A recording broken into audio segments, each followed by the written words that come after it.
Hey everybody, how you doing? Can you all hear me? Honestly, I have no idea if you can or not. Yes? Awesome. How's everybody doing? We doing okay? Looks like we have 6 folks here so far.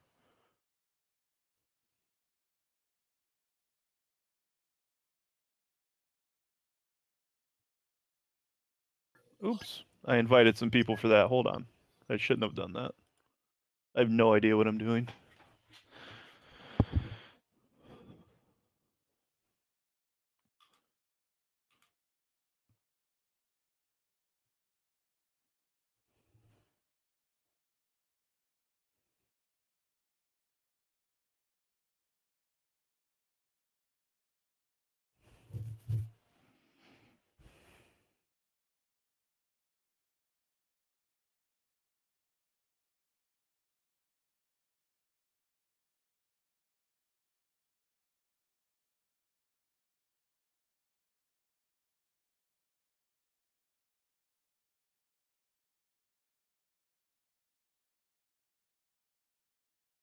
Hey, you're welcome. Hopefully, you guys are able to learn something today and make something of the course itself too. So, I have just a couple more minutes. Looks like we have 8 folks here, waiting on just a couple more. And I'm sure people will be filtering in as we get started. So,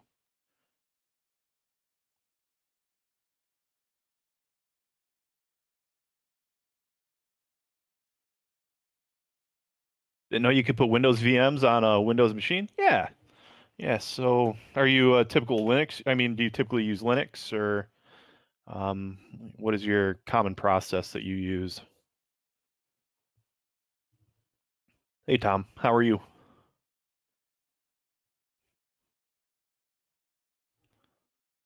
Hey, James, how are you? Thanks for being here. Yeah. So, just since we have a moment here yet, I I primarily use Windows, right? And then even for our Dropboxes, we use Windows, and then we'll send our Dropbox with a Kali VM attached to it. There is so much you can do directly from Windows on like internal pen tests that is just too much to not be able to do. So you can do a ton with PowerShell, um, and things like PowerView and PowerUp. Um, and then if you're using something where you can do domain queries, et cetera, user queries, or you have credentials that you can run from your computer, even if your computer is not domain joined necessarily, you can still authenticate to different machines. So being able to have like Windows access and not just rely only on Kali really extends your functionality beyond what you would typically see for like capture the flag stuff. So um, yeah, trying to expand boundaries a bit with some of that. Hey Ryan, how are you? Well, it's 11 o'clock. So is anybody else hearing me? It looks like everyone else can hear me. So maybe it's your speakers, Tom, or your volume. How you doing, Tom? Can you hear me now? Just want to make sure. Okay. So this is going to be a partial PowerPoint, and then it's going to be a lot of um, just hands-on work. So this course is something I created in June after probably 2 months of work and just wanting to put something out like this. There are courses similar to this, such as Rasta Mouse's CRTO or Certified Red Team Operator course. The CRTP from Pentester Academy is somewhat similar, which is also very PowerShell based, but I didn't really see much in terms of a course that put a lot of those things together. So having those experiences and some other things, I decided I wanted to put together a course that would be digestible for folks like me who learn by not only doing and figuring things out and banging their heads on their desk, but also by seeing. So this course itself, I encourage you all to go through it after our workshop today, because we're not going to get through everything. Just to be straight up and forward and honest, we just will not get through it all. The course itself is 5 hours if you watch it straight through and don't touch anything or don't do anything. So we're going to have to pause. We're going to have to work through things. There's going to be issues you all might face where we have to work on those as well. So we'll be patient with each other. We'll get through it. but do know that we probably won't get through the entire course in 4 hours, and I am limited by time to those 4 hours, so I won't be able to extend beyond that. I'm the senior penetration tester at TCM Security. Like all of you, I'm a veteran, also known as the mayor. Why? Because I was an elected mayor. I hold 3 individual CVEs and 2 with the Cyber Mentor. Boatload of certifications. I should add Pen Test Plus to that, just like every other person on the planet who got the beta exam and passed it. I've always been an advocate of change, whether that was in public office, as a distiller when I owned my distillery, or now in cybersecurity, wanting to change those entry-level processes for this field to make it more accessible to others, and not just kind of this OSCP pillow back here I have process where you've got to go through these concrete but really not just, clearly defined ways of breaking in. So expanding knowledge and experience in non-traditional ways, and leveraging some of those non-certification courses and a lot of networking, advocating and training folks for that and mentoring. My first professional job in IT was as a penetration tester, and I'm just over a year now full-time in the field. I started my first job last year on October 1st. So some quick notes, just really quick, just so I legalize moonshine as the mayor. Well, moonshine is just anymore just a fad term. You see it on TV, you see it everywhere else. Even I ended up selling moonshine because people would come in and they would want that crap. So it's technically legal unless you're making illegal booze. But just some quick notes, if you would, just in as little or as many words as you would like, just share something about your experience in the chat. And just as a reminder that this course is not a beginner level course by any means. You will have to have some knowledge and experience in dealing with single target attacks, understanding basic knowledge with pivoting and moving across networks. You don't have to have a lot of knowledge, but while we're going, we will have, again, minimal time sometimes to talk about some of these techniques or the way that they work. So I'll be patient and try to answer things. Do not feel afraid to ask any questions whatsoever. We're all in here. There's 14 of us. So please, please, please ask the questions. And it also helps me pass the time. But if you let me know something about your experience, that'll give me some idea of the folks I'm working with today. And again, this is very interactive. Stop me at any time if you want to talk. I think I can give you permission to talk and be on camera even if you want to chat or ask a question with your voice rather than typing it in. And again, we will not get through this entire course today. It's just time limited and impossible.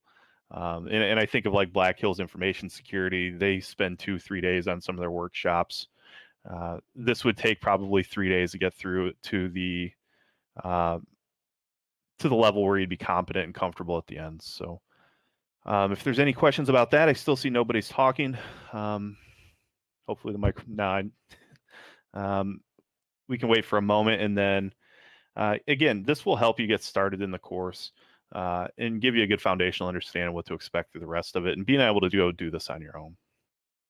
So getting started, you all should have your environment set up. That includes setting up your Mayorset Kali Linux, your Ubuntu Mail machine, Workstation 01, Workstation 02, and your domain controller.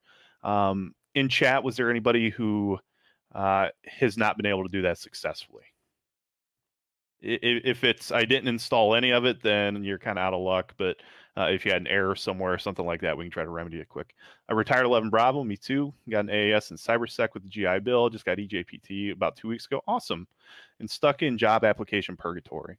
Yeah, I mean, it's really rough. And if you go the traditional route, Stacy, I mean, it's a miserable nightmare to try to just send applications in and get somebody who is tech proficient in HR who understands what some of those skills really mean.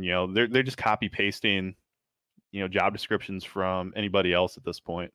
So naturally trying to network well, and when I say network well, I mean making impactful network connections rather than just these kind of clueless connect with 1,000 people ideas that I've been seeing from some more popular LinkedIn personalities lately.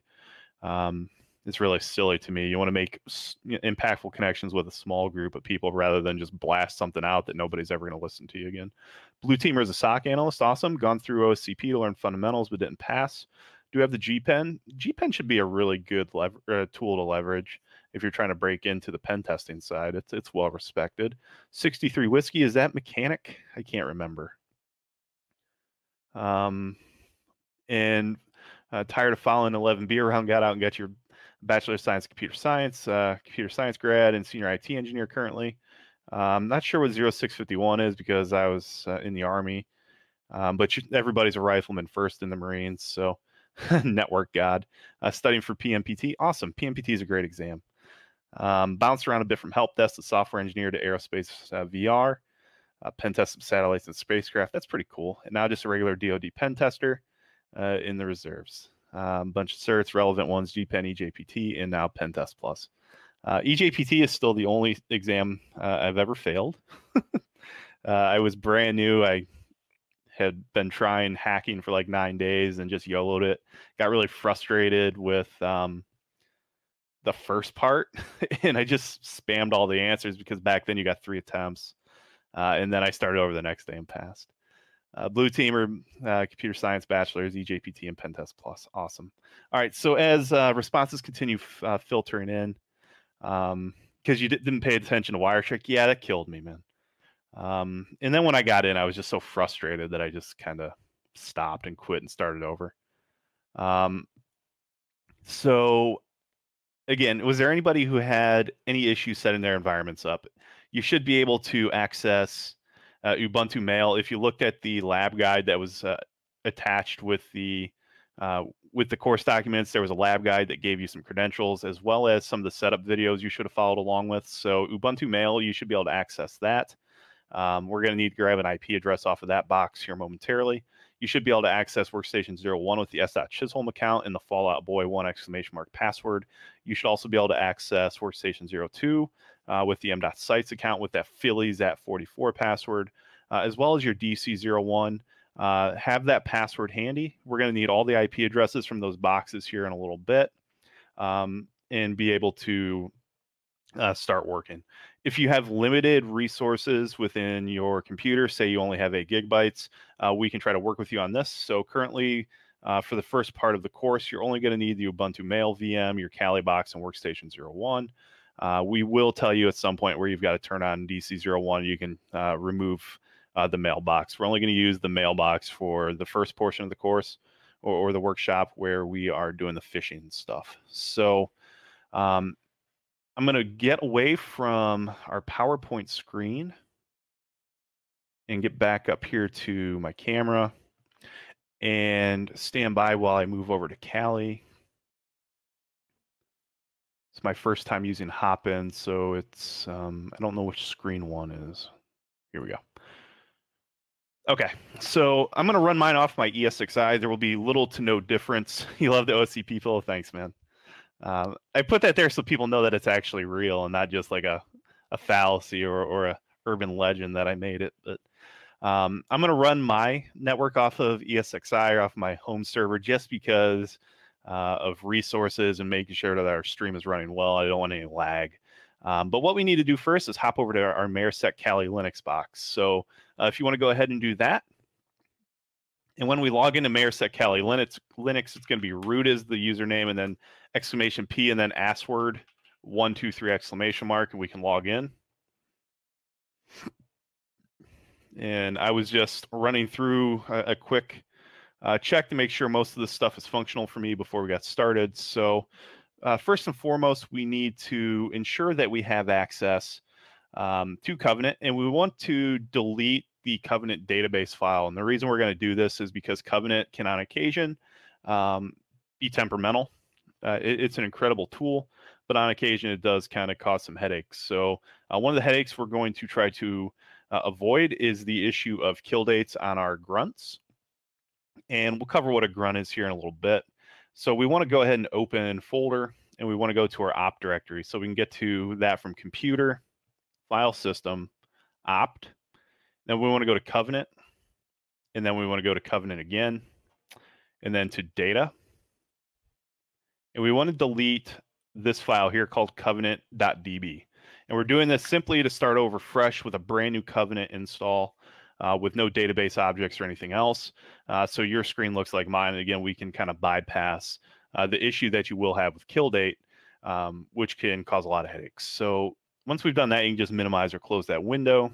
And I like to come over to, you have these 4 different workspaces. I like to start Covenant over here in like the 4th one because I'm a bit of an organization guy when it comes to my desktops. So if you click Covenant down here, you double click Covenant up here, this will start the .NET process, .NET run to start Covenant. And you can see here Covenant is started, navigate to HTTPS, blah, blah, blah. So doing this, we can just go ahead and come back to a different workspace and open up our browser. And if I'm going too fast or you guys need me to slow down, please let me know, and I'm happy to do so. So let's go ahead and open up localhost 7443, as you see here, and hit enter. And we need to register an initial user. So me, I'm just going to do the mayor. You can really do whatever you want. It doesn't matter. Just as long as you remember your username and your password. And I'm just going to do password 123 because it's easy to remember. And I'm going to click save. And you'll have your Covenant dashboard here. So I'm going to stop here. Everybody let me know when you've gotten to this point, please, so that we can continue moving forward.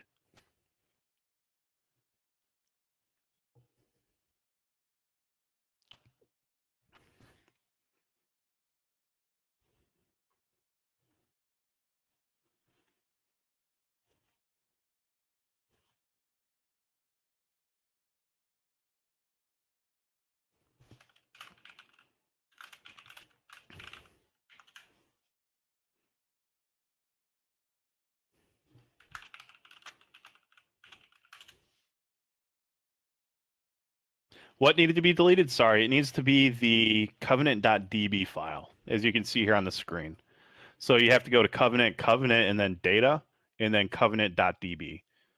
And we're simply doing that to prevent headaches. You would have to come back and do this anyway, because your kill date's going to be back in like September. It should be capital P and then ASSWORD 123.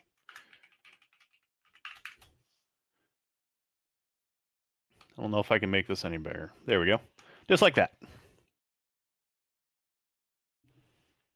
Yep, password 123 exclamation mark. You can't join no video. I'm not sure what you mean can't join no video. Might be a Tom issue there.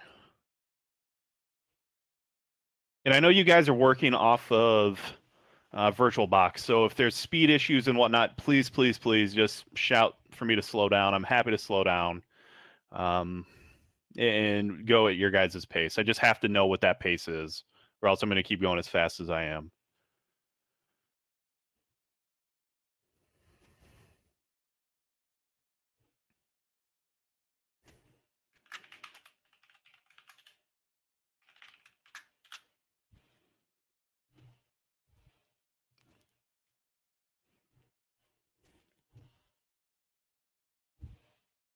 Half speed. You need me to slow down a little bit. Okay, not a problem. And then again, if everybody can let me know when they've gotten to the point where they have deleted, and I'll put that back over here. We're going to delete opt covenant data covenant.db.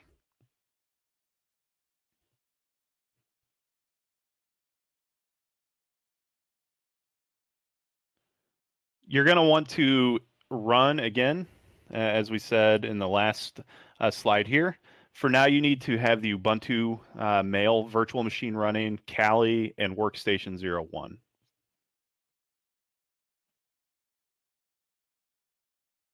And then if you have deleted Covenant DB, go ahead and go to localhost 7443 as the port, as we saw over here, and create that new user account and enter your password, and then access the dashboard. Yeah, Arden, no worries. And again, this course is available for you on the TCM Academy again. So just follow along, take some notes if you want, and then once we're done on your own time, you can obviously just take your time and go through the process of the course itself.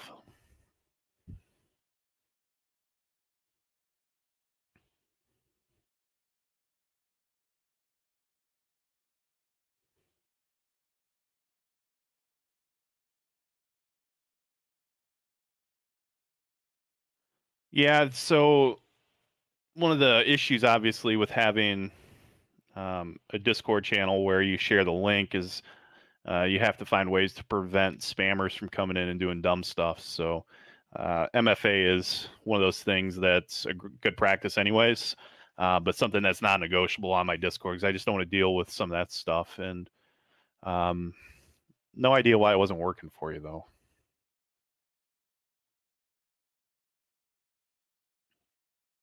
All right, how's everybody else doing? Are we about wrapped up and ready to move on?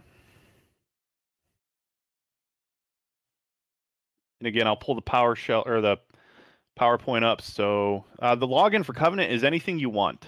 You can set the username and password to whatever you want. It doesn't matter. You're creating a new account that you will be able to access within Covenant. So if you want to call it Steve, if you want to call it Joe has boogers, and password is he smells bad 123, go ahead and do it. So anybody else still working?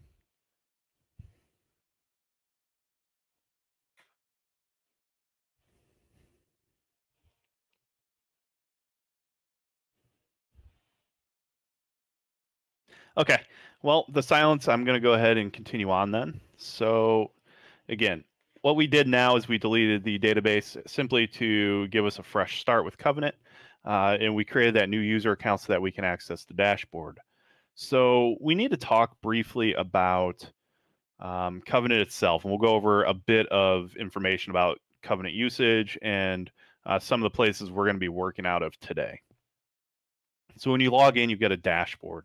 As you can see, we have no activity here because we do not have any grunts, listeners, or tasks running currently. Later on, we will have these things going, so you'll be able to view some of these activities. The next important part is our listener, and this is where we need our first IP address. So if you want to go ahead and open up a new terminal, just go ahead and type in IPA and hit enter. And we want the IP address that has a .3 IP address. So if you did everything correctly when you set up your virtual machines, you should have a NAT network set up on the external network. Your Kali machine should be configured to access the external network that you had in your NAT network settings. And it should be 192.168.3. something. We need this IP address because this is going to be what basically our listener IP is going to be for our activities going forward for the first part of the course and lab environments. So go ahead and make note of what your IP address is. And we're going to come back over here to Covenant. And then again, once you have your IP address, just throw a thumbs up in the chat so I know that you guys have determined that and we can move forward.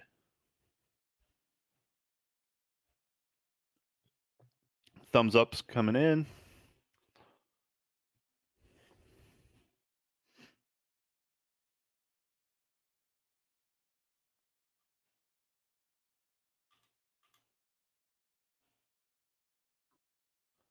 Got 4 there. Looks like we're waiting on, there's 5. Okay. While the rest go ahead and determine their IP address, we're going to go ahead and click create.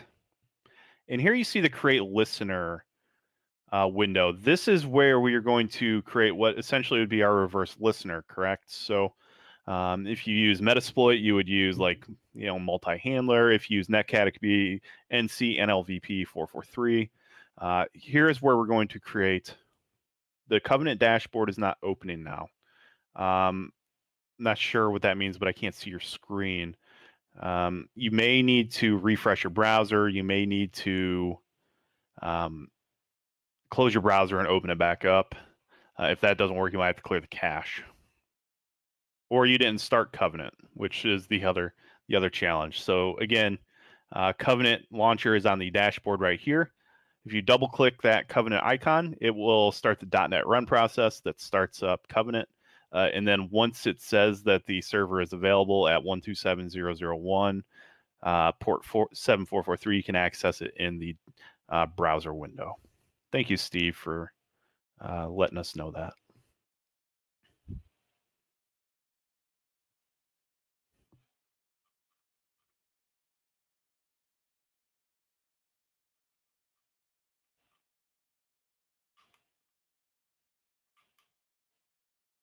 Okay, so hopefully that is now working for you, Thomas. And here we have, again, our create listener. I'm just going to call this HTTP listener. And thinking about our network environments and we want to think about like secure environments, not just our typical insecure firewalls turned off, antivirus is turned off, and there's one vulnerability for user, one vulnerability for root, kind of capture the flag processes. We want to think from a real world environment. And if you're working in an internal pen test or an external pen test or something, you have to assume that those environments are likely hardened. And what I mean by hardened is they've got firewall control, they have antivirus control, etc. For the most of this course, we're going to work from more of the firewall perspective. We're going to disable antivirus here in a few minutes, simply for simplicity. But when we think about our firewalls, we're thinking about ports that users would typically use that aren't going to draw a lot of attention, that are likely going to be open for user traffic. And things that we think about right off the bat are like websites, right? Port 80, port 443. These are port addresses that are going to be open on universally across most firewalls, unless you have a really, really hardened network environment. Talking about like SIPRnet, within DoD and the military, something where there's no legitimate reason to be accessing 443 traffic open to the internet or open to the world. So when we think about ports that we want to target common ports that are likely going to be open outbound within a device's firewall. So port 25, port 80, port 443, 636, etc. So here, just for the course, we're going to use port 80. And as you can see here, that's what our bind port is going to be, and our connect port. And let's see if we can increase the size a little bit. And then if we come out here to connect address, we want to insert that IP address for our Kali machine. So for me, it's 192.168.3.44. For you, it's going to be something different, most likely, and that's okay. And once you've entered that in, you've confirmed that your settings are correct, go ahead and click Create. And once that's created, you'll see a message up here that says Started Listener, HTTP Listener.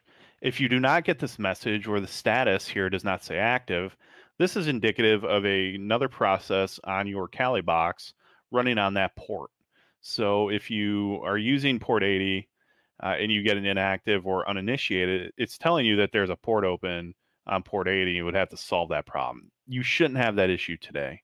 So if you can, once you've created your HTTP listener and gone through that process, just go ahead and give me a thumbs up in the chat.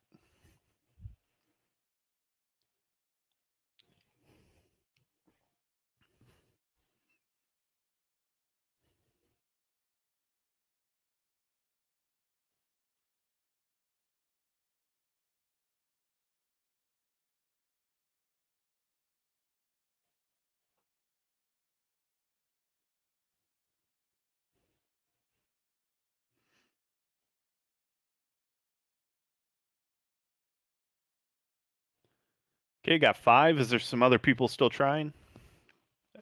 It's hard to know because I'm not sure how many people are actually sitting at their desk and how many people are actually taking part or were not able to set up their environments. I saw that there was one person. So 1, 2, 3, 4, 5, 6.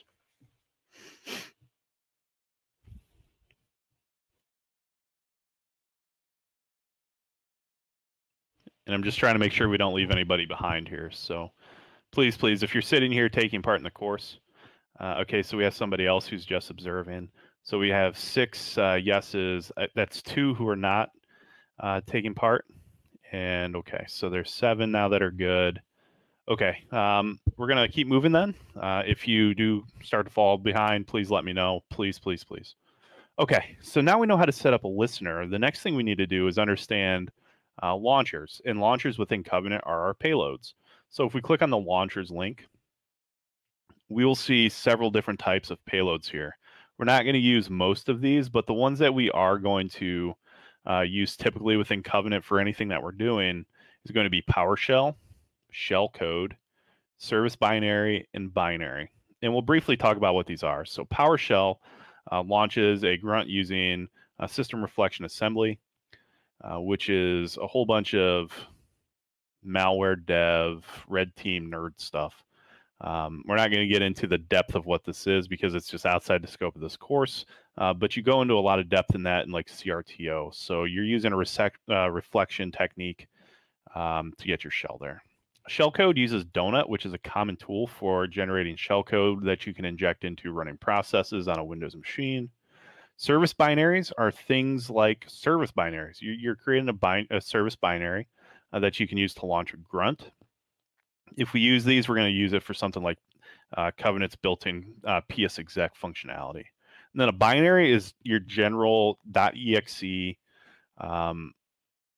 payload. So if you were to create a .exe payload with MSF Venom, that's a binary payload. Same thing here. So those are the 4 that we're going to concentrate on throughout the course. And for the first part of the course, we're just going to use the PowerShell one. So I want you to go ahead and click on PowerShell. And we'll take a look at some of the options here and what we're going to do to test that our Covenant machine is working correctly and that our network is configured correctly as well. So here we see we have our listener.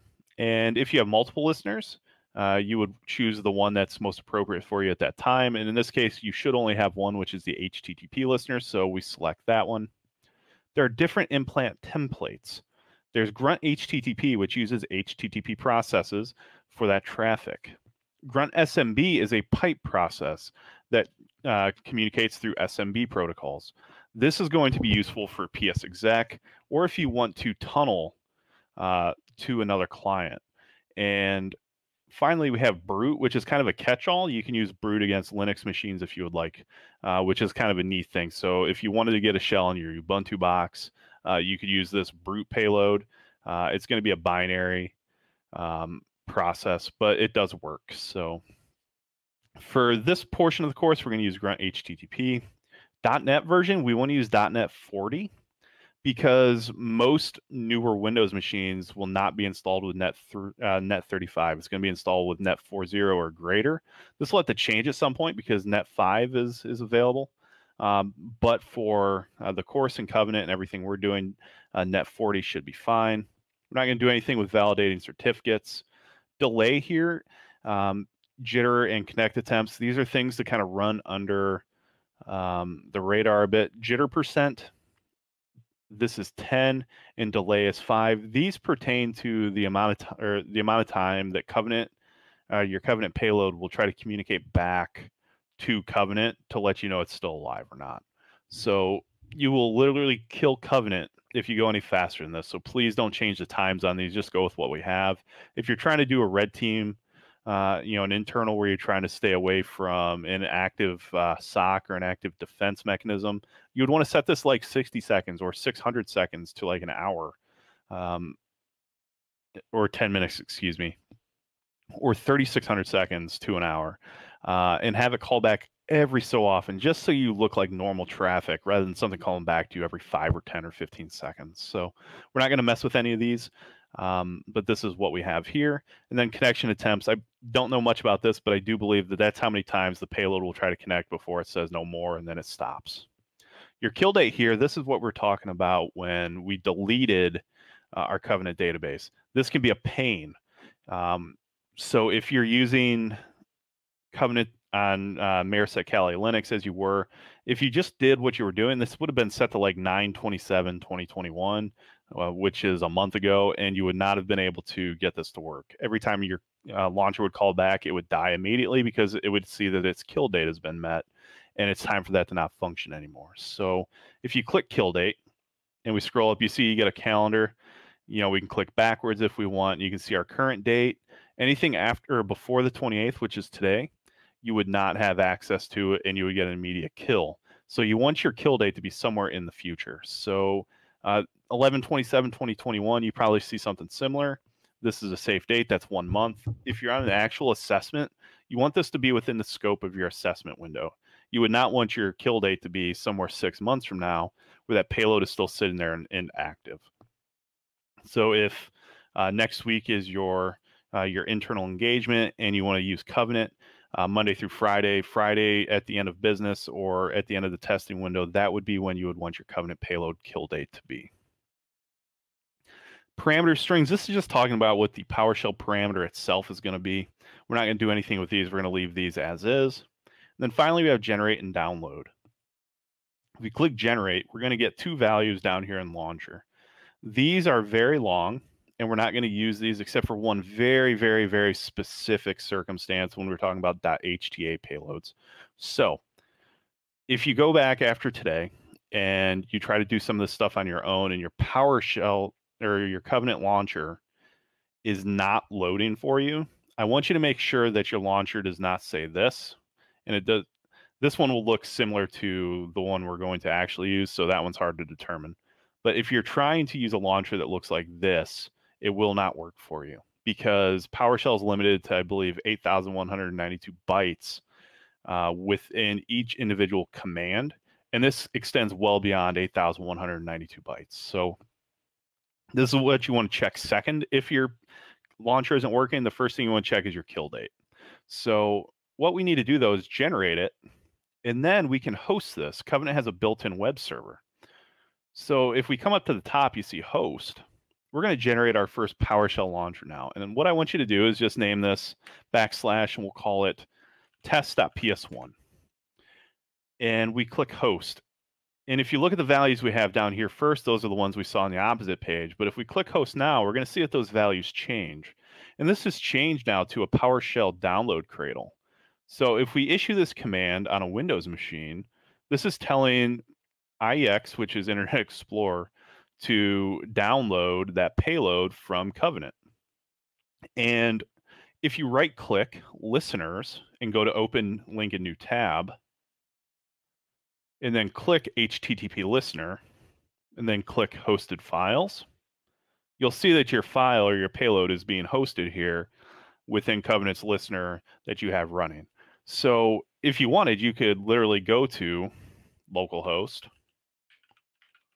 and then test.ps1, and you can see what your payload looks like because it's loading it from your local web server, your Covenant web server.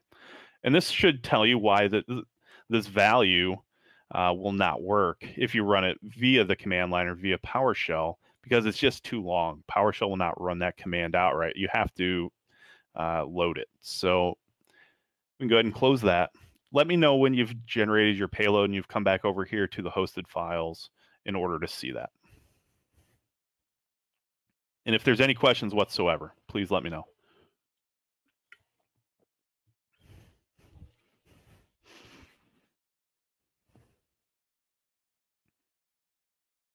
You got 3 thumbs up. Good job so far.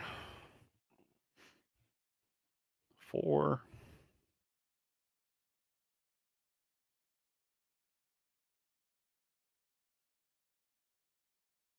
5.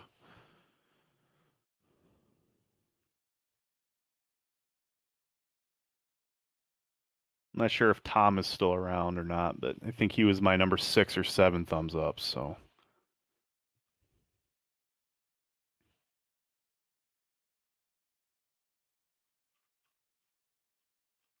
One, 2, 3, 4, 5, 6. Okay, so now that we know we have a payload hosted, what I want you to do is go back to our launcher and then PowerShell, and you can see that that launcher script is here. I want you to copy the encoded launcher. And I want you to go to your host machine or your Windows machine now, and I want you to paste that inside of a notepad. And the reason we're doing this is because copy paste can sometimes be a pain between VirtualBox machines. So just go ahead and open up a notepad and just paste it just like I did. And then I want you to go over to Workstation 01 next. And we're just going to test that connectivity between Workstation 01 and Covenant, just to make sure that our network adapters are correct and that we can communicate with each other. So once you're at workstation 01, just go ahead and open up PowerShell.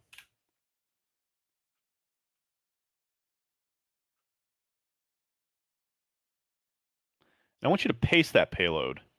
You can just right click if you want, or Control V. And I want you to paste that payload and press enter. And you should see that your PowerShell window closes when you do that. But if you come back to Covenant now and you click on your grunts, you should see that you have a grunt from workstation 01 activated. Let me know in chat once this has happened for you. If you have any issues and this does not work for you, please just say I'm having issues or something else, and we'll try to troubleshoot that.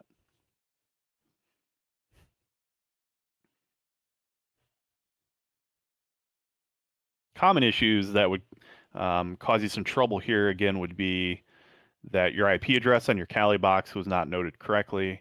You're not using the proper HTTP listener with the proper IP address in there. Other issues could be that you're using the wrong payload. Specific to VirtualBox, you're not using NAT network, you're just using NAT. That could be an issue as well. So, but once you've got this done, please let me know.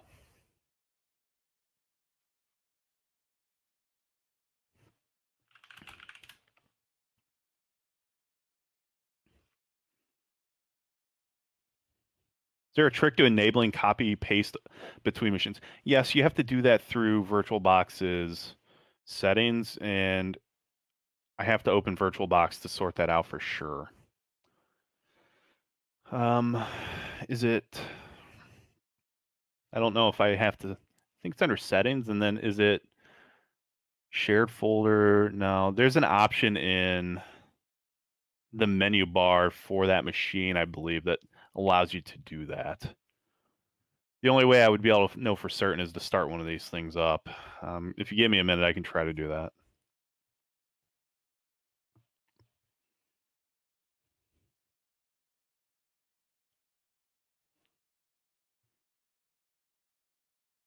Oh.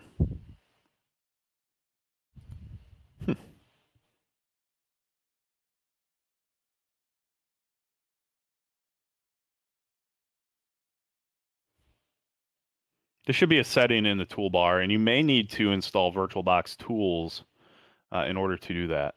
Devices and VM window. There you have it. Right here. So you click devices, you click shared clipboard, and then you go bidirectional. You should be able to see that on my screen now. Thank you, Stacy. And if it's not working for you, again, it might be because guest add-ons are not installed.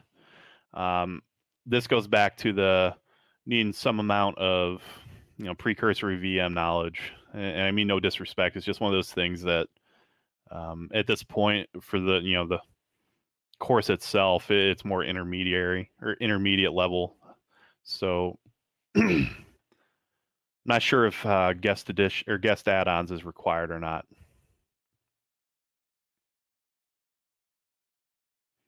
And again, thank you, Stacy, for the hint there.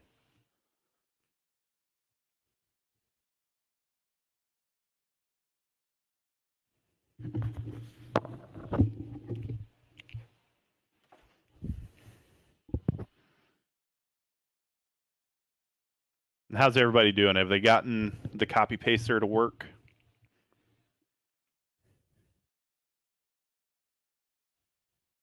Okay, no worries.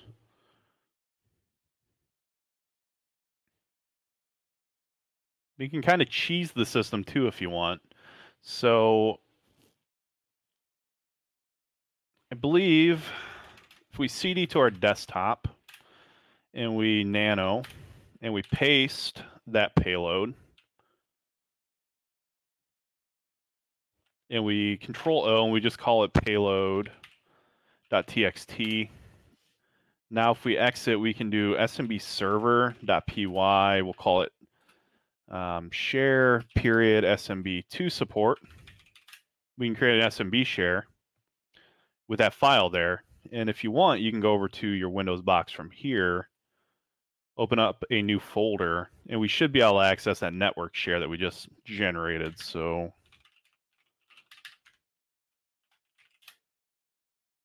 okay, did I say it wrong?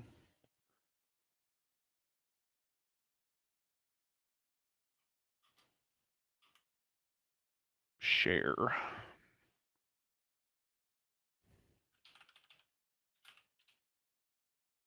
What do you mean you can't find it?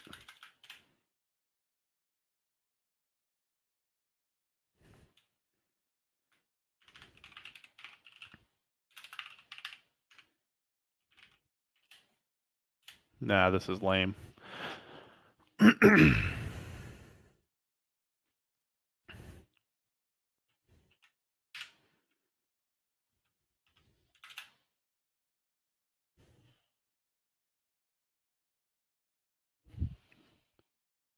Are we still having troubles with it?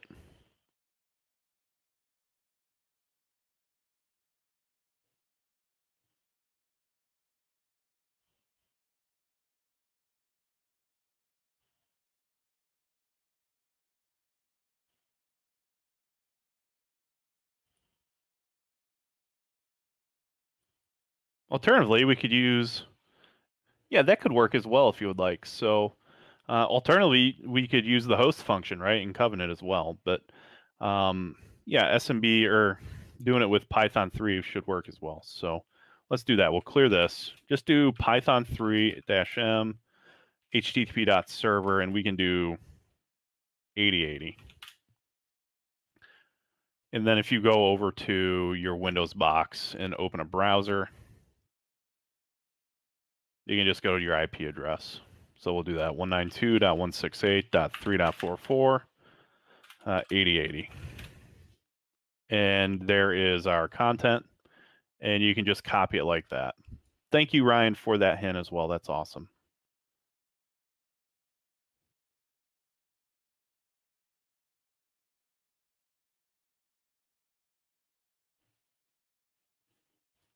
Anyone have questions? Hopefully you guys know how to start up a Python server on Kali Linux.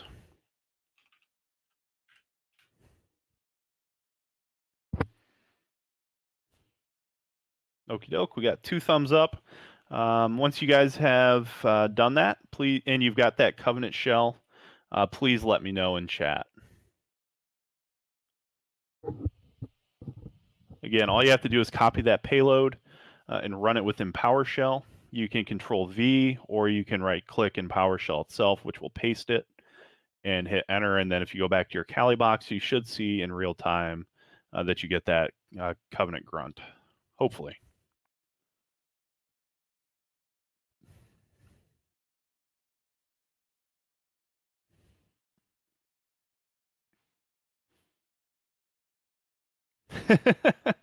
That's all right. You should still be able to do it while it's installing if you want.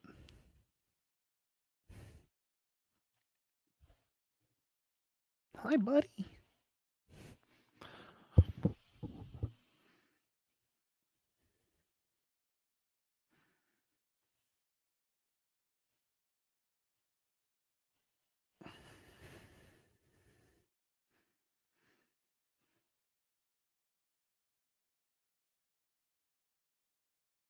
How's everybody doing? Got 2 thumbs up. One person, Thomas, is saying he's got some trouble still, which is okay. How is everybody else doing? Bobby, David, and Steve, are you guys doing all right? Do you need some help as well installing updates? Uh-oh. Is that on your Windows machine is installing updates? Simple Server, sure. So again, with Simple Server, all you have to do is just that Python-m HTTP server 8080. Your PowerShell isn't closing when you run the command. You might have to hit enter a couple times. Not sure if I can give you screen share access or not. I should be able to, maybe. Or you can request. I think is how that works. Request to share your screen. If you want to share your screen, I can see if I can figure out what you're doing wrong.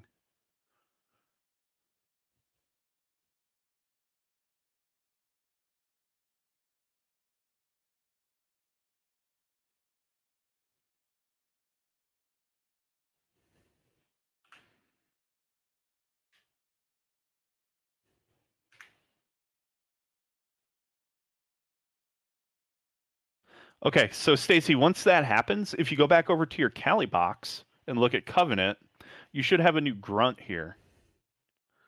and that grunt should be with workstation 01, provided your connectivity between your boxes is working appropriately. So I'm doing this up front, and I do this in the course as well briefly, is more or less of a troubleshooting step, right? To make sure that we have good communication in our network and make sure that things are able to talk to each other. So if you go back to Covenant and look at your grunts tab, you should have a grunt on workstation 01.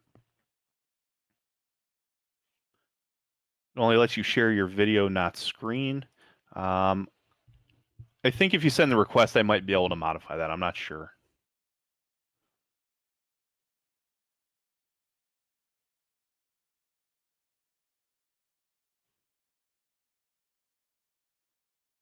Okay, I added you. If it doesn't let you share screen, I apologize. You can also put a screenshot in Discord if you would like. If you're on my Discord or if you're in the VetSec Discord, if you can take a screenshot of that screen, I might be able to give you a hand. But pressing enter, is anything happening, or is it just hanging when you run the command, Bobby?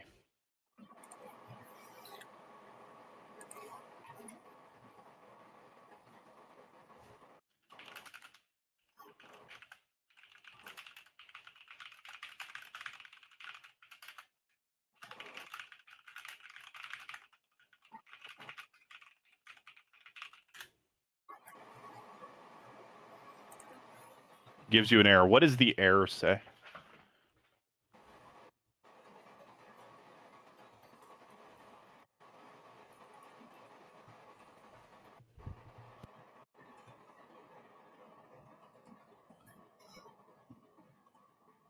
Oh, might have missed the step on the launcher setup. Yeah, are you using the correct launcher? If you're not using the one that you hosted, and you're using that really long one like we talked about, you're going to have issues. Your launcher should look like what we see here under host. You should have copied the launcher from this window once you hosted. So if you're getting an error and it says something like there's too many characters or the string is too long or something like that, that's probably what your issue is.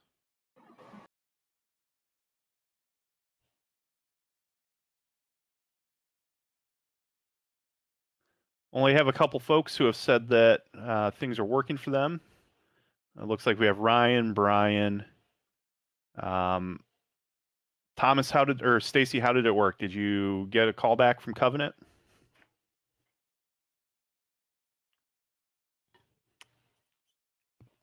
And I had Tom create a channel in the VetSec Discord. So if you need to share a screenshot or you're having issues, please share your information in there if you've joined that Discord. So Stacy, one thing to check is to make sure that Workstation 01 box within your VirtualBox settings is on a NAT network, not just NAT, and that it has access to external and the internal networks that you generated as well.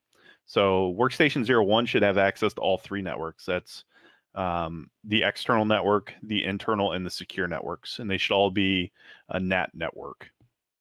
So you might check Workstation 01 and run ipconfig all to see if you have 192.168.3.0/24 network address.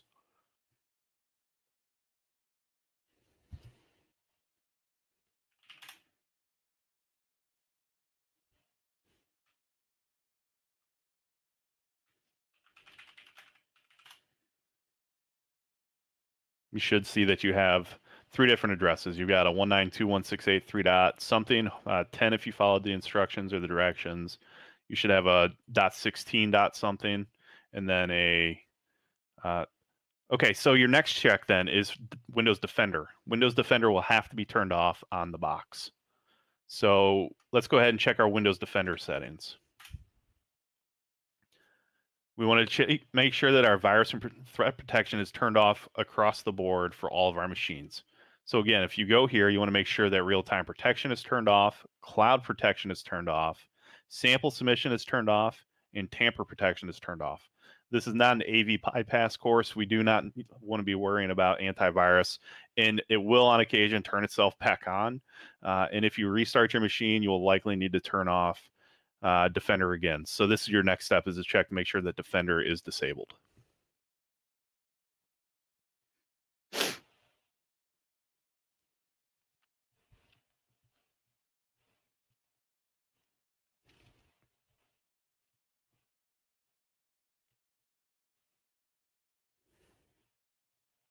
Defender was the issue. Awesome. Okay.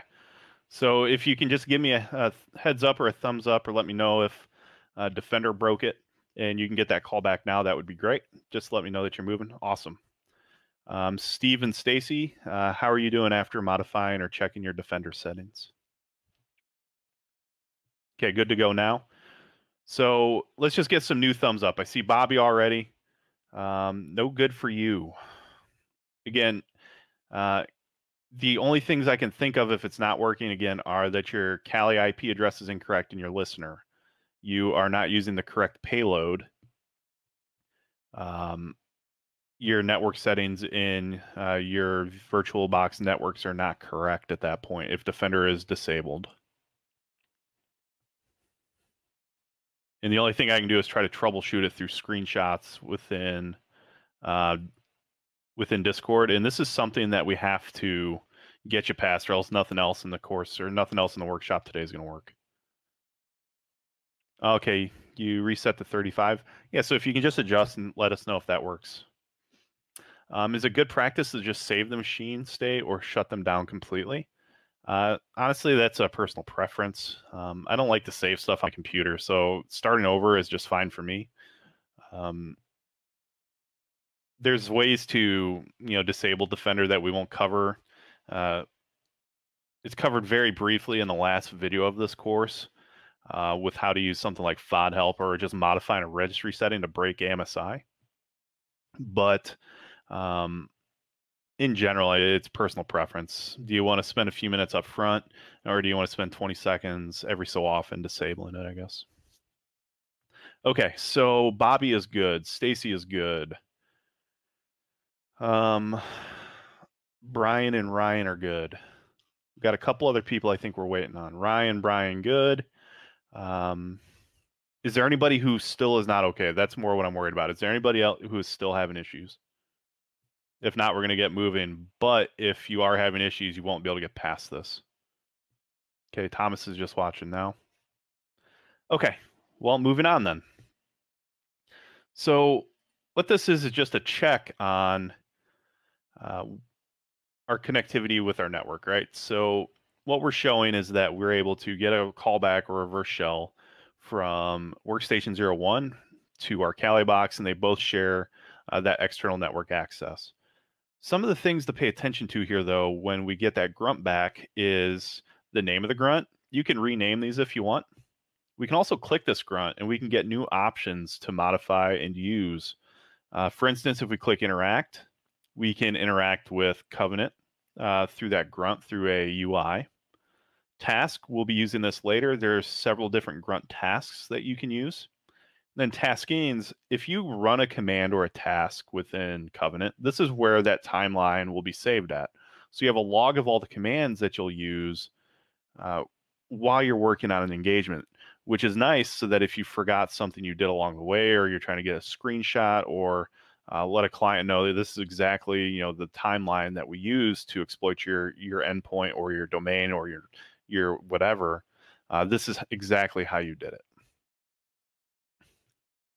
So going back to info into grunts specifically, we can also just left click the little PowerShell or the caret button here. We can get the interact window here to interact with individually. So if we have a whole list of different grunts, which we'll have more than one here after a while, you can just select which one you want to interact with.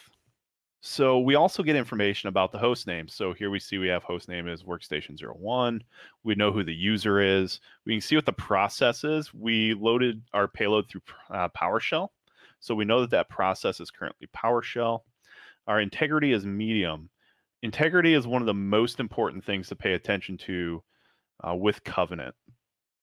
There are three types of integrity that we'll run into with Covenant grunts. There's medium, high, and system. Medium is your low integrity, your low user privilege. So if you're just Joe Schmo, or in this case, S. Chisholm, and we went through a regular, we just used a regular PowerShell, we didn't run it as administrator, we're going to see that we have a medium integrity. If we come over here to PowerShell again, but we run as an administrator, and then we accept the UAC, and then if we run this command, our loader or our PowerShell launcher again, okay, Steve, you're working. Awesome. I'm glad. You'll see now that we have a high integrity grunt, right? This means that this grunt has admin privileges. Doesn't quite have system level privileges, but it has admin privileges. Finally, there's also something called a system level grunt. There are two types of integrity when it comes to a system level grunt, or any grunt for that matter. There's level 0 and there's 1. If we come here and we just type in PS. PS is the PowerShell command for process. You'll be using this quite often. And there's not really a good way for me to increase the size here too much, so I apologize.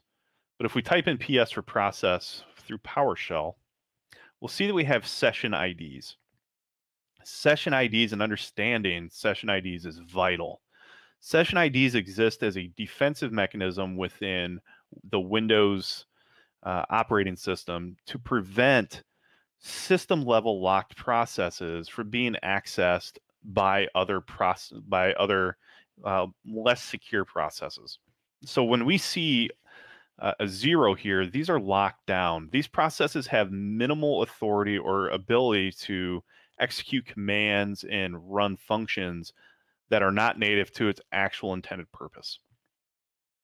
Any session ID greater than 0, so you might see a 1 here, you might see a 2 like I have. I've seen 5s, 6s, and 7s before. Any session greater than 0, so anything 1 or greater, is a session 1 ID. These sessions are full power sessions, right? And that is what we want to try to operate out of when we're using our grunts, because those will have the most access to the machine and the operating system itself. Session 0 sessions have very, very little use. They're still system level. You can still do some system level tasks. You can create new users, for instance, and grant them administrative rights. But you won't be able to do things like dump hashes, etc. You need session 1 processes for most of those. PS exec, as an example, will always land you in a session 0 process because it's a secure process. You will have to move or migrate your process from 0 to 1, and we'll cover that after a while. So we see that we have all these different processes.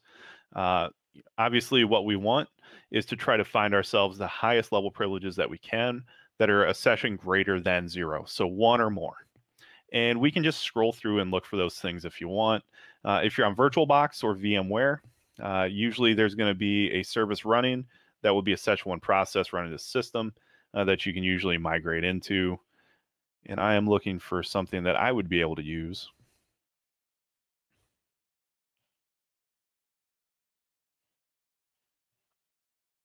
And there are a few others as well. If we scroll to the top, WinLogon is always one that you're going to be able to count on. You just have to find WinLogon. So where are you, WinLogon?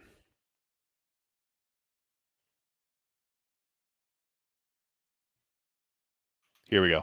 So here you can see WinLogon. WinLogon will always be a session 1 or greater process. Keep in mind, anytime if you migrate to a WinLogon process, anytime there is a login, logout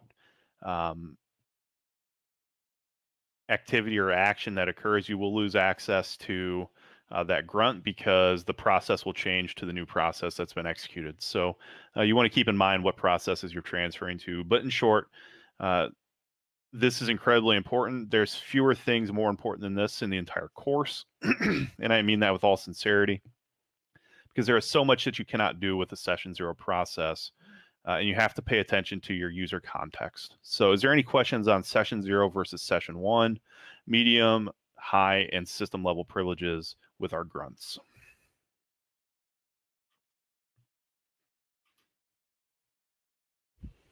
Ryan's good, thank you. Ryan and Brian are good, thank you both. We have Bobby, Stacy, Steve, and just waiting on one, I think. Thomas is kind of listening in, and I know he said he's busy. So, Thomas, hopefully, if you're back, you're with us. If not, we'll try to catch you up later. So, going through the rest of Covenant, we have some implant templates. We talked briefly about those when we were looking at our launchers. Tasks, if we want to see what tasks are available to us within Covenant, we can click on this. Taskings. This will tell us what taskings we've run globally throughout the entire process that we've done. And here, for instance, you see process list. We ran the command PS, and that gave us our output. There's a graph function, which is kind of neat too. Our graph function will show you all of the connections you have to your listeners, to your SMB grunts, etc. This can quickly become overwhelming because these don't disappear once you have killed that connection. So if you are doing this for a while, you might have 40 of these and you just really need to restart fresh. It can be kind of a pain. Data. This is a really valuable part of Covenant as well, because if you're able to use the native functionality within Covenant for Mimikatz, for instance, and you dump hashes on a machine, you will see that those hash credentials come here. If you're able to get username and passwords in clear text, that will show here as well. And the same goes for ticketed credentials. Then users, if you are running this as a team server and you want to use Covenant within your enterprise or your pen test team, you can create multiple accounts. So, and finally, if we come back up here to dashboard, you can see that we've populated some information and data now within Covenant. We see that we've got 2 grunts. If one of these grunts were to die, this would gray out and it would say that the status is inactive or gone or dead or whatever. We see that we have 1 listener and we have 1 task. So that is our brief overview of Covenant. You all should now have at least a medium integrity grunt within Covenant, which is fine. I'm going to come down here. I'm simply going to kill these because we will use these again later. So if you type in kill, or exit, excuse me, and sometimes Covenant gives you a pain in the butt, so you just have to do its thing. If you click exit, that will kill our connection.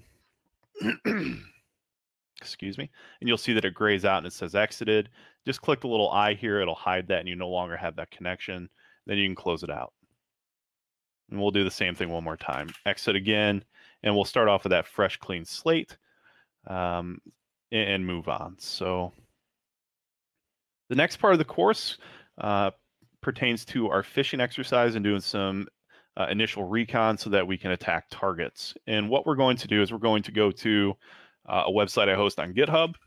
It's HTTPS, and I'll just drag this over here as well so you guys can see it. And I'm going to copy it and just paste it into my Kali here in a minute. But it's https://mayorsec.github.io, Mayorsec Security Solutions. And this will show you the Mayorsec Security Solutions webpage that I built for the course that we'll use to get some initial information about our possible usernames that we can use to brute force the Roundcube mail service login. So hopefully you have that link.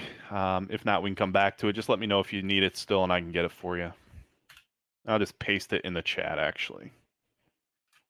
Oh, you jerk. So your capitalization has to be correct. So I'm going to just copy paste this into the chat for everybody.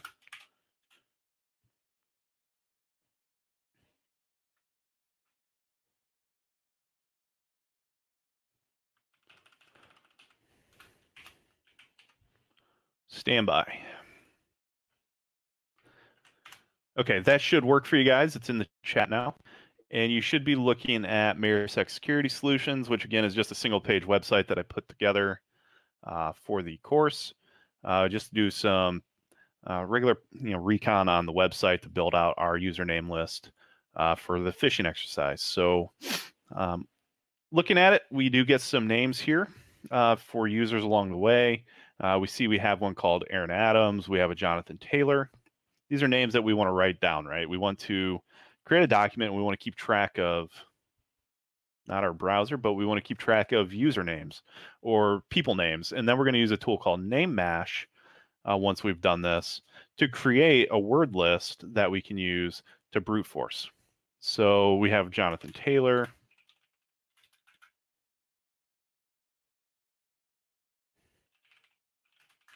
We have Aaron Adams, and we will just put this over here and continue on. If we scroll down some more, again, we see that we have information about these folks. Jonathan Taylor and Aaron are both owners and partners, probably going to have extra privileges maybe within the network environment.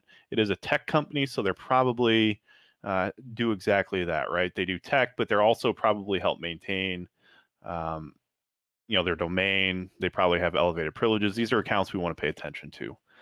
We have Margaret Seitz and Jillian Anthony. We will add both of those.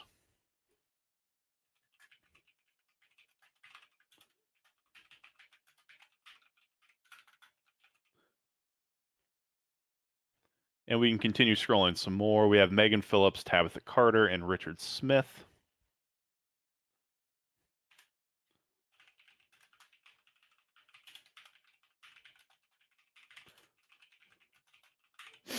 And then if we scroll down a little bit farther, you'll see that we have just a few extra names down here that aren't listed with pictures. So Zane Dickens.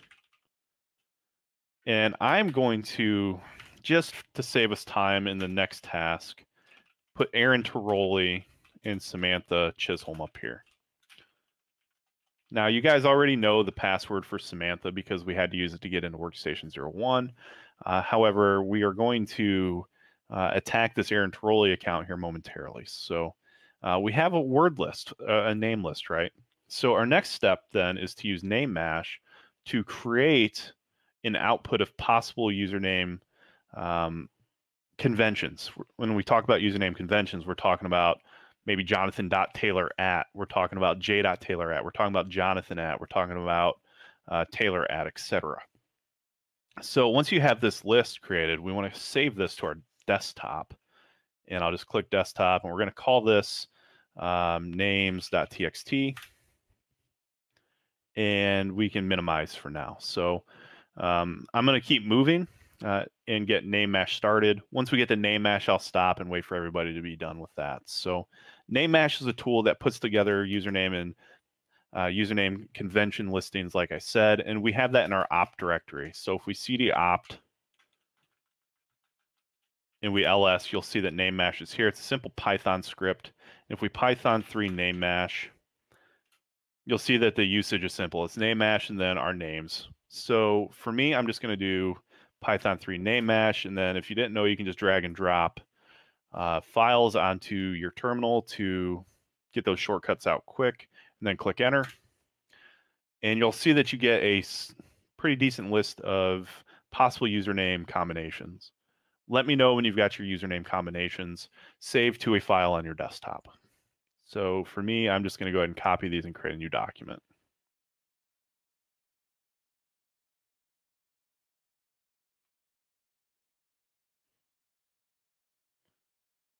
So I'll paste, and we're just going to save this as name combo.txt on our desktop.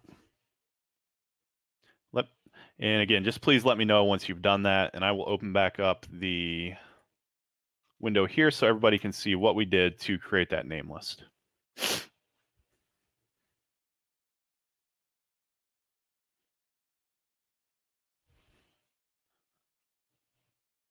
Okie doke, Ryan. You're very welcome. Okay, Kurt is good. Brian is good. Thanks for checking in.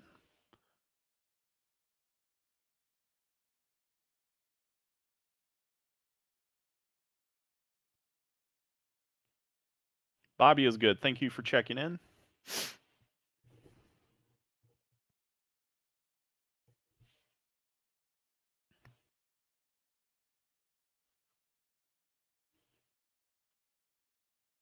Steve is good. Thank you.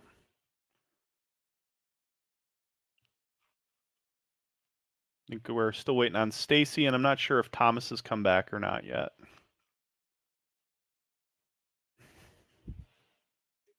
Save the name mash output. You can save it to whatever file you want. I just called it name combo. It doesn't matter what you name it, Stacy, just whatever you'd like.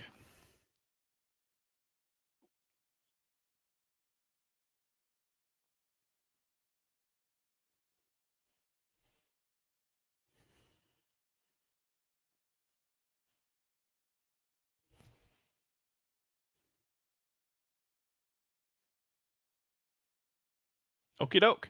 So it's part of many internal, external, and web app pen tests.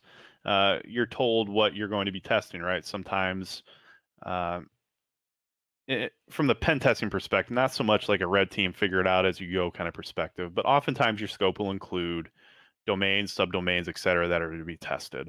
So for us today, part of our scope of work is to test the MayorSec mail portal. We need to, before we do this, set up some host file changes uh, eventually, but we need to first find some username and password credentials. So if we go to our command line, we want to modify our host file here. So I'm going to clear this out, and we want to nano etc hosts, and we want to add the IP address of our Ubuntu mail machine. If you don't know how to find that, that's fine. We just need to go over to our Ubuntu mailbox, and you should be able to sign in as student user, and it's that password, 123 exclamation mark password, and we can log into Ubuntu Mail, and then just type in IP space A to check the IP address. Mine is 192.168.3.37. Yours will likely be something else, and that's okay, but we need to note that IP address so that we can modify our host file in Kali.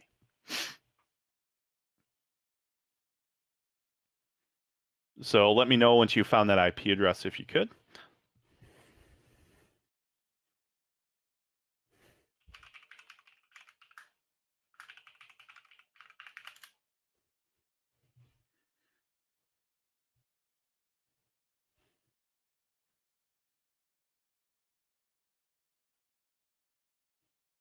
Okay, we got 3.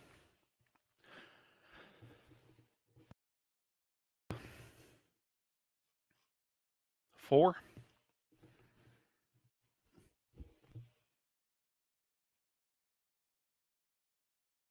Okay, I think we're waiting on one more person, maybe. Is it Kurt I think we're waiting on? Kurt, you still with us?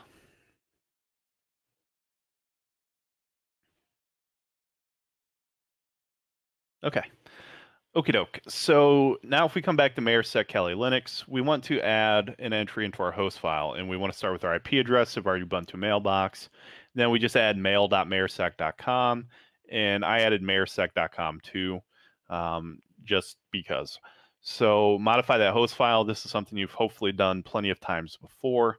And then Control O, or however you save whatever you're using to modify it. If you're using Vim, there's no hope for you. But just go ahead and save that file, and then we can exit. And our RoundCube mail server functions off of HTTPS. So make sure you start with https://mail.mayorsec.com, and you should see that it loads the RoundCube mail server that we're using for this. Can you go back to host real quick? Sure thing.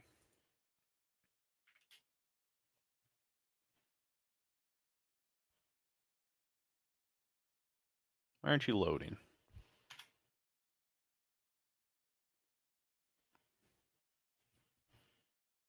Oh no. Unable to connect.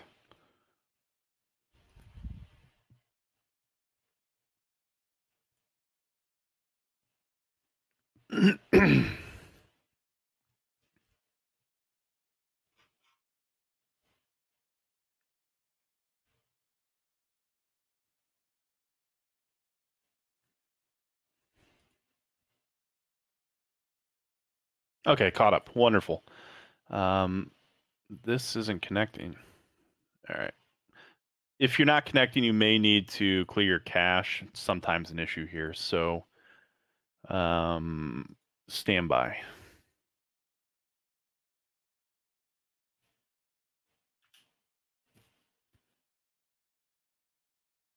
You dirty dog.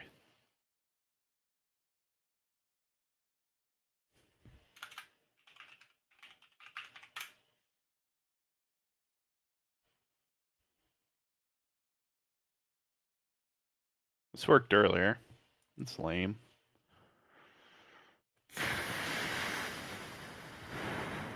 Stand by one moment, folks. Thanks.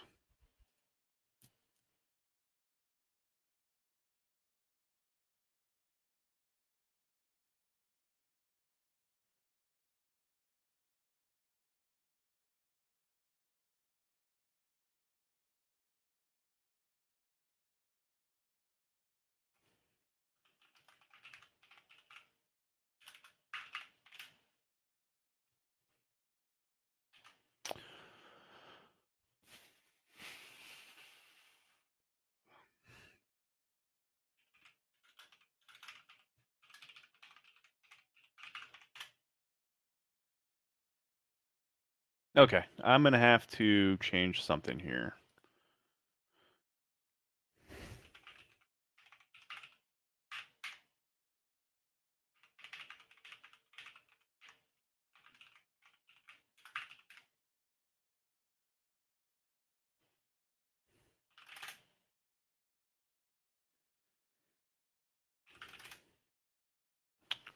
Okay, stand by while I restart this machine real quick. This is a good time. If anybody wants to take a break, we can take a couple-minute break while I troubleshoot why this is deciding not to work now. I apologize for the delay, folks. No amount of preparation makes things work when it's time to actually do its job.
Hey, there we go. Okay. If anybody went on break, we'll wait just a minute. Is everybody still here?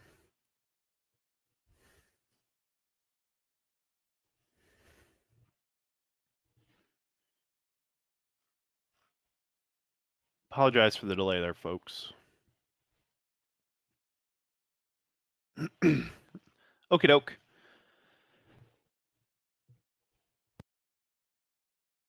Watching, but still on a call. Okay. Not a problem.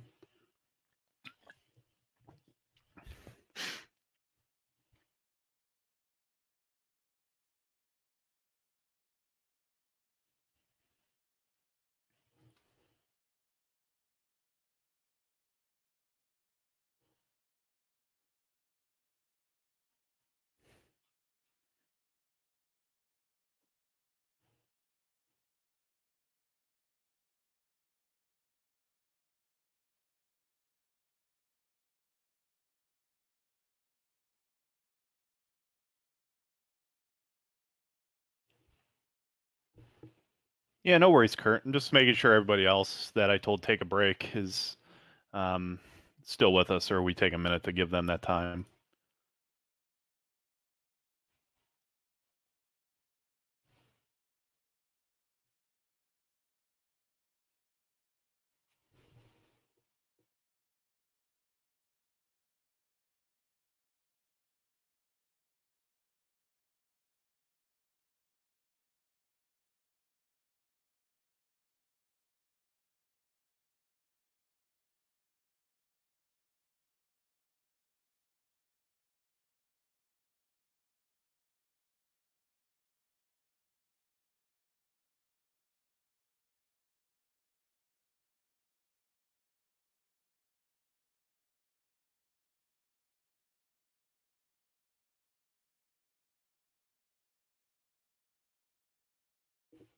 Can I show my host again? Sure thing. Sorry. And again, it's probably going to be different than mine, right? It might not be the same. So the IP address and then mail.mayorsec.com and then mayorsec.com in there as well.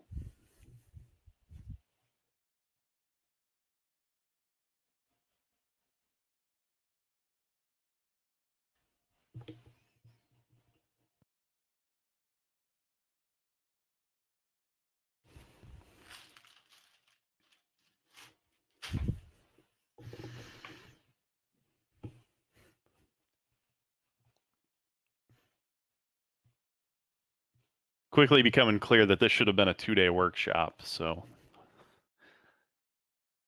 you never know how long something should take, unfortunately.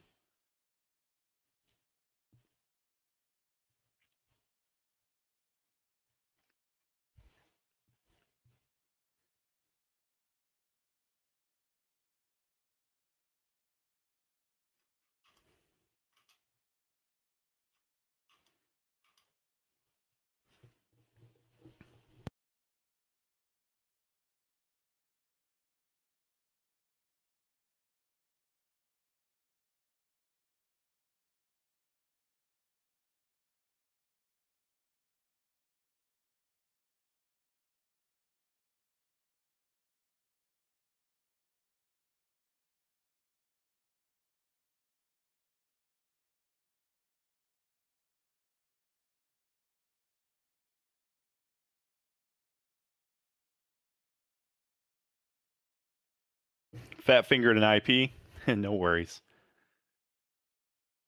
How you doing, Steve? You've catching up? And Stacy, how are you? Is it working for you?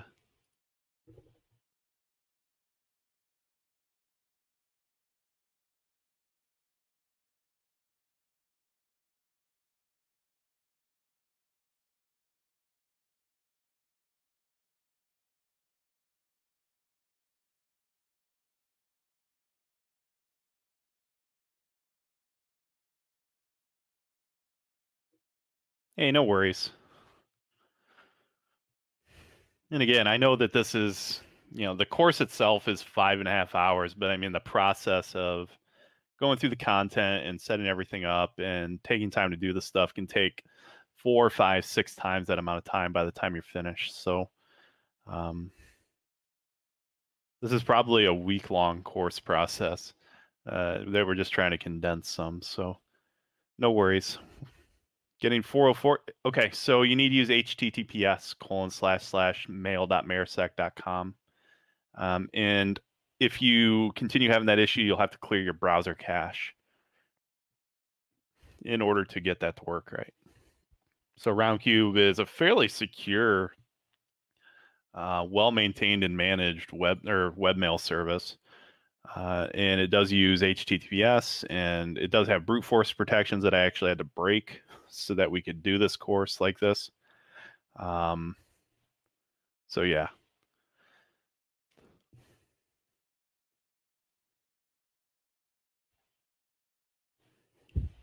Okay, working now. Awesome. So again, Roundcube is a webmail service that isn't used a lot, I don't think, but it's very well maintained and very well taken care of. And I did have to break Roundcube so that we could do what we're going to do. So, and what we're going to do is attack Roundcube through a password spraying attack using OWASP Zap. So if you're a pen tester, you probably don't use that much. You most likely use Burp Suite Pro. If you simply do capture the flags, you're a hobbyist, you're probably just using Burp Suite community version. However, Zap is an incredibly awesome tool with a lot of functionality that is really not given the love it deserves. So we're going to use Zap in order to password spray this here. So on your desktop, you should have a folder called Course Materials. And if we look at the course word list and we open that, you should have a password list with a bunch of different words in it that I've provided for this exercise. Some of them stand out pretty quickly, but we're going to be looking for one for a specific user. So what we want to do Let me just make sure it's actually in here. I don't know if it's in here or not. Give me 1 sec.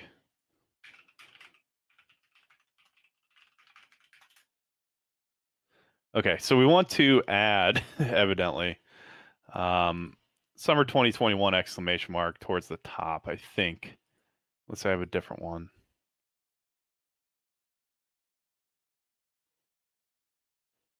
Yeah, so we want to, over here in our course word list, just 3 or 4 in, just type in summer 2021 exclamation mark like that and hit OK. We're thinking about passwords that would be common, right? So password spraying is where we want to throw or spray, so to speak, 3 or 4 common passwords at and we're not going to use this. Disregard. We're going to create a new one. We're going to create 3 or 4 or 5 various passwords that we would use to attack our word list. We're thinking about common passwords we see today. Something we see a lot right now, Trump 2021. For whatever reason, people like that password. Seasons are always great. Summer 2021, fall 2021. A lot of organizations, when they initiate password policies, it's every 3 or 4 months and you have to change it again. People are lazy, right? We need to think of our users as lazy folks. They just are. They're not going to use passwords that they have to rememorize all the time. So they'll rotate with the seasons. So they'll have winter, spring, summer, fall, and then a year and then a special character behind it. These are very common password techniques and practices that we see in all organizations of all sizes. So we have Trump 2021, summer 2021, fall 2021. We'll do Biden 2021 and Biden 1 2021. And save this just to wherever. I'm going to save it to my desktop as spraylist.txt. And use these words because summer 2021 is going to be the password we're actually going to find that works. So just save that to your desktop as is. Now what we want to do is we want to start up OWASP Zap, which we can do by coming up here to our web application analysis and go into Zap. And just go ahead and click that and start Zap.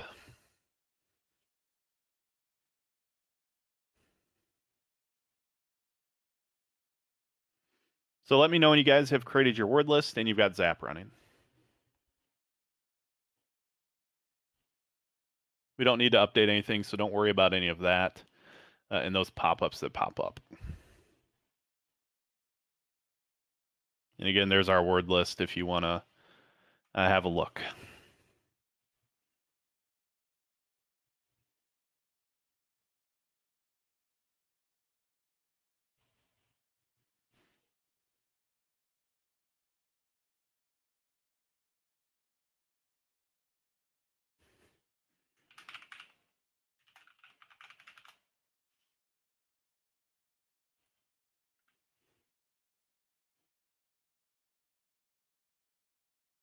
How's everybody doing? You got your word lists or your password spray list created and you got Zap opened up? Oh, we lost a viewer. Who'd we lose?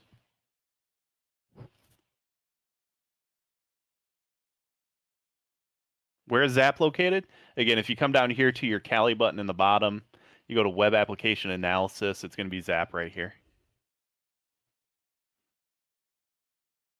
Yeah, that's right. Somebody was out. No, our list, we lost one. I didn't know if somebody had left or if they were sticking around and just doing something else. No worries.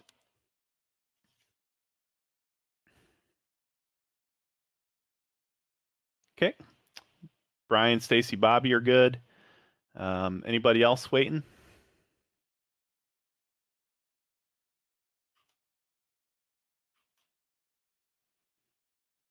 Man, time is flying. We're at an hour and a half already. Okay, we're going to get started, and then if we need to play catch up, we can. So what we want to do is we want to go to our browser. And up in the top here, we have Foxy Proxy. And we should, hopefully I've got this installed for you guys already. So if you click Foxy Proxy, you should see that Zap is there. Go ahead and click that. If Zap's not there or Foxy Proxy isn't there for anybody, please let me know. But if you're using the Mayor Kali Linux download, it should be already installed in your browser. So once you've clicked Zap, just go ahead and click refresh here. You should see over here on Zap, we get a whole lot of different traffic going on. And we see that we got mail.mayorsec.com. We can delete these other ones. So if you have any other links that show up on the left, just go ahead and delete that. Don't see Foxy Proxy on yours? Oh, go away, HUD. I don't want you.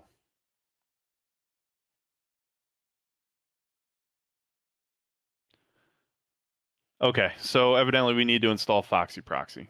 Give me 1 second. I don't want HUD on.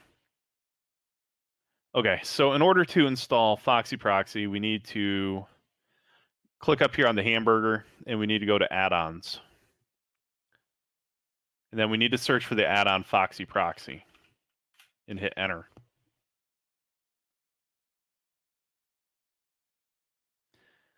So when you search for add-ons, and God, this is pissing me off. Okay, if we go here, we should see Foxy Proxy Standard. Click that. And then where I have a remove button, you're going to have an add button. And you want to go ahead and click add or install or whatever that option is.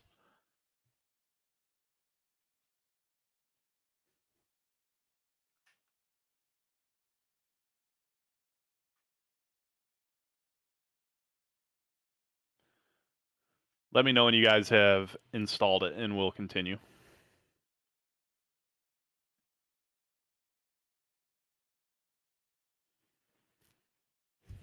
Okay, Stacy and Bobby are good.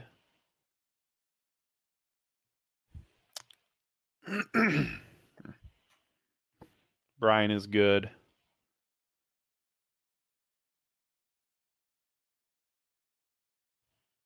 Okay. Are we waiting on anybody else? Again, people are in and out, so I'm having a hard time keeping track. I apologize.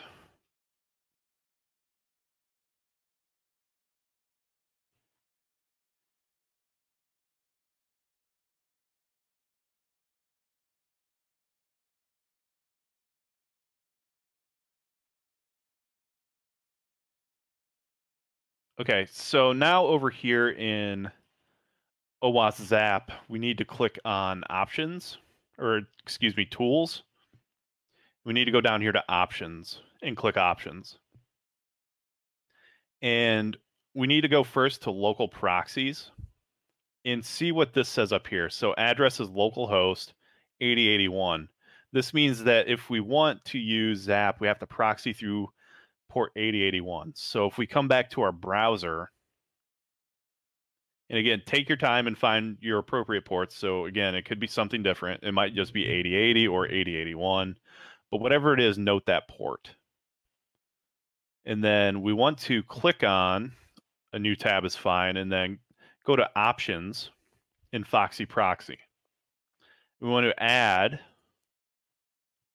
and then we can type whatever title we want. So we'll do Zap, and then your proxy type is just HTTP. Your proxy IP address is just going to be localhost, so 127.0.0.1. And the port is whatever is listed over here. So again, mine is 8081. If yours is different, list a different port. So you would put 8081 there. And then you'll click save when you're done. I'll leave this up for a moment for anybody who needs it.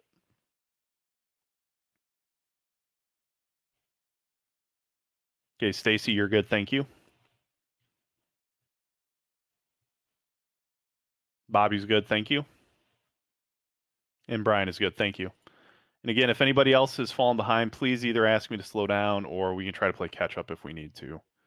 I want to turn HUD off. I don't know how to do this though. Okay, so our next thing we need to do is download an SSL certificate. Hey, Steve, no worries. You can follow along from here to an extent too if you want to try. But we need to go to Dynamic SSL Certificate and we need to click Save. And you can see I've got mine saved here on the desktop already. But what we need to do is save the certificate so that we can upload it into Firefox so that Firefox recognizes this SSL certificate is legitimate. So go ahead and click Save And you can save it wherever, but just know where you're saving it at. So I recommend just double clicking the desktop and saving it there. And then just click OK. We're going to be done with this for now. So again, save that SSL certificate and close Zap, and then we're going to restart it in a minute. Next thing we need to do is come to open a new tab, and we need to go to Preferences. And when you open your preferences in your browser, just type in certificate. Why aren't you letting me type?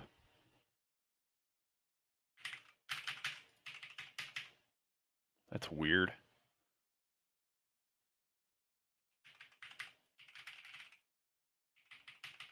Okay, I can't type in my browser.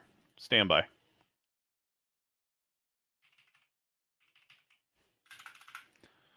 Okay, so we want to go to Preferences again, and you can type in certificate here, and we want to view certificates.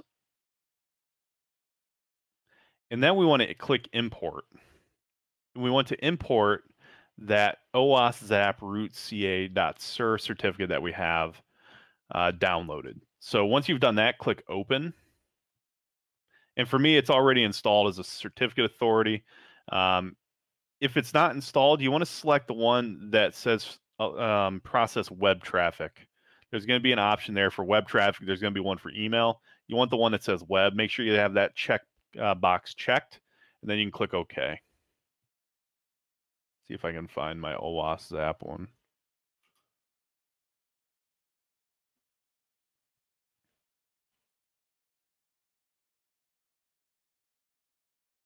So this certificate can identify websites. You want to make sure that box is checked and click OK. So please let me know once you have installed that certificate, please.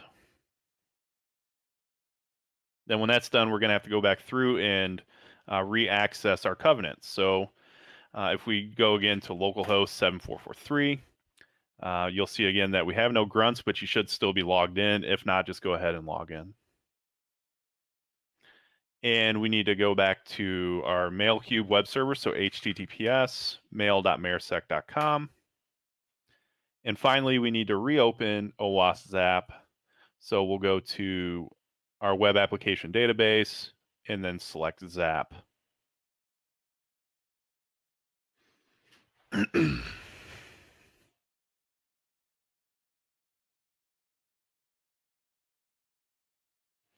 Okay, and then we can click, if you have anything here, just click no, I don't want it to persist, and click start.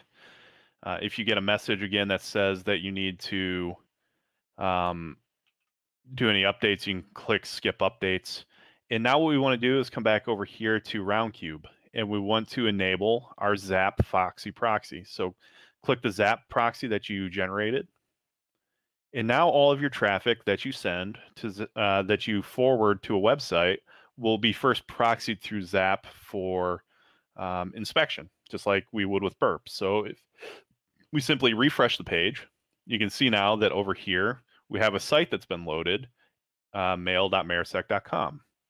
And I want to turn HUD off, which is just going to drive me insane.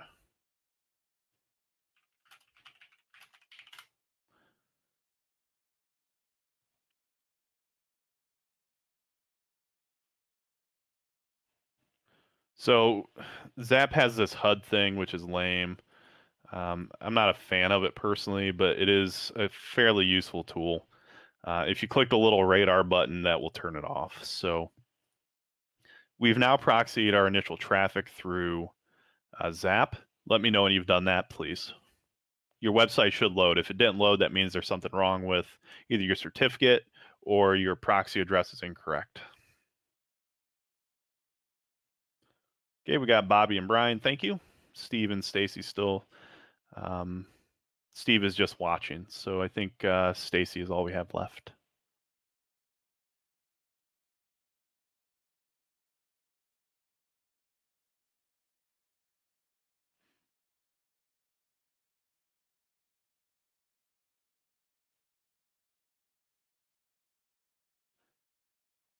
Oh, it's okay. All you have to do is open up that interaction window that we showed you, click the little PowerShell button next to the grunt name, and then you just type exit. It's okay if you have those active. It's no worries right now. Don't worry about that unless you want to do it. Okay, so now that we have Zap open, we need to capture a request. Now, Zap doesn't have the same type of like stop and wait function as Burp does, right, with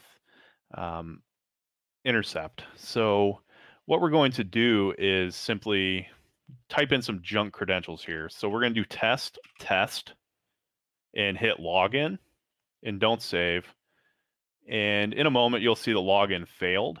If we come over here to mail, we'll see that we have a post request and a get request. So if we look at post and we go to request here, up at the top, we click the request button specifically, you're going to see that we have that request that came through. We have a token. We can see the URL. We have the username was test and the password was test as well. So again, we come over here to the left. We look at mail.mayorsec. We click on the post request because that's what we sent, was a post request with our authentication credentials. And we'll have that request here that we can now attack using Zap's attack tool. So if we right click this and we go to attack fuzz, it will open up a new window just like burp repeater would or burp intruder. This is Zap's version of intruder, and it's not throttled if you don't pay the $400 a year for Zap Pro, or for Burp Pro, and you don't need turbo intruder, etc. Zap has this functionality built in natively by default. So once you're here, it looks a lot like intruder, right? So we need to identify our fuzz locations, and we want to fuzz two parameters here. We want to fuzz the username, and we want to fuzz the password. So the first thing we want to do is highlight test and click add. And then from our payloads option, once you're here, we click add again. And then finally, we can click on string, and we want to pick file. And then select our username file, because the first thing we're doing is attacking the usernames. So we have that name combo list we created with name mash. We want to select name combo. And then once you've done that, you can see that our list of name combinations are saved. And then we add this. And then we click OK. The second parameter we want to check is test. So we highlight this and we click add. We click add again. And then we go to type file. And we want to select that password list we created, that spray list. So we see our 5 passwords and we click add. And then we click OK. And now we have 2 different parameters that are going to be fuzzed here. Please let me know when you've gotten to this point.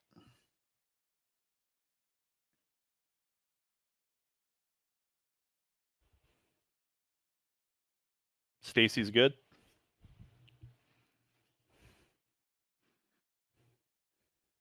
So again, if you've used Burp Suite Pro or Burp Community with Turbo Intruder, you should have some experience or knowledge of this in the past. Password spraying or brute forcing password login forms with any tool like this shouldn't be novel to you. You should have some experience at this point. So.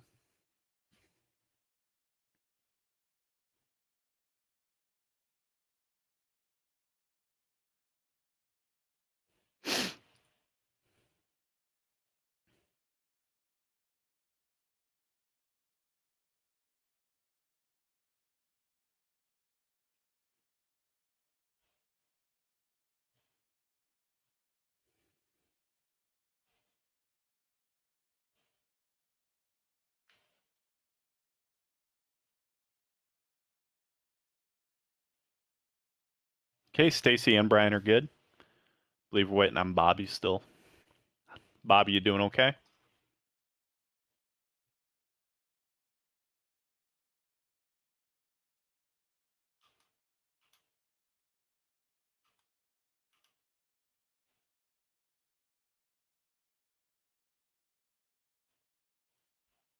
Okay, Bobby's good and Kurt is good. Thank you guys.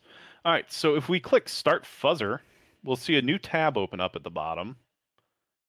Fuzzer, right?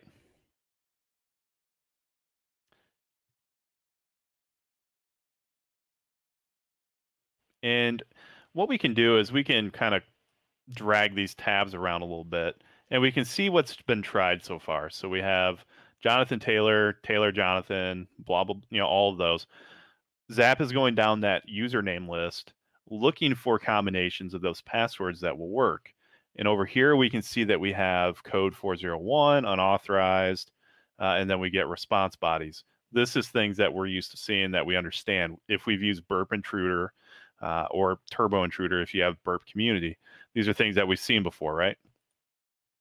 So we shouldn't see much difference within our request sizes when it's a 401. We can see there's consistency here.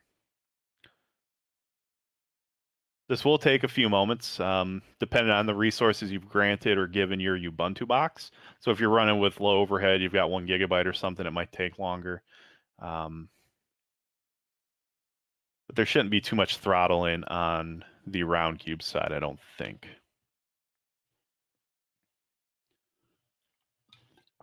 And you can see these differences in sizes are specifically because of the size of the usernames that are being used. So Jonathan Taylor obviously has more bytes than Taylor, so the request size or the response size body will be less.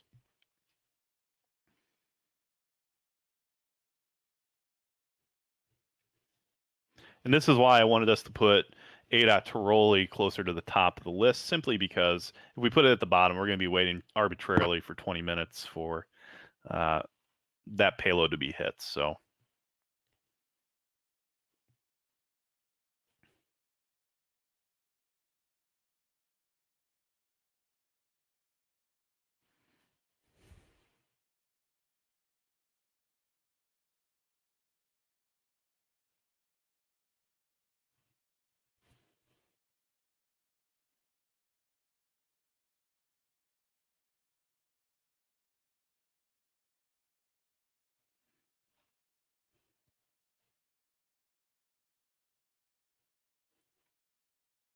okay, hopefully we're through these passwords soon and we start getting onto the other users we need.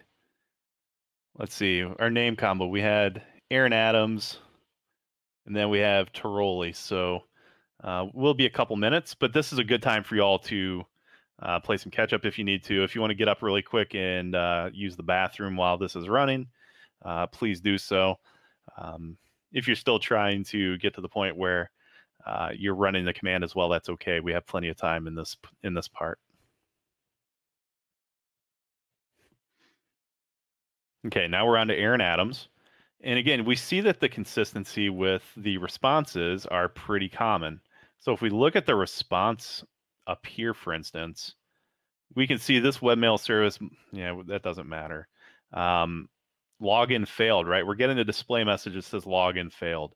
So we can assume that if it's a failure message, and we can see a couple different things that would give that. Again, the login failed message warning itself, as well as the 401 unauthorized message, would suggest that these are invalid attempts. These are not valid password attempts, right? That we're spraying.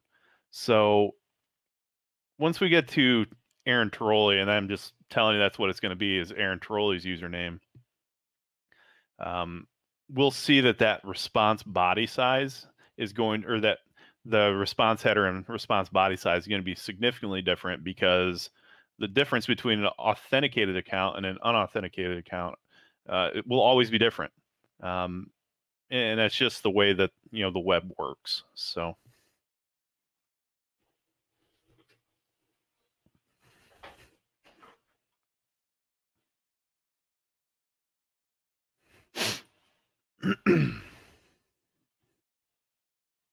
any questions on what we're doing here?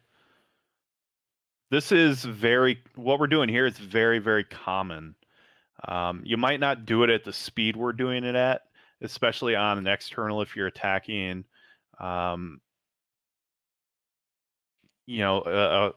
external portal or a website that might have lockout attempts, etc. But what we're doing here is an incredibly common technique for password spraying a website. So if you haven't had much experience with that before, this is a great time to cut your teeth with it a little bit, without using something command line based like Hydra, etc. So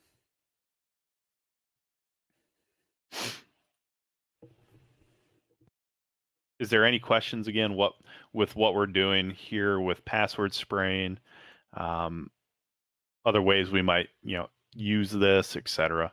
I'm happy to answer any of those questions.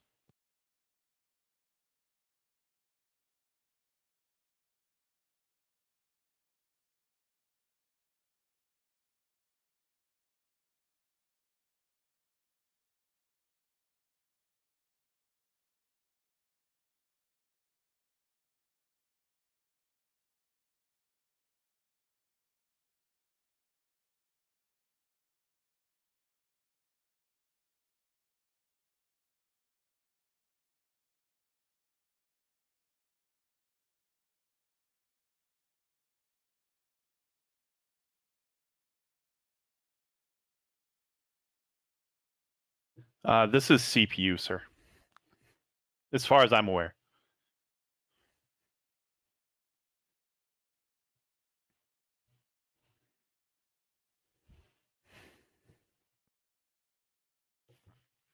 So obviously, if you're using this in a VM, the less power you gave it, the longer this will take. So if you gave it like 1 CPU in total, it'll probably take you a bit longer than, I think this Kali box for me probably has 4 CPUs. And there is threading, if I'm not mistaken.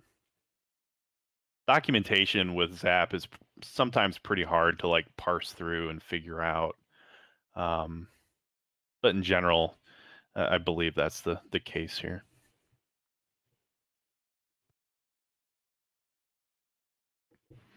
Okay, here we are in the Tyroles now. We see that we've got Aaron Tyroli, Tyroli Aaron, Aaron dot Tyroli. None of those have worked yet.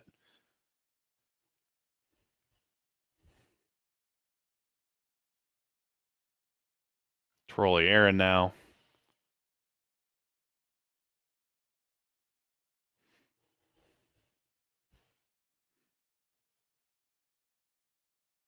It's okay, Steve. Thank you so much for being here. I truly appreciate it. And hopefully you learned something today and with the course. And if you have any questions whatsoever, please feel free to join me in my Discord or, and whatnot.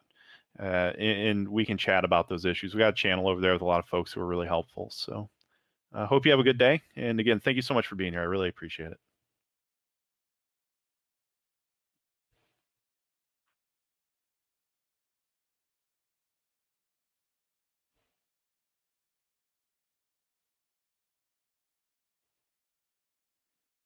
Come on, Zap.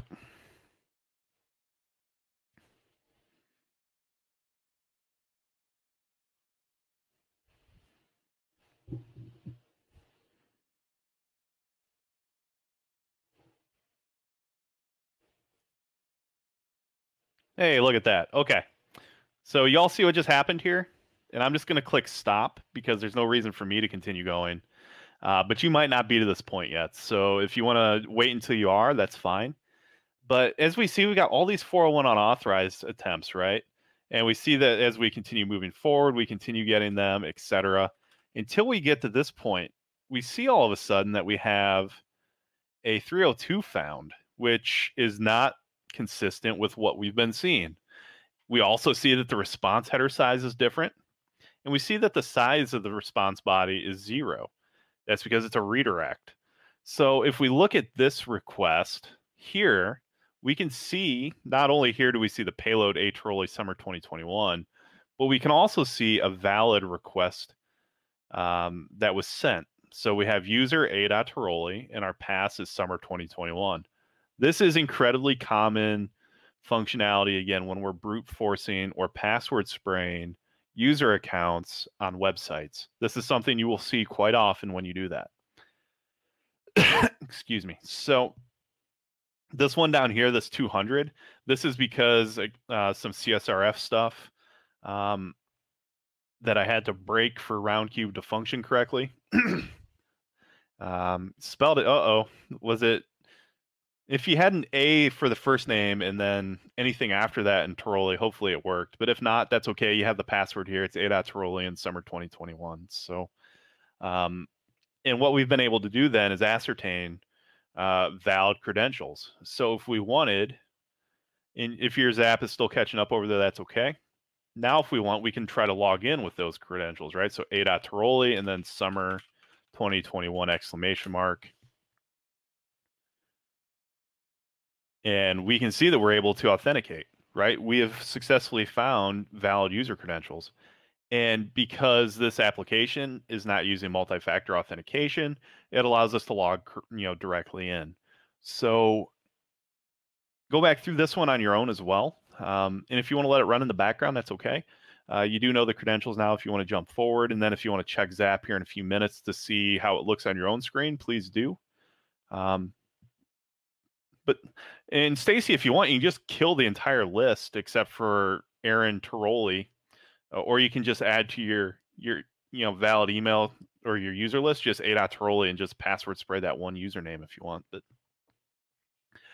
we now have access to Roundcube. We can turn Zap off here. We don't need this anymore. And I've got an example here on mine of a phishing email. So the next part of this, the next part of the course in the workshop today is sending phishing emails that we can try to convince our users to click on in order to execute malicious payloads. So how we're going to do that is there's two ways that we can do it in the course. Simply because we're strapped on time, I'm going to cut out the Word version because it's likely your VMs don't have Microsoft Word installed, and I don't want to make you all spend 10 or 15 minutes trying to do that if you have a license. And I'm not going to make everybody else drag along who do not have a license. So the course covers both ways. So if you want to see how to do it with Microsoft Word, go back through that material and check that out. But in short, what we can do is we can create an HTA file that will have a payload in it. And we can host that .hta file on our Covenant web server. And we can send a phishing email with a link to that HTA file for our unsuspecting victim to click on. And when they click on it, we'll give them some information about right here. For instance, if the browser says it might be dangerous, please ignore. We can say just reopen it as expected and execute it. So we can just copy most of this. And I'm just going to go ahead and create a new document. But first, something you can always do in Inbox is if you gain access to somebody's inbox is to look at the contacts, right? Here we have a whole list of user contacts that Aaron Tiroli is contacted with. When I clicked on the email, I got the proxy server is refusing. If you close the Zap, but not Foxy Proxy, that's a common message you would get with that. So disable your Foxy Proxy and then refresh. That should fix that for you, Brian.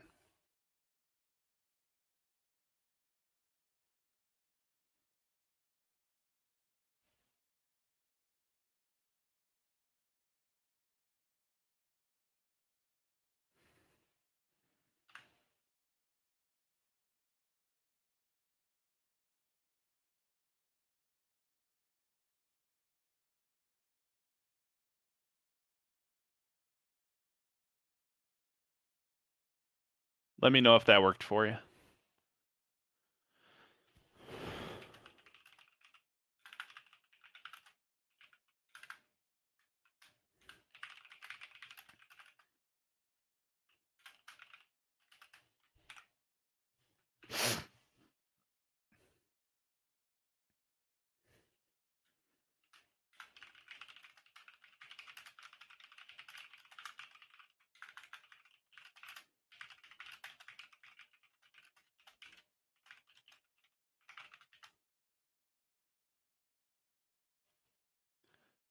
Okay, wonderful.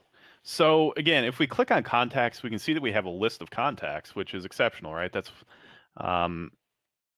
something that you can do in real environments. You can also look through a mailbox and see what some of those emails are. remember, if you're doing this in a real environment and you're permitted to do social engineering or phishing, you only want to target those employee emails that are within scope, which is typically going to be emails that are either provided to you specifically or emails that are within the domain itself. So I'm going to click back here on mail. I'm going to recopy this email just for simplicity.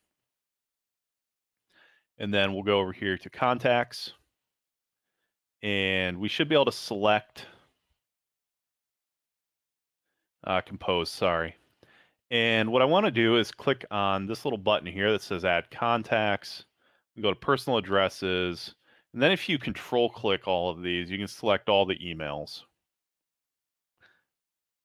And then you can click insert. And then you've inserted all of those. Alternatively, you could do this through blind carbon copy, which is also sometimes a good idea to do. Shift works as well, thanks. And we can paste that phishing email, and we want to delete a couple things here. We can delete this link, and we want to just say, we want to make it look like somebody should really open this, right? So you want to pick topics that are relevant. So for instance, right now and in the last 18 months, COVID has been exceptionally relevant. You want to do things that are not going to sound or be immoral or unethical, though, right? But you want to choose topics that are going to be of interest and concern to the receiver.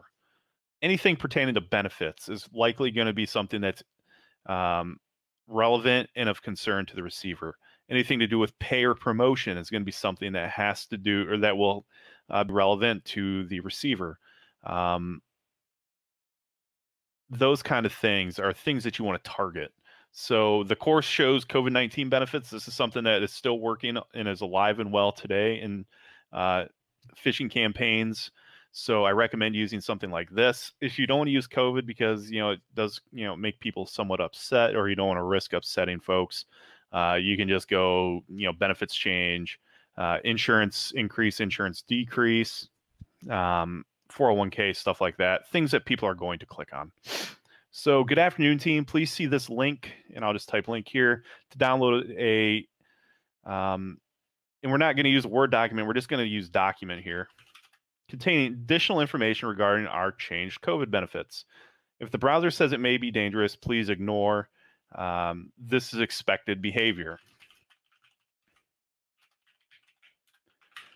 And then from here, sorry, my mustache is tickling my nose. And from here, we need to do a couple of things. So if you're not done with your phishing email, we can come back to that in a moment. We need to go back to workstation 01. And we need to modify our host file on workstation 01. So the way we need to do this is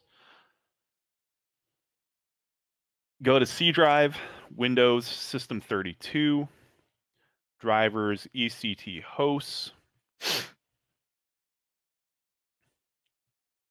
is the file we're looking for. In order to make sure we can edit this, we have to right click on our host file. And I'll bring that back in just a moment. We right click on our host file, and then we're going to click properties, security, users. Then we want to edit the user account itself. And we want to grant the user full access. That will allow that user to just modify the host file. It's going to save us some trouble, because if you do that without this, it's going to tell you you don't have permissions.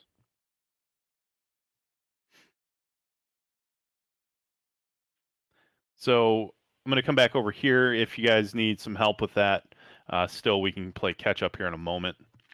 And we want to click on security at the top of our host file, and then click on users, like I said. And then we want to click edit.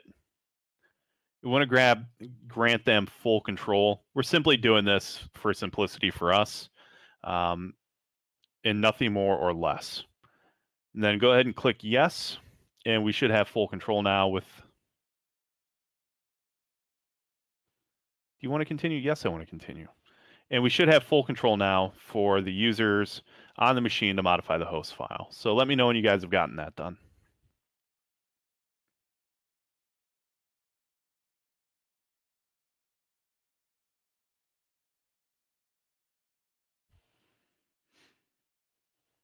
And I'll bring this back up in case you guys need it.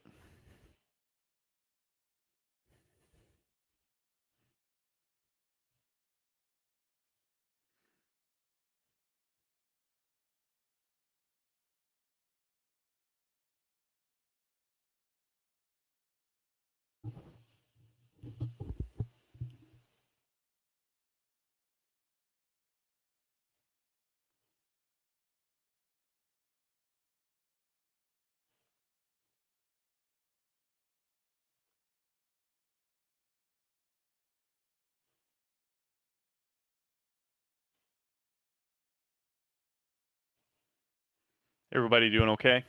Did we find that?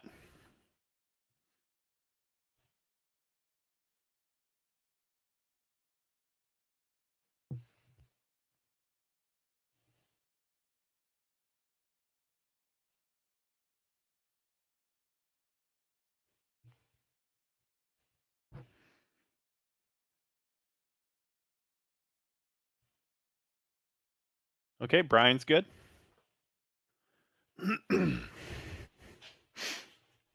Thanks for letting me know.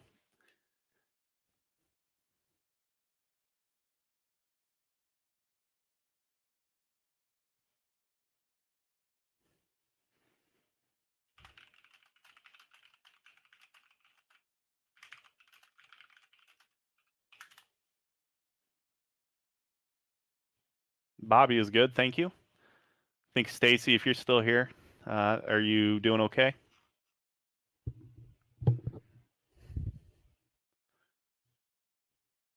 Kurt's good, thank you, Kurt.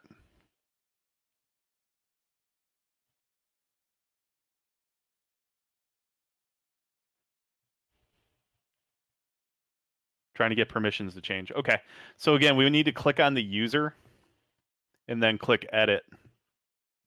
And then simply click on users again and then allow full control.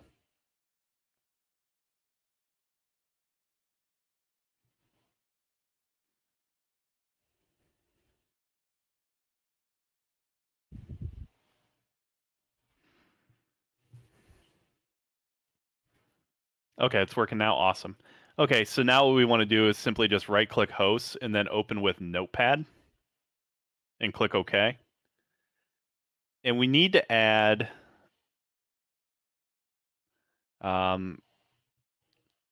give me one moment. I just want to make sure that it's absolutely right. We need to add that mail.mayorsec to our host file. So give me one moment just to make sure I've got the settings correct for everybody. Okay. And my IP address is going to be different than yours. So please make sure you're using the correct IP address, which I'm just going to confirm one more time. You want the IP address of your Ubuntu mail machine. Mine is 3.4. So you can type in 192.168.3. Whatever your IP address is, then mail.mayorsec.com, as we did in our other host file on Kali, and then save that file. If we hadn't changed our permissions for all users to have full access to this file, then we would be having some grief here, and then we would have to try to run it as administrator and go through that whole mess.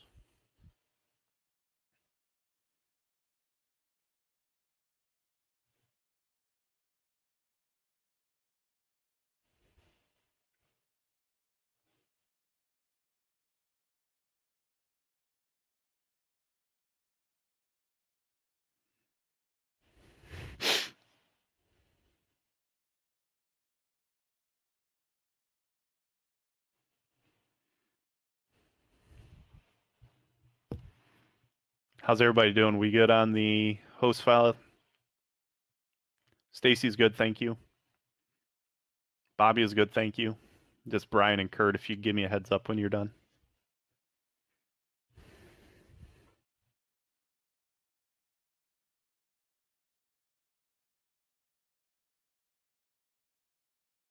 Kurt's good, thank you.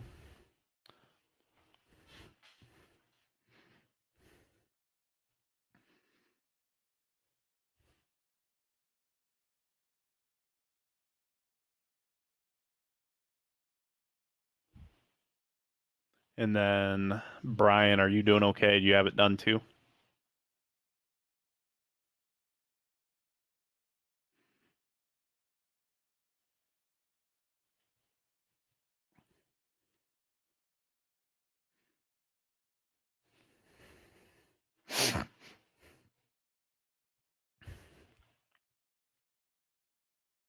Get a save to but doesn't save issue. I think that's probably a permissions issue. If it's not allowing you to save the file, you won't have permissions to do so. Again, you'd have to go back to right-click on the host file, properties, security, edit, and then select users, and then grant that user full control. I believe is the reason that is not happening.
You still having issues, Brian?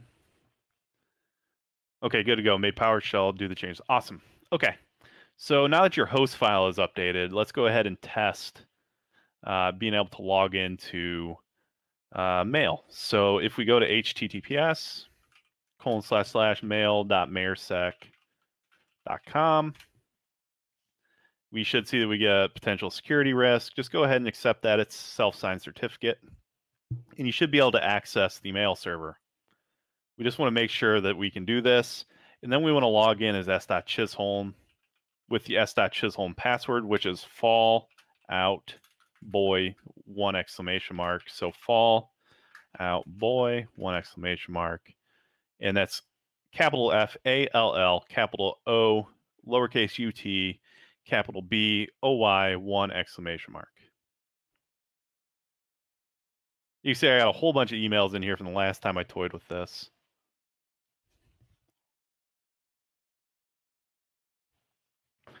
But we just want to make sure that we can access this successfully. So let me know when you all have been able to successfully log into the s.chisholm email account, please.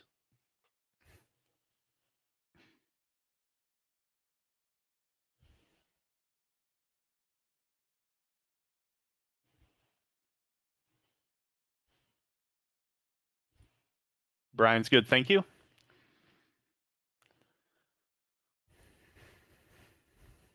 Stacy's good, thank you. Bobby's good, thank you. Kurt, I believe we're waiting on you. Just let me know, please, if when you're ready as well.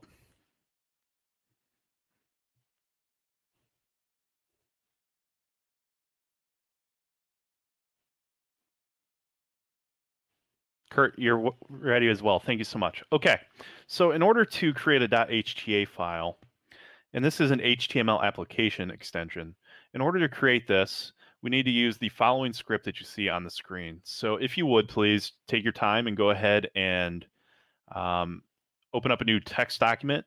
And I'm going to have to do the same thing, so I'll type fast once you guys are done doing that. But if you can let me know when you're done typing this up in a text document on Kali Linux, and then let me know when you're done, I'd appreciate it. So what we're doing here is we're creating a Visual Basic script, generate a function called do stuff, dim WSH. I have no idea what that is.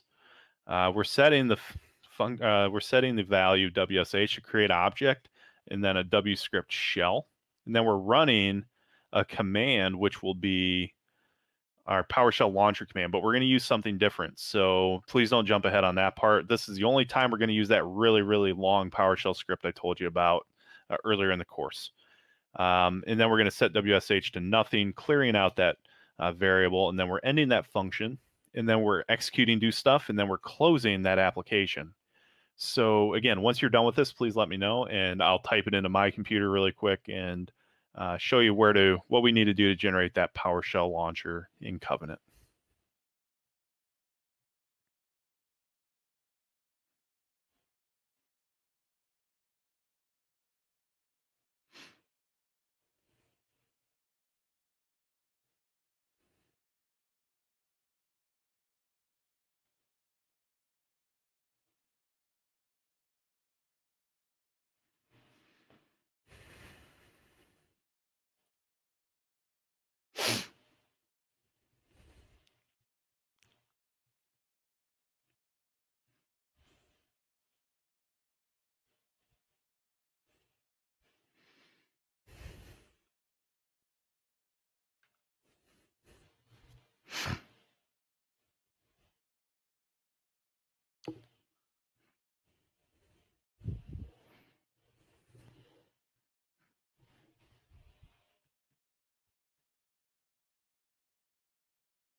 We almost done?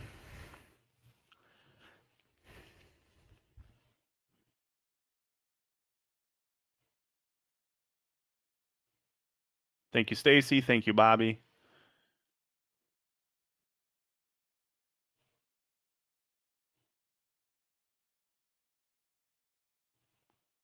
Thank you, Brian.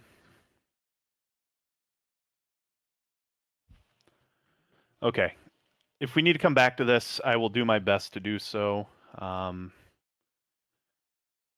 Stand by, because I have to get it done really quick too. So I've got to log back into Kali. I don't think I have this saved on my computer. You can close OWASP app if you're done with it as well, if you found your password.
Okay, and I'm saving mine as benefits.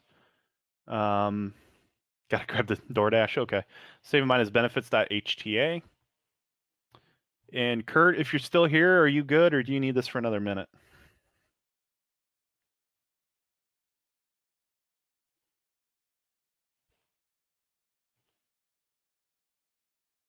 Okie doke. So now that we have that created, we need to come over here to Covenant. And we need to go to launchers. And if we click on our PowerShell launcher like we did before, you're going to see that we have our normal launcher that we had created earlier, right? Well, we're not going to use this launcher. We need to use, excuse me one moment. We need to use the long version that I warned you about earlier in the course. This is the only time we're going to do that. So we need to generate a new launcher and do exactly that. So we're going to go to .NET and then do net 40.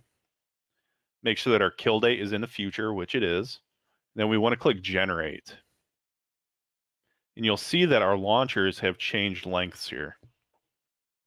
We need to select, once you've done that, double click or triple click, excuse me, this encoded launcher. and you need to right click and copy it. And when we've done that, we can now come over here to our WSH run function or variable in our payload, and we can replace that PowerShell command here and the brackets that we saw, and we can paste our new payload within our script and then save it.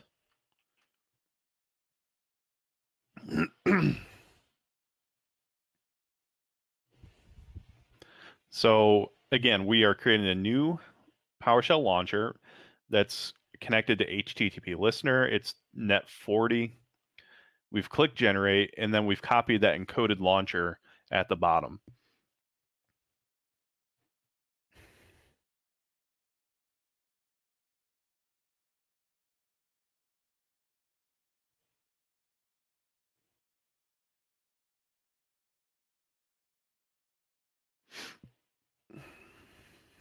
Hopefully the DoorDash is good.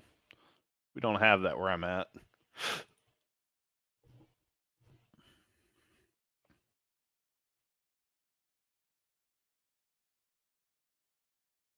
I am starving though.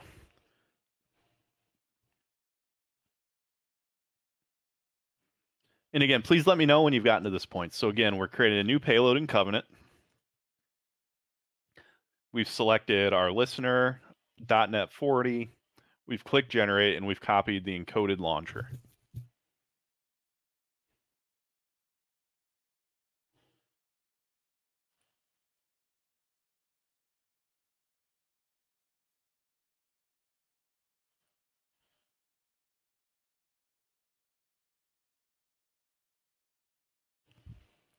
Bobby is good and Stacy is good. Thank you for letting me know.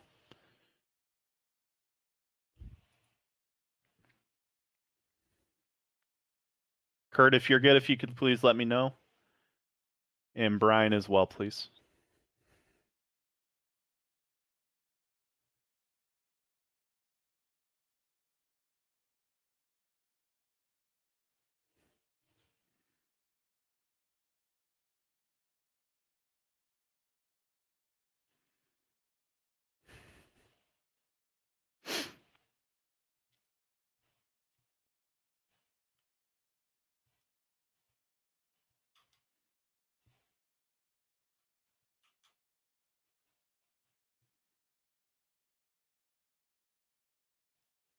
Encoded launcher is what we want to use, Stacy. Yep. So this one down here.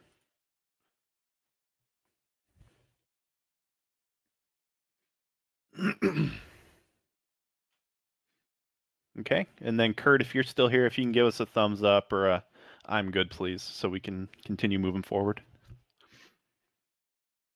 Kurt's good. Okay, so we want to save this again, right? So if you haven't already, go ahead and save it. And then we want to host this file with our HTTP listener that we have in Covenant. So let's go to listeners, click on HTTP listener, click on hosted files, and we want to click the create button. We want to upload or create a new hosted file. So here where it says path, we want to type benefits.hta with a backslash. And we want to click browse. And we want to select our benefits.hta file we created. So again, we go to listeners, we select our HTTP listener, we go to hosted files, and then we want to create a hosted file. So we click that create button. We enter our path, which is going to be /benefits.hta. We browse for it and select it. And then once we've done that, we click create. And then if we look at our hosted files again, you'll see that in addition to test.ps1 that we generated earlier, we now have the benefits.hta file. So please let me know when you guys have made it to this point. Or if you have any questions on how to. Kurt's good, thank you. And all of this is repetitive muscle memory stuff, so it might seem very, very, very, new to you or novel. The more you do this, obviously, just like anything else, it becomes more left, right, so to speak. So.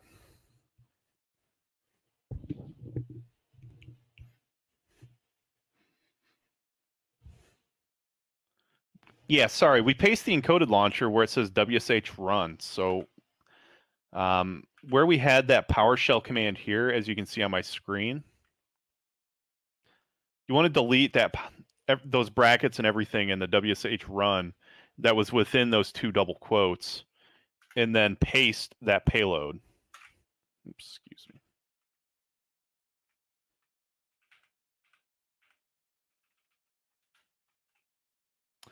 So we want to paste it inside of those double quotes in the WSH run function that we have here.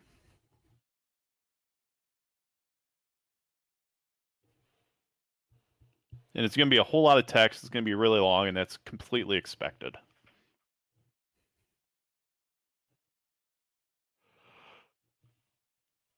Okay, Stacy's good as well. I'm going to go ahead and close this for now. And now what we can do is simply just visit our local host and then look at benefits.hta to make sure that we're able to download it. We want to make sure locally that it's being hosted right. So if we go localhost /benefits.hta, we should get a download message that says we can download this file. This is just a confirmation for us so that we know that we've hosted it properly. So again, if you go localhost / and then capital B for and then benefits, so capital benefits like that, and then .hta, just confirm that you can download it. This is just an extra check in the process that lets us know that our file is being hosted correctly and that we don't need to worry about that. Why is my camera blinking?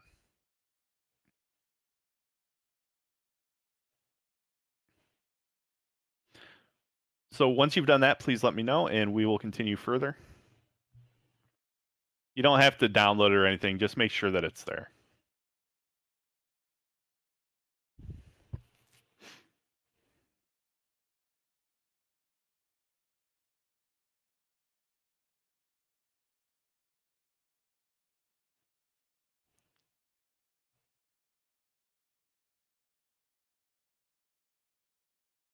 Okay, Bobby and Stacy are both good. Thank you for letting me know.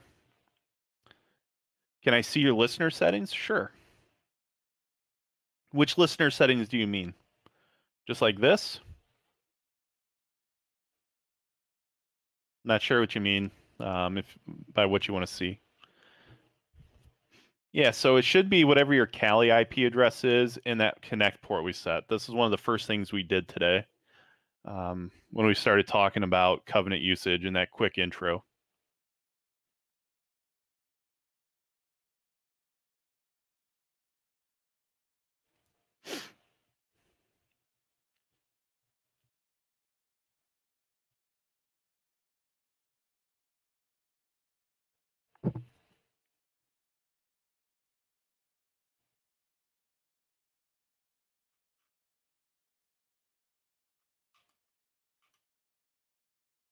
Are you good, Brian?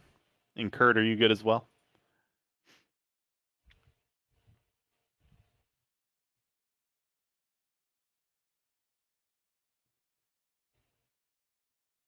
Kurt's good. Brian, you all set?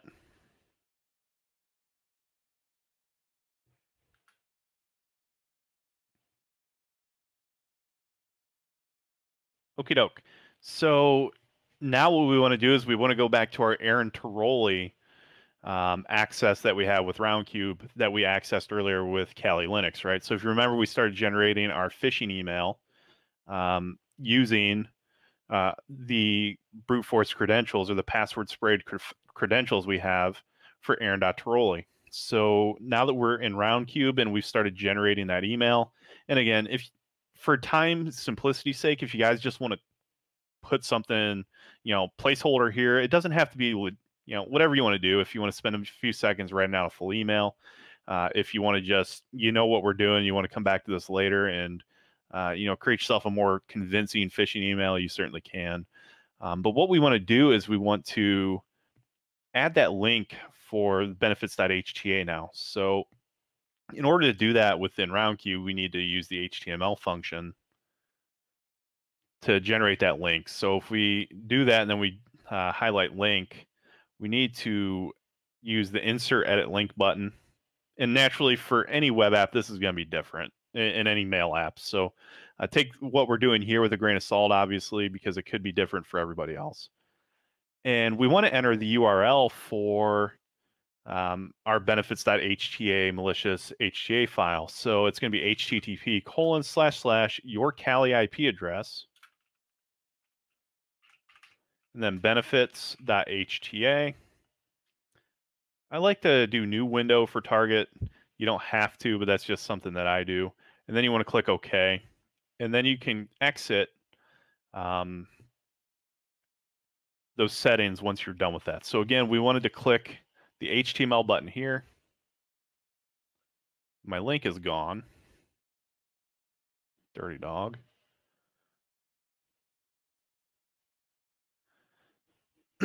So don't close this when you're done. So click that HTML button and then insert a link as you would see with pretty much any email, right? So again, you just highlight whatever you want the link to be. You click the insert button and then you put your link in. You could also use the attach file, but Roundcube is somewhat slow with that, and you might be sitting here for 15 or 20 minutes waiting for that attachment to be sent. That's just a VM thing with running a low overhead Ubuntu box. So we're not going to do the attachment thing here today, but that's another way that you could do this in general, is to attach that malicious file if you wanted. So once you've done this, you're going to go ahead and click send. Is everybody ready to click send? If not, I can wait a bit longer.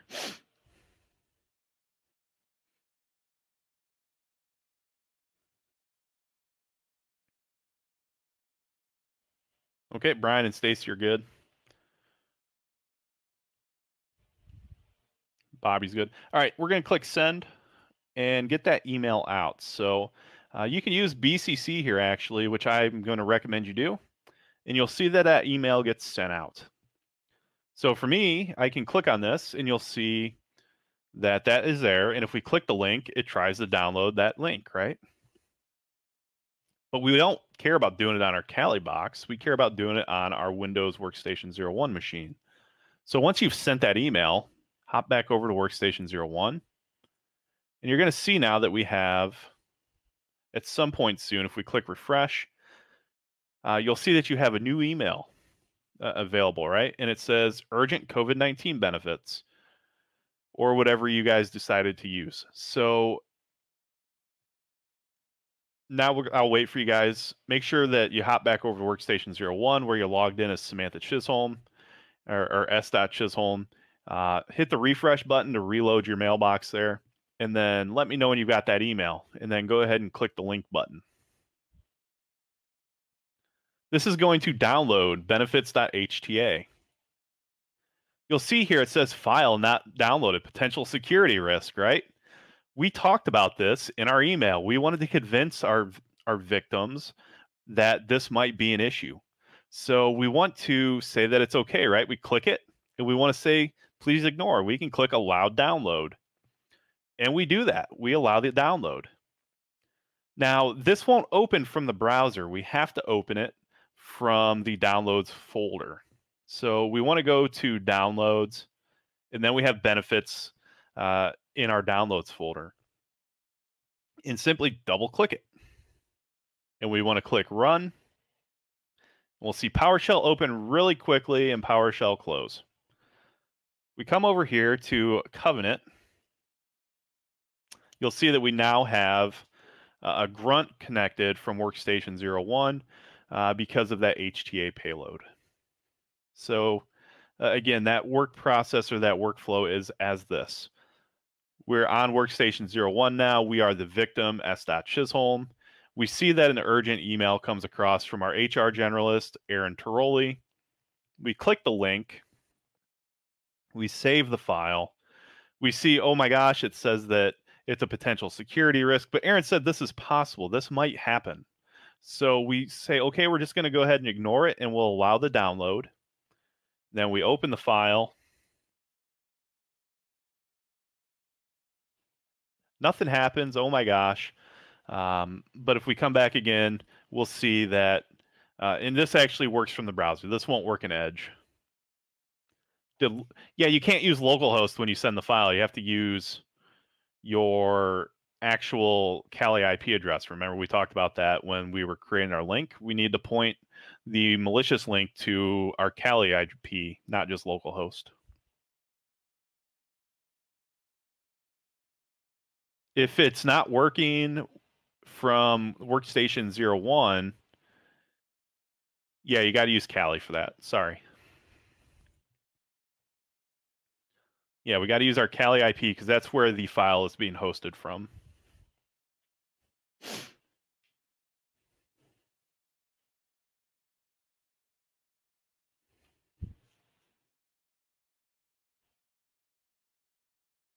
So if you have your shell back or you got a grunt back, just go ahead and throw me that thumbs up in chat. Let me know that you guys have successfully gotten that far, please. This is kind of our first big milestone in the course in general, beyond simply making sure all the pieces and parts are working and communicating. Yep, yours is, it's supposed to be blocked on download. That's expected, remember. We talked about that briefly. If you're using if you're not using Firefox, if you're using something like Edge, you should be able to bypass that.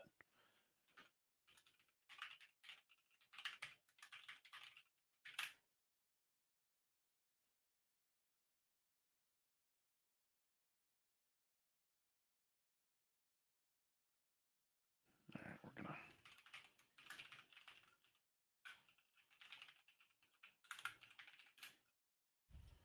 What do you mean it can't get there? Oh, mayorsec.com.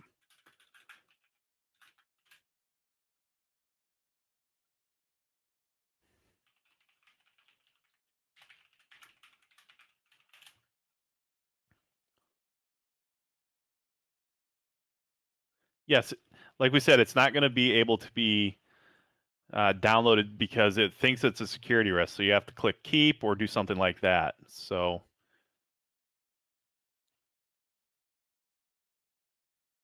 if you're persistent enough, it should work. It should work. And then you need to find out if you're using Edge where that downloads folder is. And if you click the benefits one that you downloaded and you double click it, it should execute as expected. And again, you should get that Covenant launcher. Now I've got 3 of them, which is okay. But Kurt, you gotta, if you can let me know that you got your callback or you have your Covenant grunt, please let me know from the HTA payload, please. Awesome, Kurt. Great job. Bobby, did you get it as well?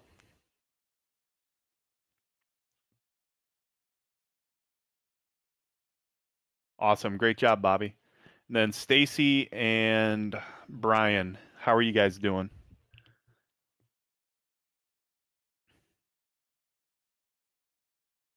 Brian's good. Great job. I'm going to close a couple of these up really quick while we wait. So again, if you ever want to kill a grunt, you just type exit and it'll kill the grunt by killing the process on the other end. This is good for cleanup, post-exploitation cleanup, and kind of your cleanup tasks in general. It's something you always want to do. You always want to leave your environment as close as possible to the way you found it. You don't want to leave payloads and exploits laying behind. You don't want to use, if you create users for persistence, you don't want to lose or leave your accounts there. Got it downloaded on workstation. Okay. And now all you have to do is execute it. So double click it and then click run. And you should get that callback in your Covenant once you've done that.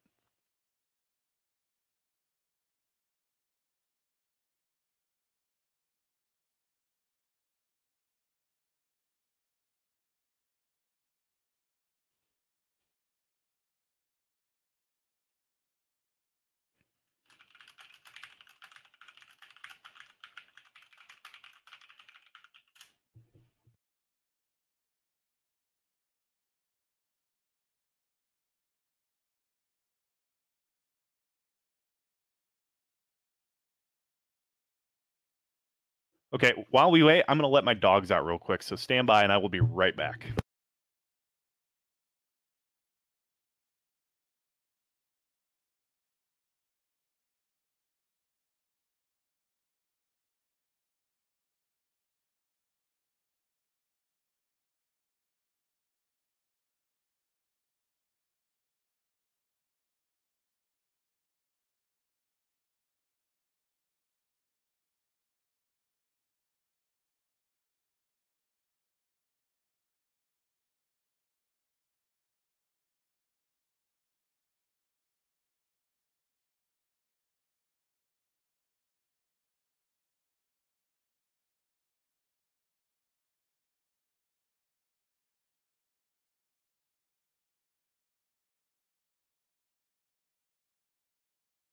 Okay. Stacy, how you doing? You got that working?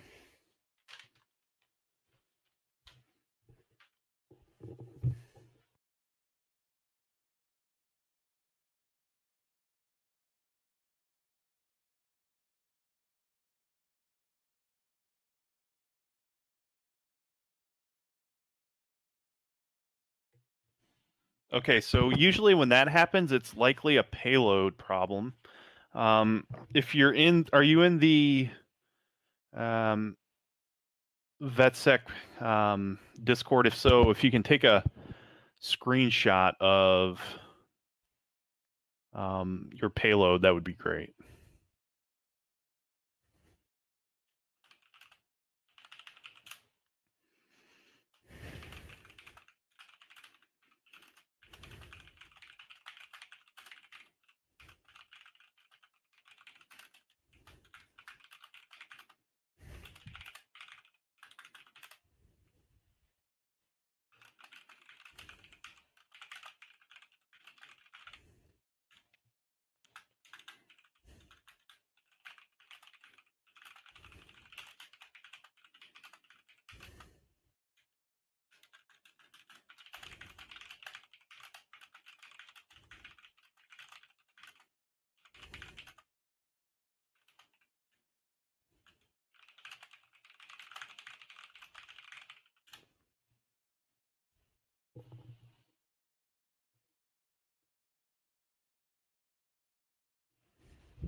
Fortunately, I won't be able to help if I can't see what some of the problems are.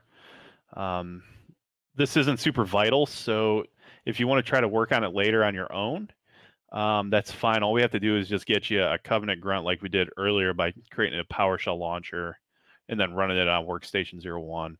It's up to you either way. I'm happy to work through it if you would like, or if you want to do it like that and then troubleshoot this on your own as you work through the course again. You can do it that way too. Okay. So we will need you to have a listener, and we're going to walk through that process again simply because we're going to need to host a new one. And we have that test one, but we don't have the link anymore. This is something common with Covenant. Before we get to that, let's talk about remediation for what we just did, though. So clients expect more than just hack and pack, right? They want more than you just to hack something and tell them what you did. They want to know how to remediate it. So in this case, when we got our foothold through password spraying, we did it because of a few things. Poor password policies, right? Security misconfiguration in the web application. Like I said, I had to disable CSRF management within Roundcube in order for us to brute force it. Otherwise, Roundcube is highly secure. So additionally, there's no multi-factor.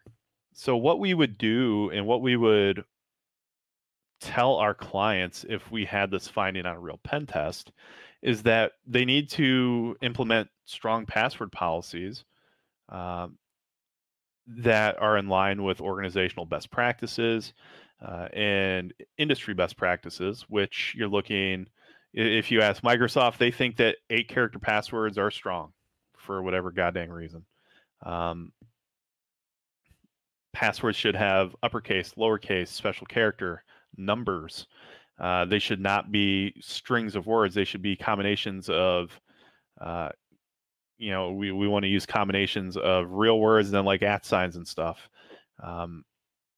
Make sentences, sayings, etc., that are going to be long enough that you can remember them, but complicated enough that typical word lists and combinator attacks aren't going to crack. Additionally, multi-factor authentication. It's 2021. There's no excuse whatsoever for applications to not have MFA. With the low overhead costs of things like Google Authenticator and other applications, multi-factor authentication is a must.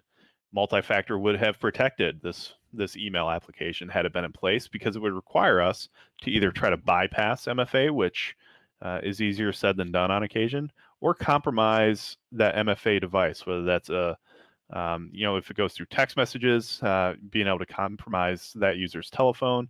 If it goes through authenticator like Google Authenticator, compromising that authenticator account, etc. Finally, if as we saw earlier, a few folks had problems with their initial payload getting through when we tested our connectivity. Um, Antivirus being up to date and enabled. Obviously, here we disabled it for the course, but you will find in real environments where antivirus is just simply not enabled on endpoints. It causes too much problems for people sometimes. They're just lazy. They're stupid. Whatever it is, human error is our leading issue when it comes to cybersecurity, and we have to assume that our weakest link in that chain is always going to be users. So one more time, just going over remediation, strong password policies, MFA is enabled, configuring our applications appropriately to protect against attacks such as brute forcing and password spraying, enabling lockouts, etc., and enabling our antivirus on our endpoints. So any questions on remediation? Likely not. Most of that stuff is pretty common sense. So I'm going to close this grunt really quick. So we'll just exit that. I encourage you guys to do the same because we're going to go through the process one more time of generating the grunt that we're going to use for this foreseeable future, or the launcher we'll use for this foreseeable future through the rest of today's workshop. We got about an hour and 10 minutes left. We're not going to get to the pivoting stuff today, unfortunately, or the network pivoting, but we will get through hopefully most of the local machine or the local machine exploitations. So let's go back to launchers. Let's create a PowerShell launcher again. We want to do net 40 like we've been doing. Ensure that our kill date is a date in the future, which in this case, again, we see it's 11/27, and then click generate. But now we're going to go back up. We're going to host a new payload or a new launcher. So I'm going to type / and then rev.ps1. This is something I use. You can use whatever you want, and click host. And now we have a launcher and an encoded launcher here. Please let me know with a thumbs up or something else that you guys have gotten to this point.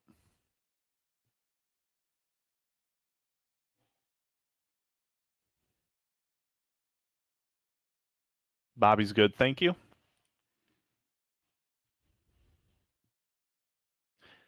And if I didn't say already, from here on out, you can disable or turn off the Ubuntu mailbox. We will not need the Ubuntu box anymore. So if you're low on resources or you want to give your give your computer a rest, you go ahead and turn off your Ubuntu machine. We won't need that for the rest of the course. So from here on out, that machine is no longer needed.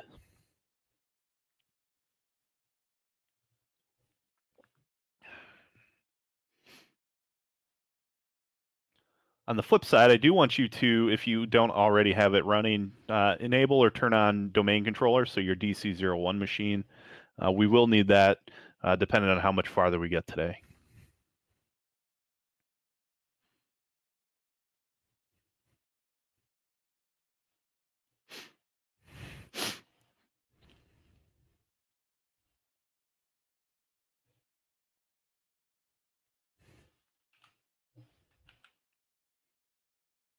Okay, Bobby and Brian are good. Stacy and Kurt, are you guys doing okay? Have you generated your new launcher?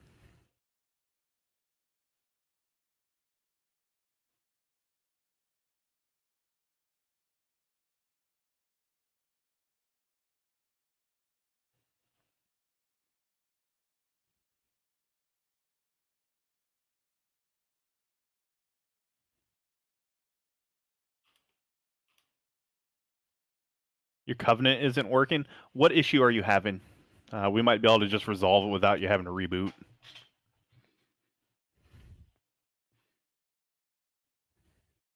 A simple refresh of the browser may work.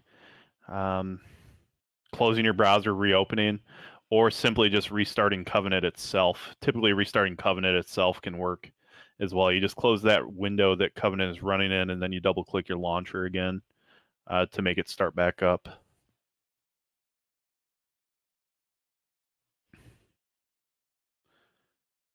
Yeah, so just turn Covenant off and turn it back on. Sometimes Covenant is a pain like that, and if you've right-clicked and opened in a new tab or something, it can sometimes just stop playing nice. So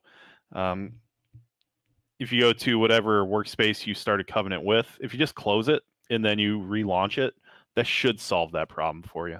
There should be no need for you to reboot your machine. It's not going to be a machine issue. It's going to be a covenant problem.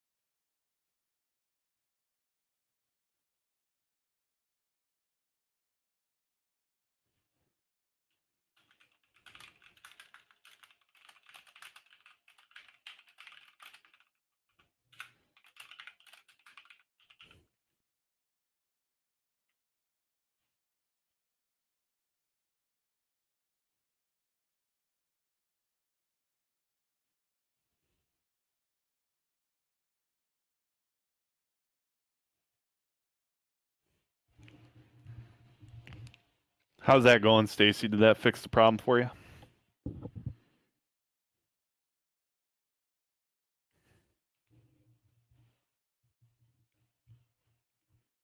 Even after you killed Covenant? You might have to recreate, and I hate to say it, you might have to create a new listener. So if you go to listeners and you click HTTP listener or whatever you named it, come down here and click delete, and then just regenerate a new listener.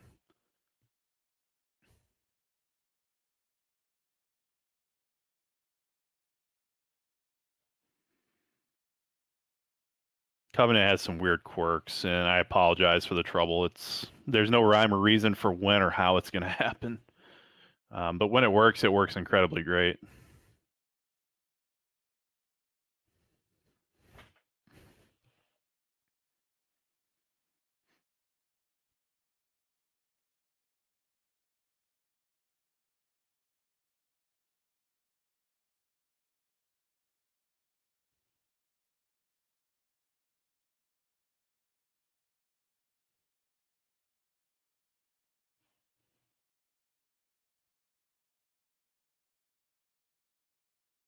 No, the listener was stopped. Okay, great. So if you go to your launcher, and again, you create that launcher, right? And we want to copy the encoded launcher at the bottom, or the encoded launcher that we're hosting now, right? So again, we generate, and then we go to host, and we host a file, or that launcher. I named mine rev.ps1, and then you click host.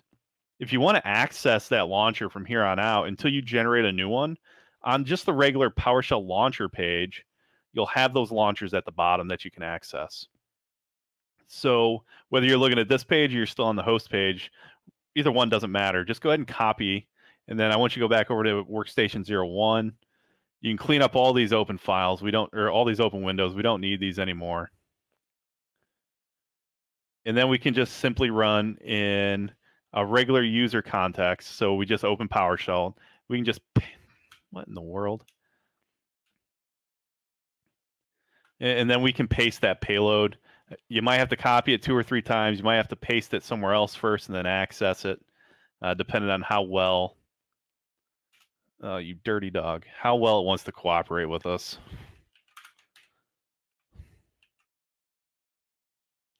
And then just go ahead and run that payload, and you should have a new Covenant grunt spun up. So let me know when you have a new Covenant grunt.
Bobby, you're good. Kurt's stepping out. No worries. So just Stacy and Brian, if you let me know when you guys have a reverse shell or a covenant grunt, that would be great. Thanks.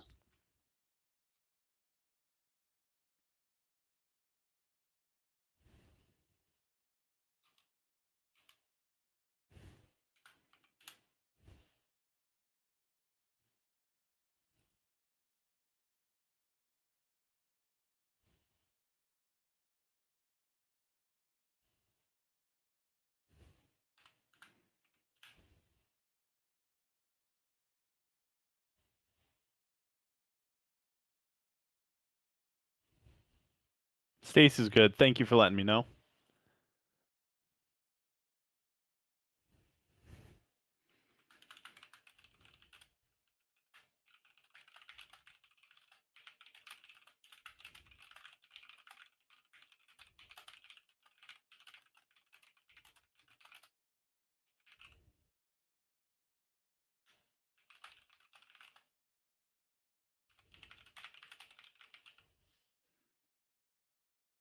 Brian's good. Okay, so now let's dig into how we can start enumerating the machine that we've compromised. So this is our foothold, right? This is our, we started externally against our Ubuntu machine, which was our mail server. And that was assumingly a forward-facing, web-facing endpoint, just like a website would be, or an Exchange server, or O365, etc. That is a service that's facing the internet, that is seemingly segregated and separate from our internal devices and our internal network. Where we are now is on that wall between the internet and the internal. So we have access to the external services from Kali because they're open to our internet, which is our external network that we created to what am I thinking? Simulate that, excuse me. And now we have workstation 01, which breaks that wall and gives us grants us access to the inside of the network. So we've now pivoted or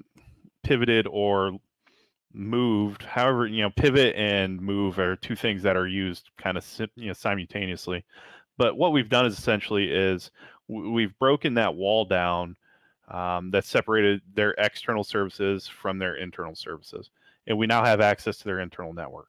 And with that, if it's within our scope, which in this case we're assuming it is, we can now start to enumerate the local machine that we're on.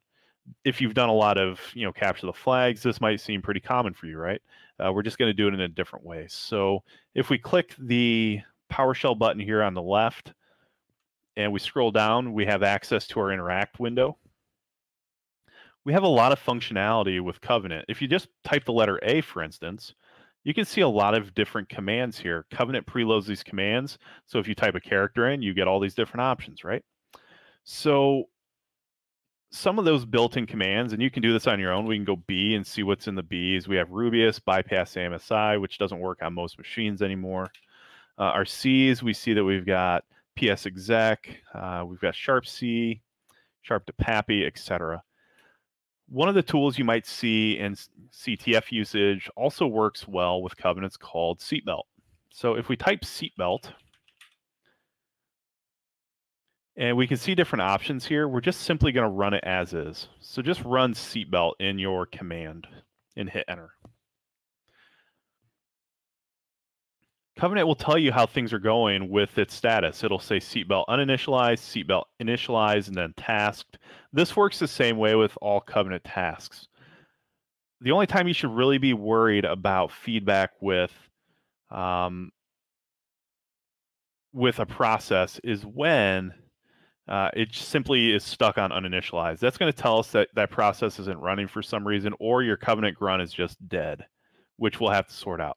So here we have error running Covenant, or running seatbelt, excuse me. I think that's because we need seatbelt. Is it audit? No, one second.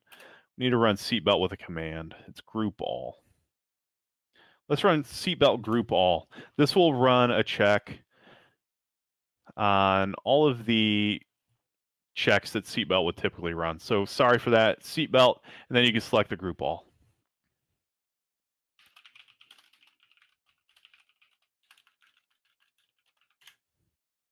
And this will be what might seem like a lot of overwhelming output. So it's going to run literally everything. Um, and I mean absolutely everything. It's going to run everything from AMSI providers telling you the GUID for AMSI, which you can actually break to bypass AMSI. We talk about that in the last video of the course using FOD Helper, which we will absolutely not be getting to today, unfortunately. Tells you what antivirus is being used, and here we see that it's Windows Defender. App Blocker is not running. We have ARP tables. Auto runs. Auto run is something that we still see in a lot of environments. Some auto runs run by nature. You know, you're looking at VMware stuff. You're looking at Security Health Tray. You can exploit auto run when a system starts up, and we have auto run persistence actually in the course where it'll run a command or a reverse shell or something else to grant you persistent access to a machine. Credinum. This is something that when it's checking the credential vault, the Windows Credential Manager. And in the course, and if I don't think we're going to make it today, but I'd hope to, where we can actually dump clear text credentials from the Credential Manager using Mimikatz. And we don't even need elevated privileges for that. We just need low privileges, which is an incredible thing to be able to do. It tells you all the different directories in play in the current directory we're in, which is default documents. DNS cache stuff, which we'll scroll through. We don't need anything there. It'll tell you the AMSI scan interface, and the highest.net is enrolled, so we can't really do anything with that. Scrolling further, we see some services that are running. Environmental variables, which may or may not be able to be exploited. Environmental variables might tell you things like if you have unquoted service path vulnerabilities. Scrolling farther, Firefox presence. The course also includes this, and I'd hope to get to this today too, which I don't think we're going to, but you can dump clear text Firefox credentials from machines using things like Firefox Decrypt within Metasploit, and then the Firefox Decryptor tool. So it's telling us where these keys are actually at, and it actually says credentials file. You can run Sharp Web if you install it, and it will go ahead and grab those clear text credentials from your Firefox.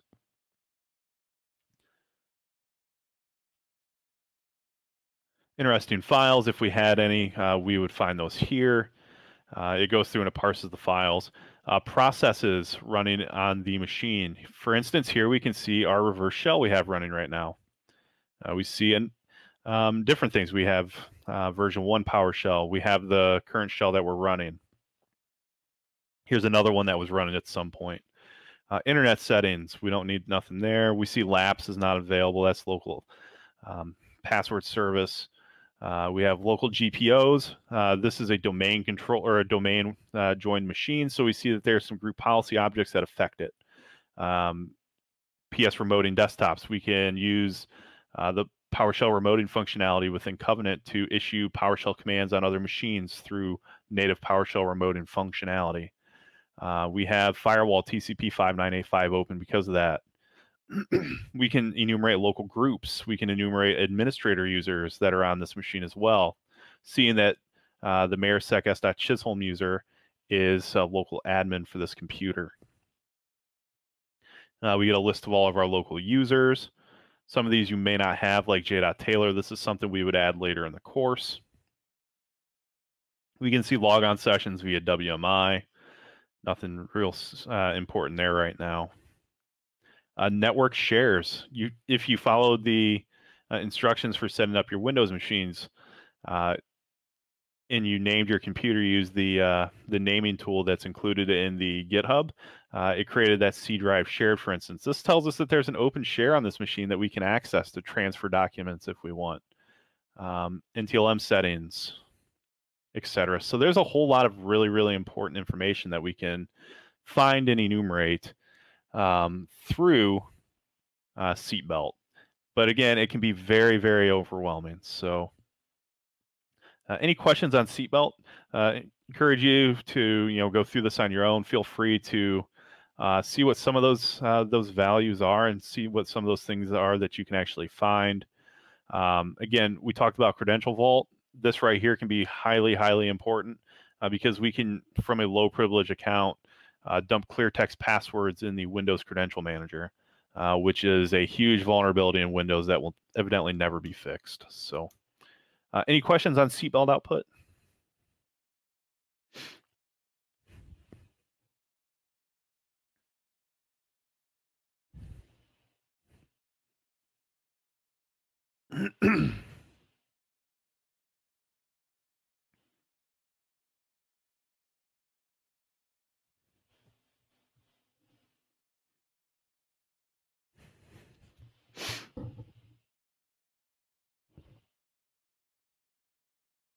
Anything at all? If not, we'll continue moving forward. The next portion is going to require us to make some modifications to Workstation 01's registry, and I believe this is important for a couple of reasons. The first is you can see how a vulnerability is actually occurs on a system before you're able to exploit it. So the first vulnerability that we're going to look at is called auto logon, and auto logon is an older vulnerability that still exists in systems today. And the issue with auto logon is it places clear text credentials inside of our user's registry. And anytime you put clear text credentials in a registry, those credentials can be accessed and utilized to make my camera jump around and be utilized by others and accessed by malicious attackers, etc. And then you've got clear text credentials for a computer or a service, etc. So if we hop over to Workstation 01, I want you to type in registry in the search bar and select registry editor and then select yes.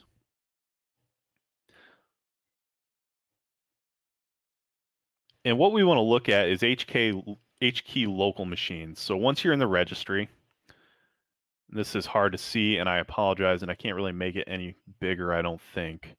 But what we want to look at is HKey local machine, which is right here. And then we want to look at software, Microsoft, Windows NT, current version if we have it, and then Win logon. And in this case, we don't have current version. So we will need to generate this account or this registry key value. So is everybody here so far? And I'll put this over here on the screen for a minute. We need to come to this location here in our registry. For the systems administrators in the group, this will be something you've probably had to deal with before or modify or use. So what we want to do is we need to create, if you don't have it on your endpoint, and if you have a newer version of Windows 10, this should not be here. But if it is here, or if it isn't here, we need to create a new key value. And we're going to call it Win logon, or current version, excuse me. You know, stand by, don't do that. I have to check something quick here. Stand by.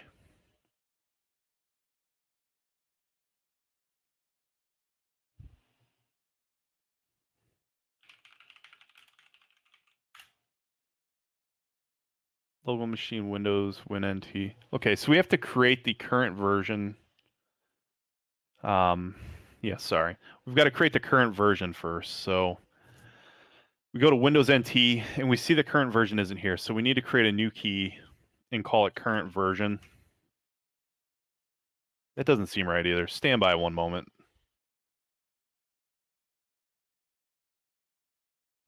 If you did that, delete it. I got to look at some other notes. This doesn't seem right to me.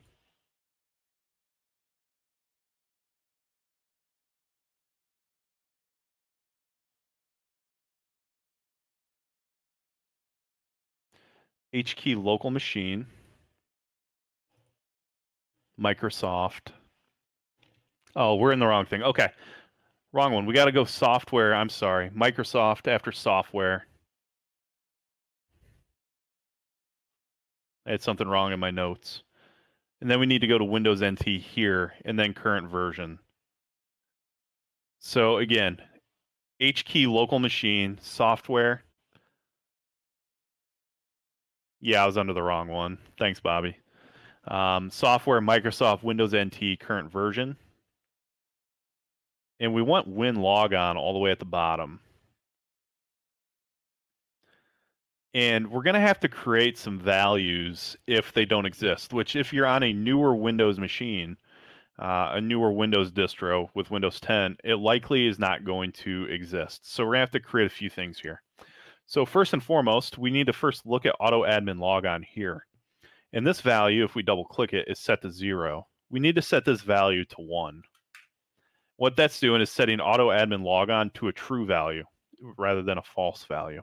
So this will allow automatic admin logon with valid credentials if it's an administrative user. We next need to set default username. You're going to have to create this value. So I'm going to go ahead and delete this because I just want to show it. And then I don't think we have default users or passwords. So we need to right click win logon now and click new and then dword 32-bit value. Make sure that's correct too.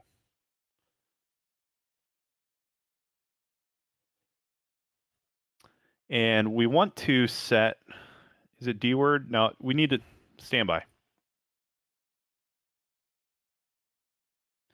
When logon, we want to set new string value. And we want to set the string value.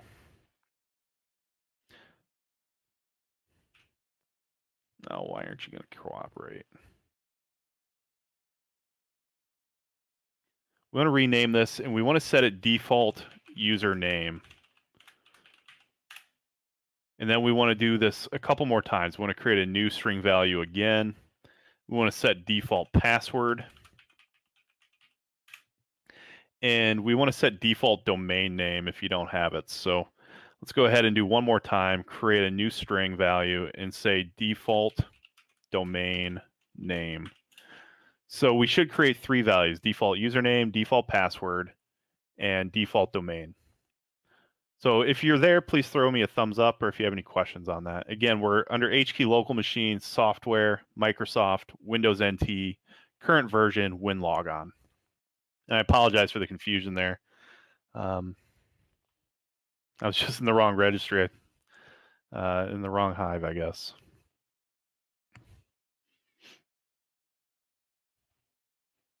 So Stacy's good. Bobby, are you good? And then Brian as well. Just want to check on you. Brian's good. Bobby's good. Okay. So let's go ahead and double click default username. And our default username here is going to be s.chisholm, right? That's the account that we know this user can access.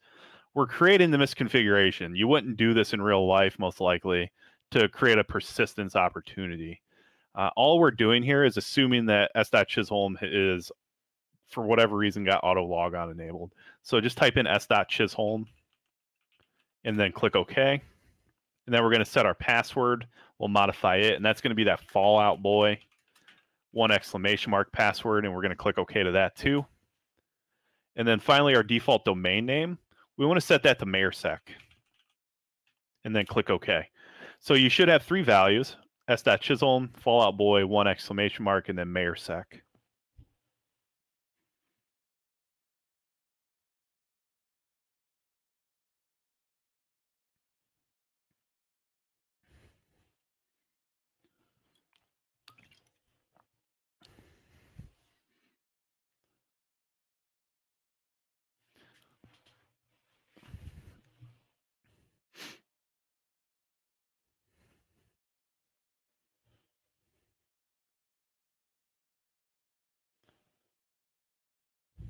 Everybody there?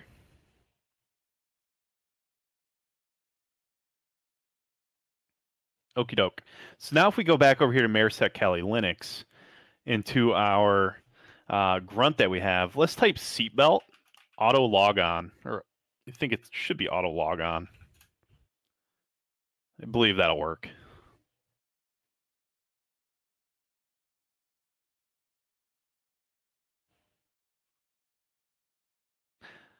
Seatbelt. What? This should work. Okay. Standby. Why is auto logon not working?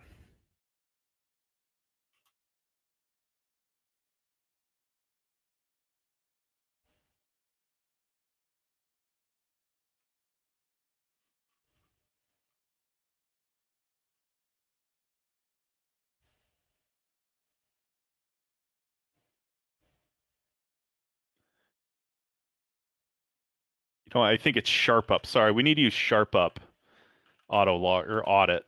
Let's see if that works. My notes have betrayed me.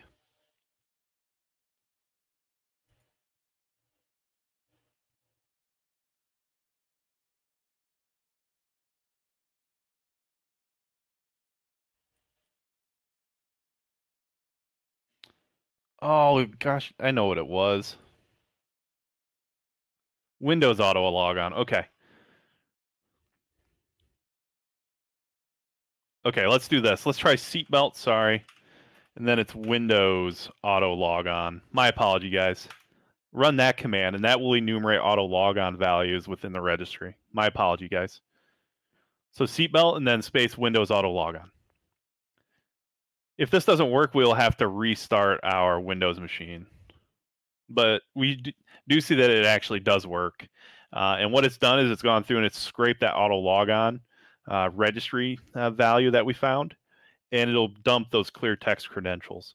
So we can see that this is actually credentials for a domain as well. So we see it's Mayorsex domain, the yes.chisholm user, and then Fallout Boy 1. So that gives us those clear text credentials. And this is something that we see a bit more infrequently than it would have used to have been seen, but it still is seen on a fairly quasi-regular basis. So you always want to check that registry value when you're on a pen test. So any questions about Windows Auto Logon?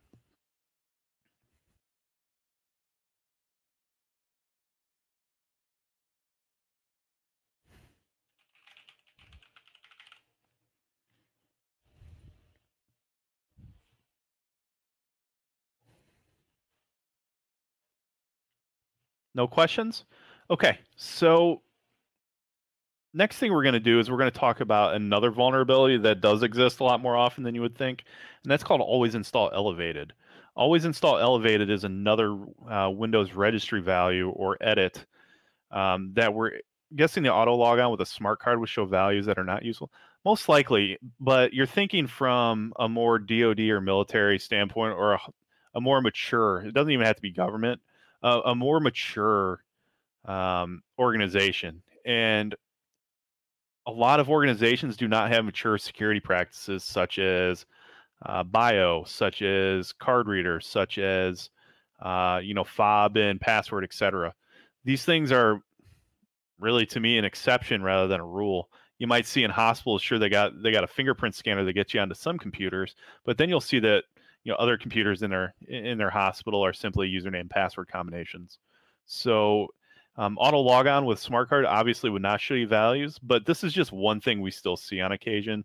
And despite its age, it still is something that does exist. So and it's a good first step into modifying our registries and looking at registry values for the course. The next thing we're going to do is look at always install elevated, which you do see a lot more often. This is something where systems administrators who do a lot of installations of different things with installers, camera froze.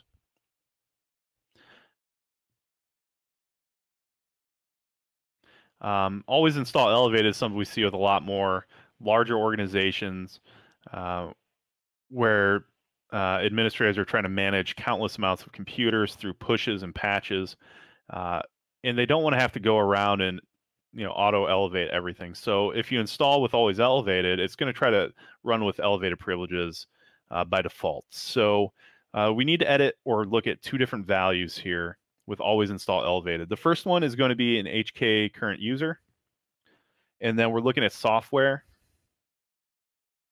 policies, and then we're looking at Windows, and this installer value likely isn't here. So for you guys, I'm just going to delete it because I know it's not going to be there. This is a value that more or less has to be added nowadays. And so let's go ahead and give you a moment to come to HKey current user, software, policies, Microsoft Windows. And we want to create that value here. So let's go ahead and create a new key, and we want to call it installer. And when we create installer, we want to create a regular D word. So we want to do new, and then we want D word 32-bit value. And we're just going to name this always install elevated and hit enter. And double click this, and we want to set our value to 1 for true. And what this is going to do is set that true value. So when we try to use an installer file, that it's going to install with those privileges elevated. You can understand it and quickly begin to think about the dangers of installers, because they're not all legitimate, right? You can create malicious installers, and we'll do that here in just a minute. So let me know when you've done this one. We have to modify one more registry value once you've done that.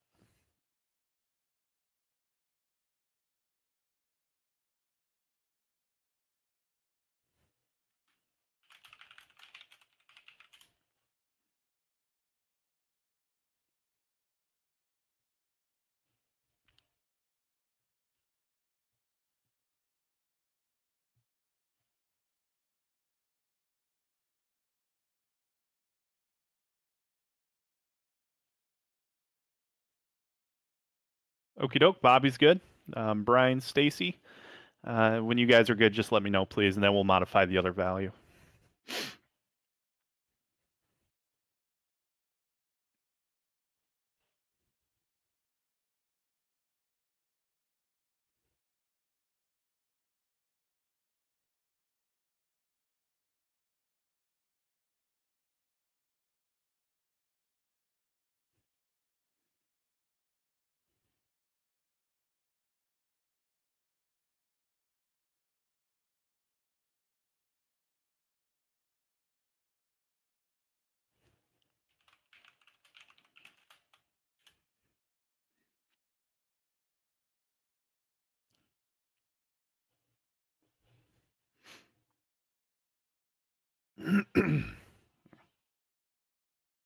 Okay, Brian's good. Bobby's good.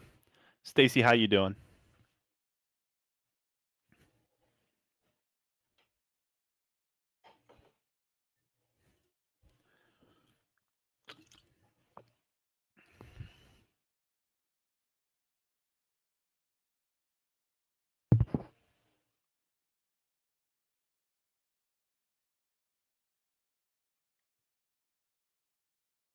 You don't have, yeah, we have to create it, remember? So if you right click on Windows and then do new key and then create a key called installer, and then we want to add a DWORD 32-bit value to that called always install elevated. So you'll have to create that installer file, like I was saying. Yeah, no worries. This is another one of those values that Microsoft has removed by default, but hasn't removed the ability to do. So all it takes is overworked systems administrators, or even lazy, administrators, or whatever the case is, to just come in here and manually add those, and then the vulnerability exists, and you really do see it fairly. I mean, it's more infrequent than before, but it's still there. So, okay, so we've changed that value to 1 as well, just to set it to true, if you haven't done that. And then we want to come down to HK or HKey local machine as well. And we want to do the same thing down here. So I'm going to close this tree. And again, we want to go software, policies, and then Windows. And then I had to create installer here.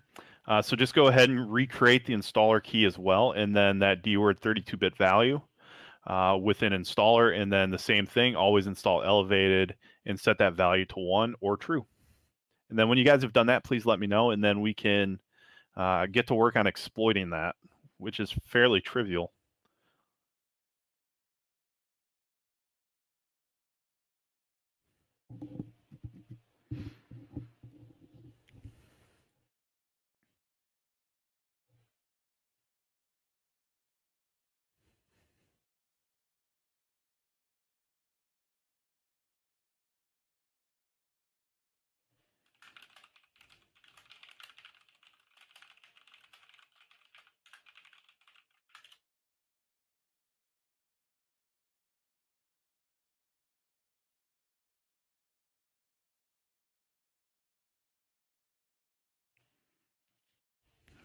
Okay, everyone's ready. Awesome. Okay, so now what we can do is pop back over to Kali Linux. And we're going to make sure that we have our launcher. So let's come back up here to launcher, go to PowerShell. And we want to select our encoded payload. So let's go ahead and copy that encoded payload. And we want to open up a new terminal window and CD to our desktop or wherever you want. I always go desktop just for simplicity. And what we need to do now is create an MSF Venom payload. And we're going to do MSF Venom. And there you can see something else I was working on. P Windows exec, then CMD equals, and paste your payload, and then close it in that second double quote. So you should be with that so far. Then we want to set the file type to MSI, and then output, I'm just going to call it mayorsec installer.msi. You can type whatever you want. It really doesn't matter. And then click enter or press enter.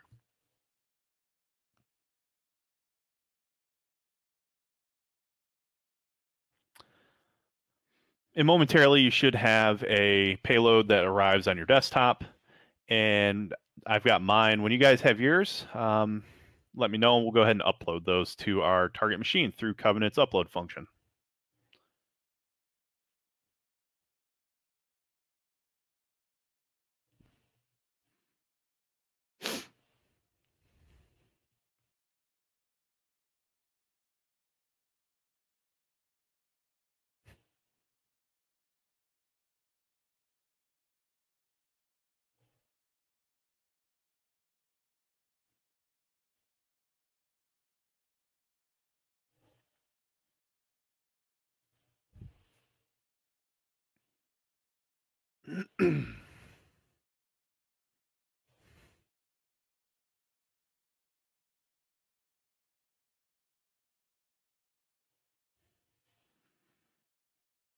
How are we doing? Do we have our payload, hopefully?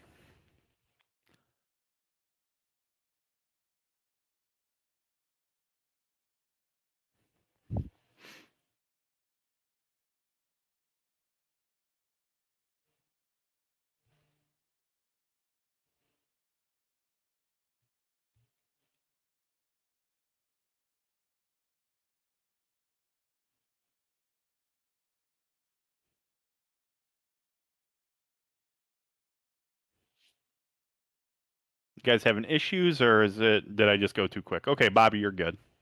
I probably just flew through it. I apologize. I'm trying to cram one more thing into, at least one more thing into the day before we got to wrap up. So I can slow down if you guys need me to.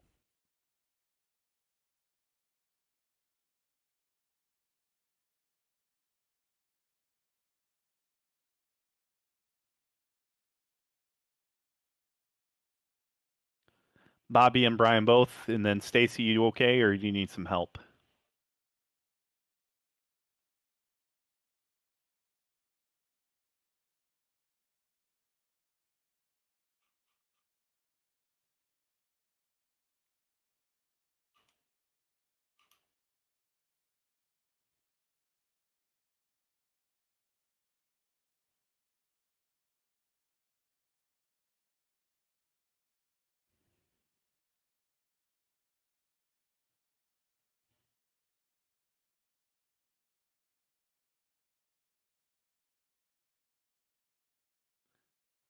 Yeah, so if you have a really long value, that means that you have to recreate a new launcher and host a new launcher, Stacy. So we can walk through that again if you want.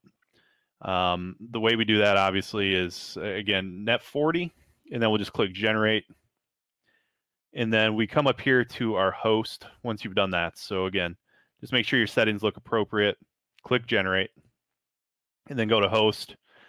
And you can just call us whatever. I'm going to call it Rev2 now since I've already used Rev1. And then click the host button, and that should give you that short payload.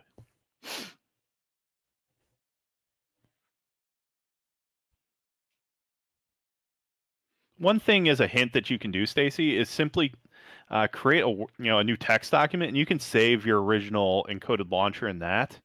That way you don't have to go through this process all the time if you don't if you don't want to at first. So Just copy it once and paste it, and then you've got it as long as you need it.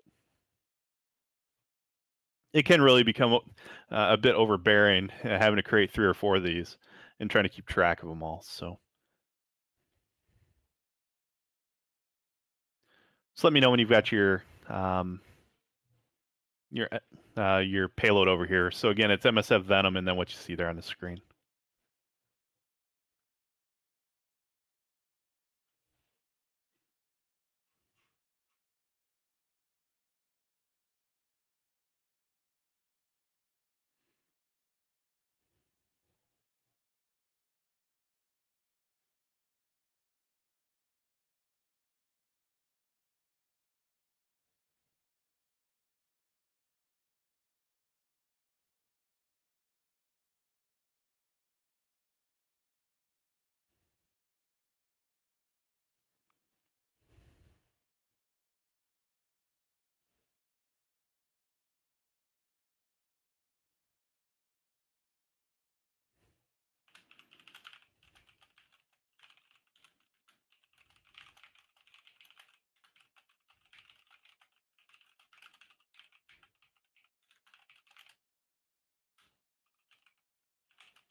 How you doing, Stacy? Is that working for you?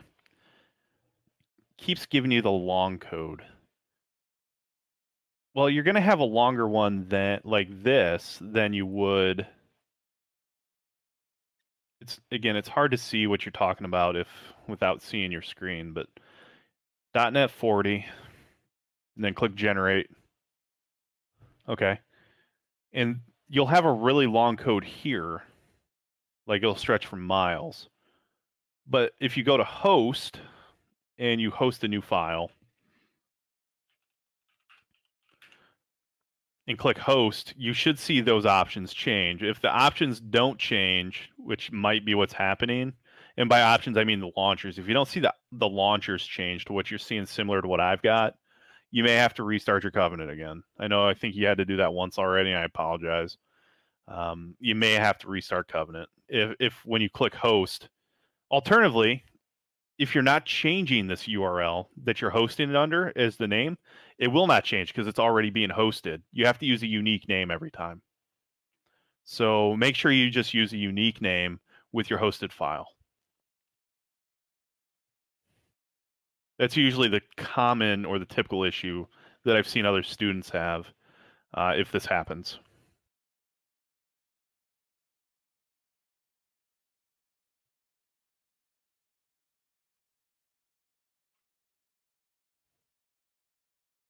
Okie doke. Glad that's working for you now.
Okie doke. That's fine.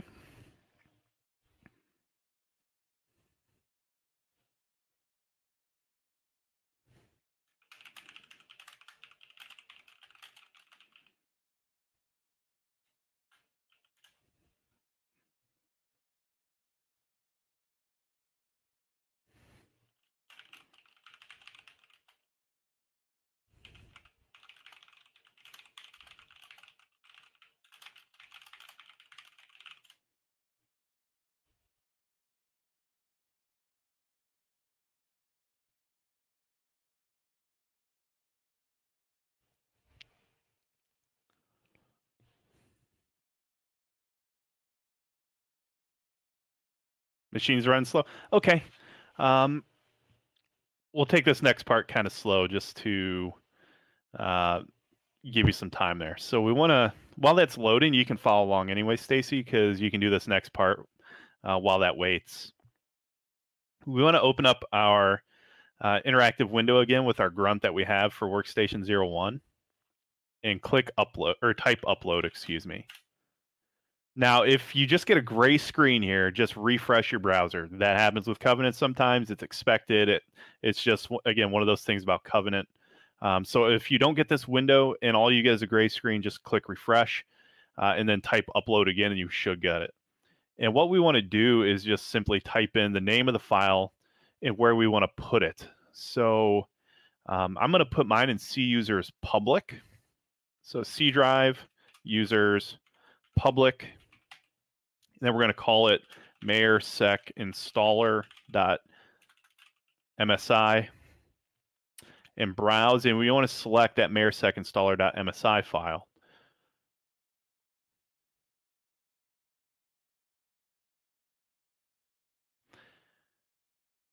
And then once you've done that, just go ahead and click that execute button. And it will upload that file to that directory. Hopefully.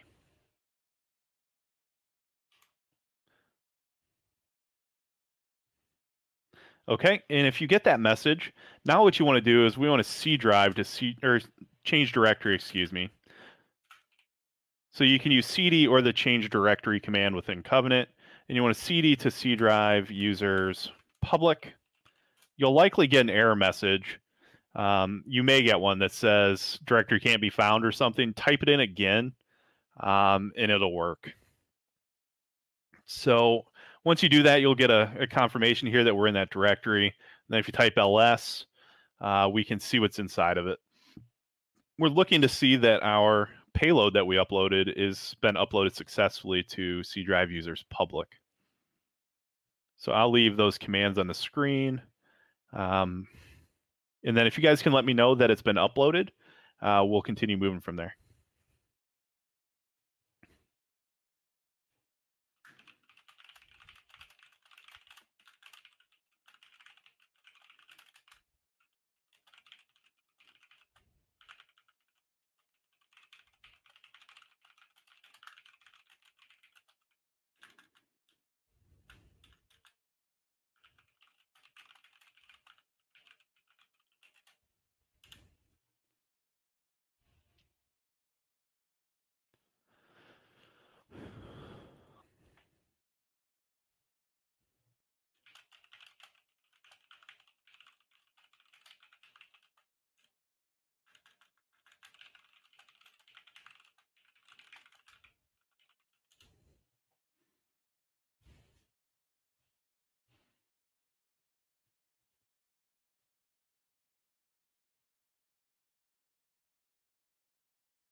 How's everybody doing? Did you guys get your file uploaded?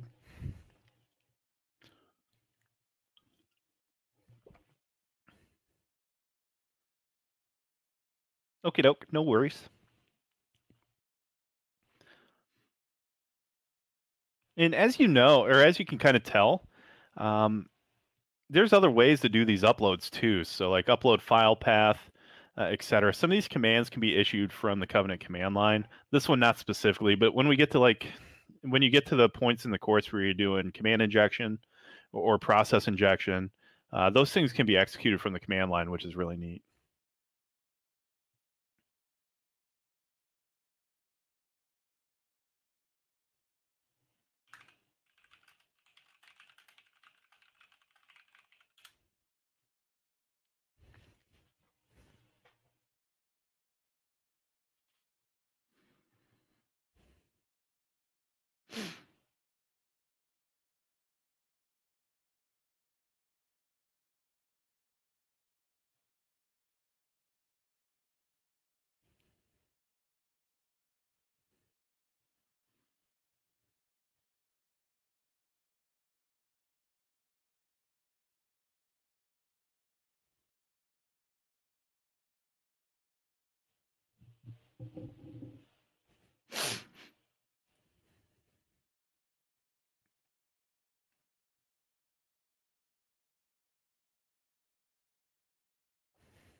Okay, Bobby and Brian are there. Stacy, how you doing? Did that ever generate for you?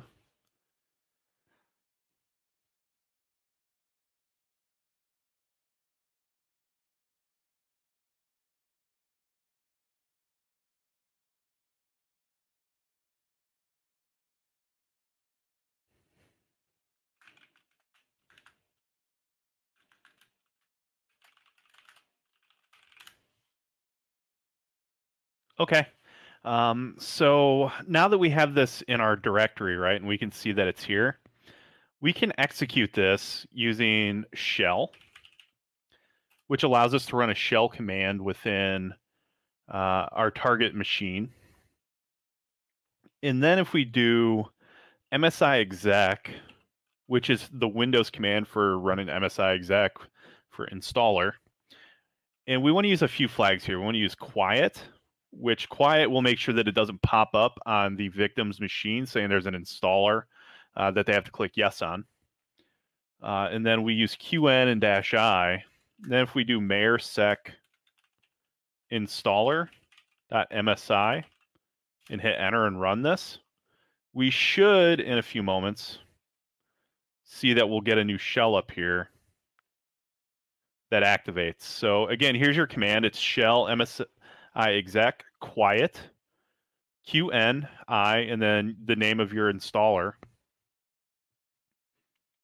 And the point of this is, again, the auto or the always install elevated registry value is a way for systems administrators to install programs with the highest privileges permitted or necessary for what they're doing. So it's in my opinion, a bad thing to have. It's the configuration is there and it shouldn't be, but it does exist. And when it does exist, it can be exploited.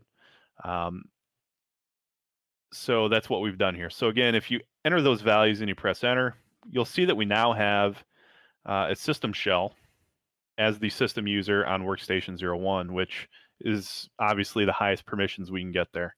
So let me know when you guys have your system level shell.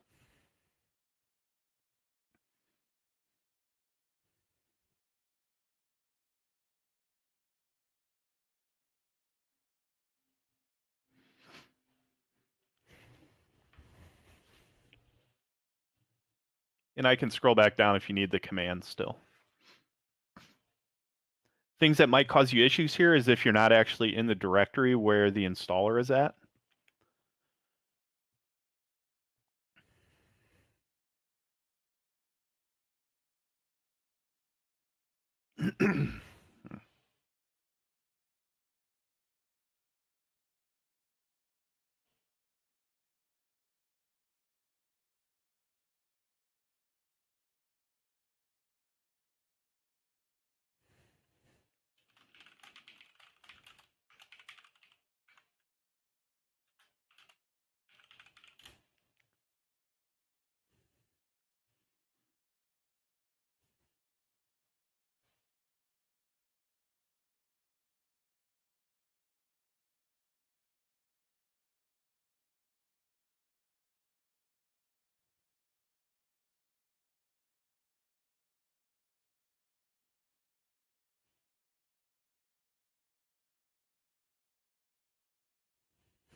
How are we doing? Are you guys having issues, Bobby and Brian? Anything I might be able to help with? Just finished? Awesome. Did you get your system level shell?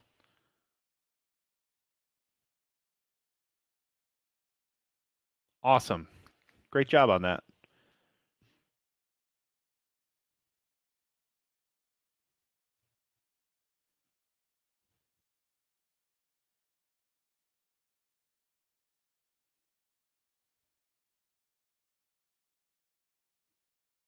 Bobby, how you doing? Do you need a hand, or is everything you figuring it out?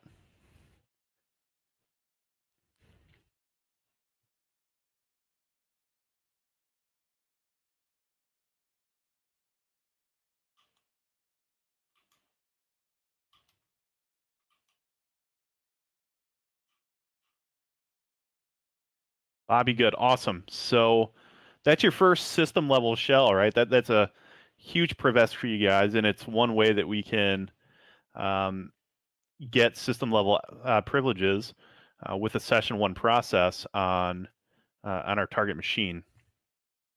We're not going to make it to how we can really do much with that today because we got 10 minutes left, but I'm going to show you one other technique, and it's by far my favorite Privesk that we can use to escalate privileges in most environments. So it's called FOD Helper. And when we talk about FOD Helper is a trusted Windows binary on Windows 10. And it's features on demand helper is what it stands for, I believe. If you type FOD helper in the search bar, you should get a little pop-up or something that'll show you some options or different programs and things that you can download or run on your local machine. FOD helper can be exploited within registry values to do naughty things. FOD helper requires UAC privileges. That's user access control, meaning that it's got to have elevation in order to run. And you can utilize registry edits or utilize it in tandem with registry edits to elevate privileges, provided you do not need credentials to utilize UAC. So the highest level setting for UAC requires administrative credentials in order to approve. Most organizations, both mature and immature, do not require this. The majority of organizations I've ever seen have never required credentials for UAC authentication or authorization. So you can use FOD Helper in nearly every environment. The ticker for FOD Helper is that it also bypasses Windows Defender with the payload it runs. FOD Helper is picked up by Defender, but it still executes and runs whatever command you're issuing to it after the fact. So we're going to come down here to our medium integrity grunt that we have, and we're going to use PowerShell import and hit enter. And I want you to click browse, and we're going to go grab the helper script. For you guys, it's probably not on the desktop, so I will go to other locations. It's going to be in the op directory, and you just want to double click helper.ps1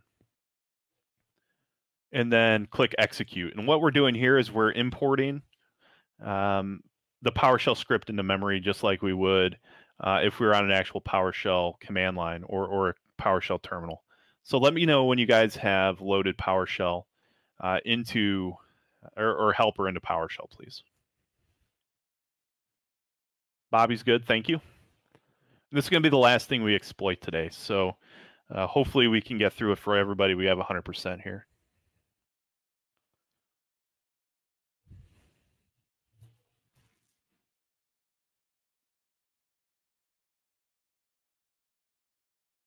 Yeah, my camera is acting funny.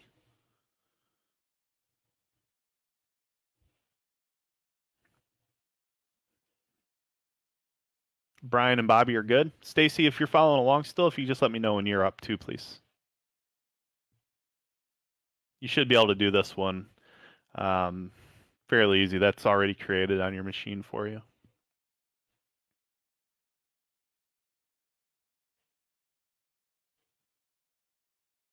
Stacy's good. Perfect. Okay, so the next thing we need is our PowerShell launcher that we have from before.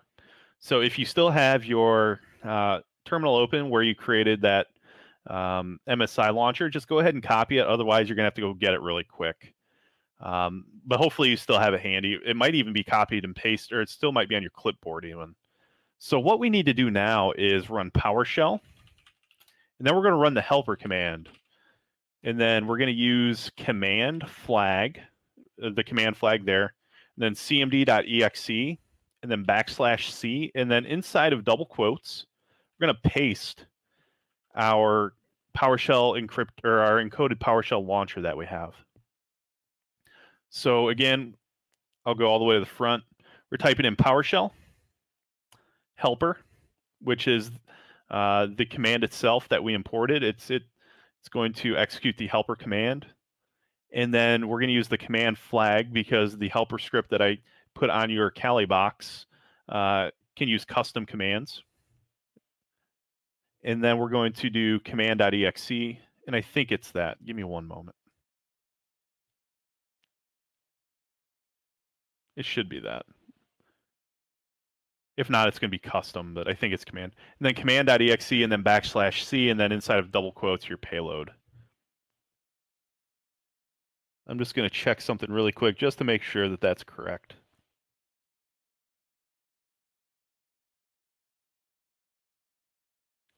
Sorry, it's not going to be command. It's going to be -custom. I apologize.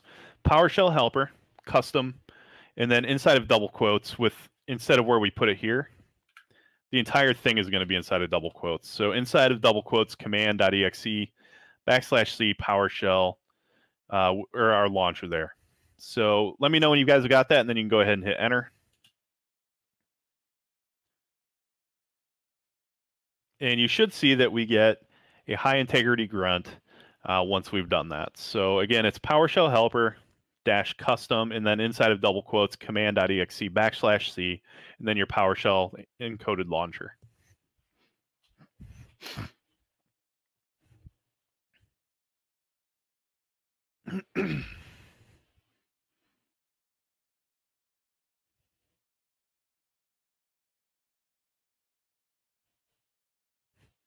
If this doesn't work, it could be because your Defender is running. It could be because you've put the command in somewhat wrong. On rare occasions, some people do have difficulties with this that I cannot explain why. But again, it's just one tool out of many different ways that we can try to elevate our privileges. And this one in real environments has worked, 9 times out of 10 for me. Literally, I use it all the time. Master of fat finger into that's okay.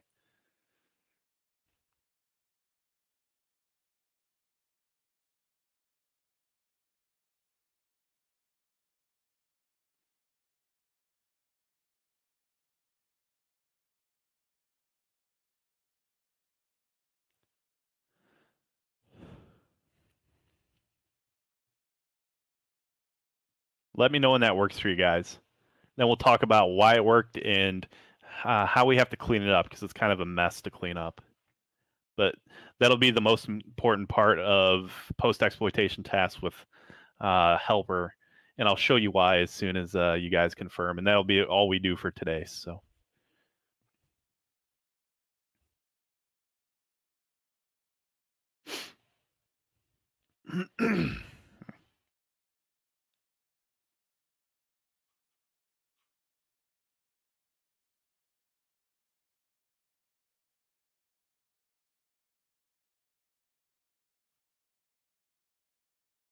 Brian's good, awesome, and you got that elevated high integrity grunt, I hope. And again, high integrity meaning that we're now running as administrator with that machine, right? So we are an administrator inside of that account. Stacy, you need help, or are you doing okay?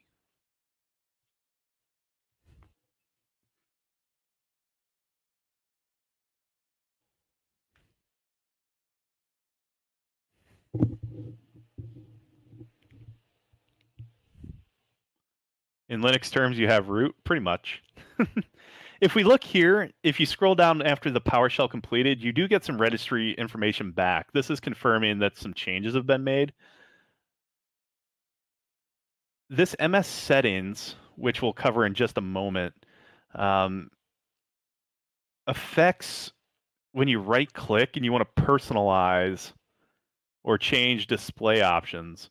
So it's actually a kind of a neat persistence technique too. Stacy, if you need more help, just let me know in chat. We're going to hop over here to workstation 01 really quick. Oh, okay. Thanks for letting me know. Let's hop over here really quick, and I just want you to right-click and go to display settings. And you can see something pops up and closes really quick, right?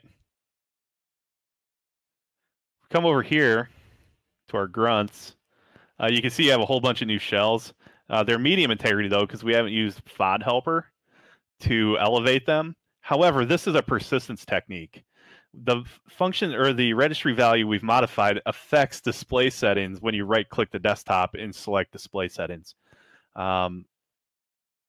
There's not, and I've looked, there's not much research on how to fix this online too. So it's a really, really neat persistence function, which is why we're going to talk about how to clean it up really quick because it is such a pain in the butt. But as you can see, you can sit there and spam it. So if a user is trying to change their background, or they want to make their screen, the resolution different, or whatever it is, it will give you a new shell or a new grunt every single time.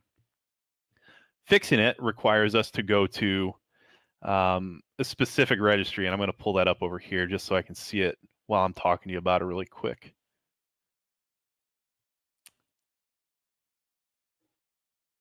Actually, I'll just copy it from here. And it's user software classes MS settings. Okay, so we're going to go to local user or current user, and it's software classes. And then you're going to get this huge long list of different classes. We're going to go down to MS settings.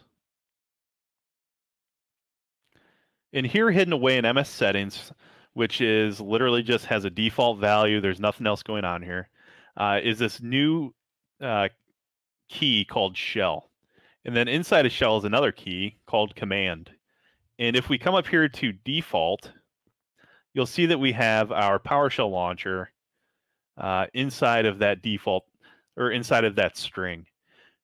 You want to delete this anytime you're done with it, because again, there's not a lot of information about how to remedy that display settings issue. Literally, there's like little to none.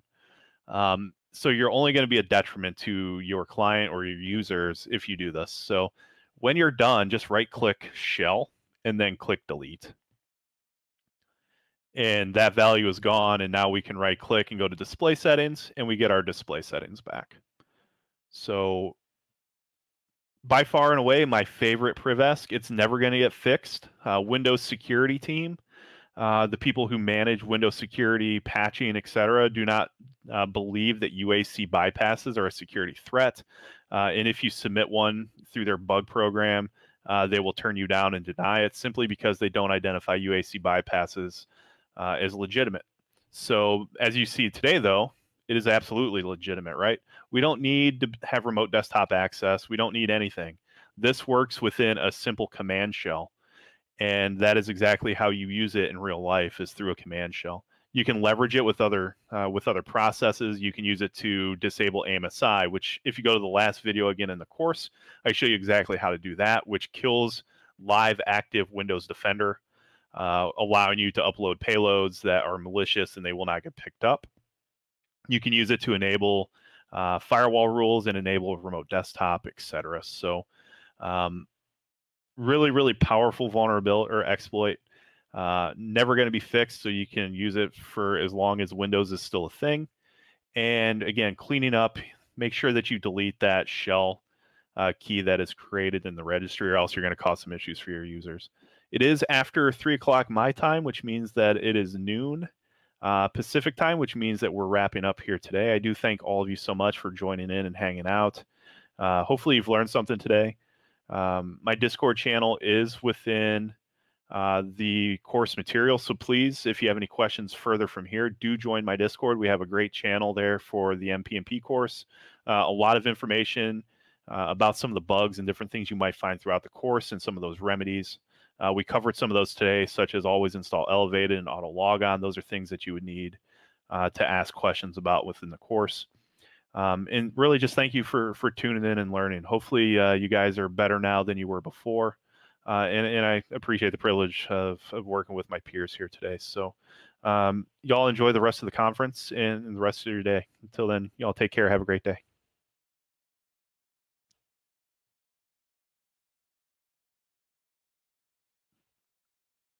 And I can stick around for a few moments if anybody has any general questions. I don't know how Tom is on time.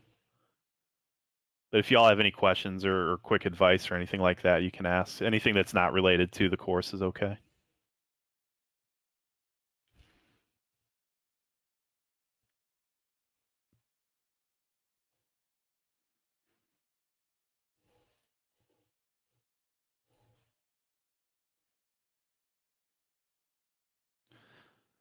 Can you talk about the path you took? Sure. So it's not typical. Um, I ran for state legislature in 2018 and lost, and I just took a beating with attack ads and stuff. So I decided I was done with public service and started thinking about what I wanted to do with my life at 32 or 33. And I kind of felt like I was 18 again, right? Just no idea what to do with my life, or in high school, or after I got out of the army, I guess. I don't know. So I just took some mental inventory on what I was good at, what I could achieve, what I could do. And then I started looking at like industry that was never going to stop growing, and IT was one of those things. And um, I have decent computer knowledge. I've tinkered with computers since the Commodore 64 as a kid. And it's a growing industry, so I thought, well, I'll try IT security. My original goal was to be a SOC analyst. I wanted to work and defend. So before I did much, I got a couple of just cheapo Udemy courses and looked at like web development and some other stuff to see if IT was interesting. It was. So I looked at colleges that I could transfer my associate's degree I had, and WGU came up. And but WGU doesn't just take randos off the street. You have, for their IT programs, you have to have either prior knowledge or a certification. So I had to study for A plus and get A plus. So I did that in June of 2019, and then to get accepted to WGU. So I started that in September 2019 and finished in November 2019. So I think I'm still the fastest bachelor's completion that anyone knows of, which was 12 weeks, just at 12 weeks. During that time, I was applying for like help desk jobs and stuff, and nobody would hire me. Just I have no idea why. I had all these certifications. I had a bachelor's degree, but I didn't have like on the job experience. And the people who I applied to, the answers I would get were, well, you're going to want too much money. You have bachelor's degree and all this other life experience. And then SOC places would be like, well, we're not going to hire you because you have no help desk experience. So I got into that vicious circle of need experience to get the job, need a job to get experience. And so I started thinking about other ways I could break into the field, and pen testing kind of stuck in my mind. So I started thinking, do I really need help desk to be a pen tester? Do I need to be a systems administrator or a network analyst or something like that to be a pen tester? And the industry would have you think you've got to climb this totem pole of bullshit to enter this field, right?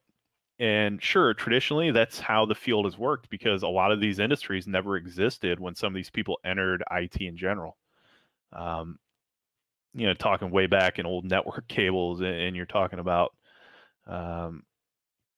these old network, topologies and whatnot that these people grew up in, and all of a sudden security is becoming an issue and somebody's got to do it. So, the inside guy who started by working on a help desk and pulling cable, and then worked up the help desk and wasn't, fixing printers or anything, and started doing sysadmin and stuff, is now being told, hey, you've got to worry about security. There's this mindset that you've got to do all this other stuff first before you can be good at it. And I said, well, that's stupid. So I dug into pen testing, and I just jumped in with both feet, honestly. I, on a Black Friday sale, bought EJPT with the old eLearn. I bought the course, the PTS and the PTP course from eLearn, and jumped in with both feet. And 9 days of studying, got PTS, and then I started studying for the PTP course in January of 2020. During that time, I was also started networking and finding a community of some sort that I could link up with. And I just randomly online one day saw that Heath Adams on LinkedIn, just saw that he had this course, and I was in his Discord, but really wasn't active. But it just said, hey, thanks for what you do, And I noticed that he grew up 30 minutes away from my house. So we had something in common. And I just sent a message, by the way, it's really neat. I saw where he went to school, and I just asked, it's really neat. I live in Oak Harbor. We're like 30 minutes away. We've probably crossed paths before. And we just started talking, right? So as you know, if you followed anything about me, Heath and I have been somewhat connected at the hip since that point. And I just busted my ass on his Discord for a while and volunteered to help with things and just made an impact on the right people. And he was going to hire me to help manage his Udemy stuff, just like his, be a teacher assistant. And I said, well, I need experience in the field. Would you mind taking me on as an unpaid intern? Yeah, I had retired from the Army. I had VA, my pension. So I just said, hey, I'll do that work as part of an internship if you'll let me come work side by side with you. And he said, okay. So again, atypical. It's not the typical path. You're not very often going to be offered something like that. But he said, okay. And I did that. And I just continued studying and, got the OSCP pillow and some other stuff along the way. And the internship stopped and I still couldn't get jobs. But here I am. I'm streaming on Twitch 5 days a week, teaching people pen testing. And I'm creating, labs for like Try Hack Me. And I'm mentoring people. And nobody would give me a chance. So one day I was just so fed up, I blasted out on Twitter and LinkedIn, what the hell is going on here? I can teach you people, I can train you people, I can mentor you, I can do the job, but nobody will hire me. And it got me noticed. Like people started sharing it and saying, what the heck's going on? And I ended up with three interviews and 2 job offers literally within a week of that LinkedIn post. And then I accepted one of them because it was a good deal at the time. So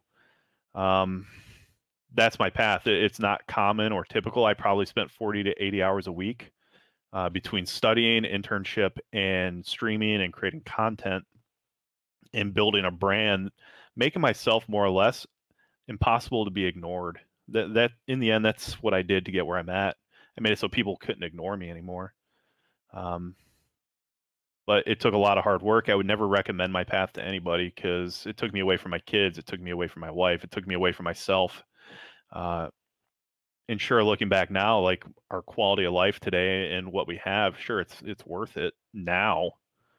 But the value of what I lost was exceptional. Losing all that time with my kids, losing, that growth time with my wife, my mental and physical health. I ran myself into the dirt. And, I'm not in the Army anymore. The day I left was the day I stopped being in the military. And a lot of my problems in life were because of that hard run and gun, just constant beat yourself into the ground shit. And I did that last year, and sure, the mission success, I guess, but paid a terrible price for it along the way. So, and David, yeah, it's not the norm. It did work. It shouldn't have to work the way I had to do it. So what I always tell people is, once you've gotten to that point where somebody is no longer ignoring you and they're taking you serious and offering you work, make sure that you prop the door open once you're in, because this industry is ruthless, and that's IT in general. And everybody forgets, not everybody, there's some people who don't forget what it was like to be the little guy. Y'all being in the military, I don't know what your recruiters told you when you left for basic training, but mine told me, the one thing he told me was, endure it. Being a private is going to suck. It said, we'll see you in a few months. And that's all he had to say to me was, being a private sucks. And it did. And I've always remembered that throughout my time, moving up the ranks in the military to being a platoon sergeant, coming out here into the private world, being a mayor, and where I'm at now, trying to remember where I came from and trying to improve, the situation for those who follow. But I mean, my path wasn't typical by any means, but my path forward is really what matters to me. It's making it better for everybody else, not just, what I did to get here.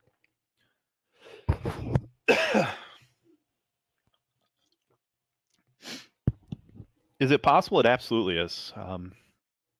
The time is limited, right? We only have a finite amount of time on this rock, and we really don't know what that time is. So the longer it takes, I mean, it's how much time you can apply and spend. You're about to retire next year as a 41-year-old and literally start over brand new. However you transition, some people transition as a joke. Some people transition and take it very seriously. I'm assuming if you're 41 and you're retiring, you're probably mature enough to know that your next step is going to be really friggin' important, right? So taking the time now while you're still in to sort some of these questions and things out that you're going to have to, that normal people would wait until they've exited to do, is really going to help you.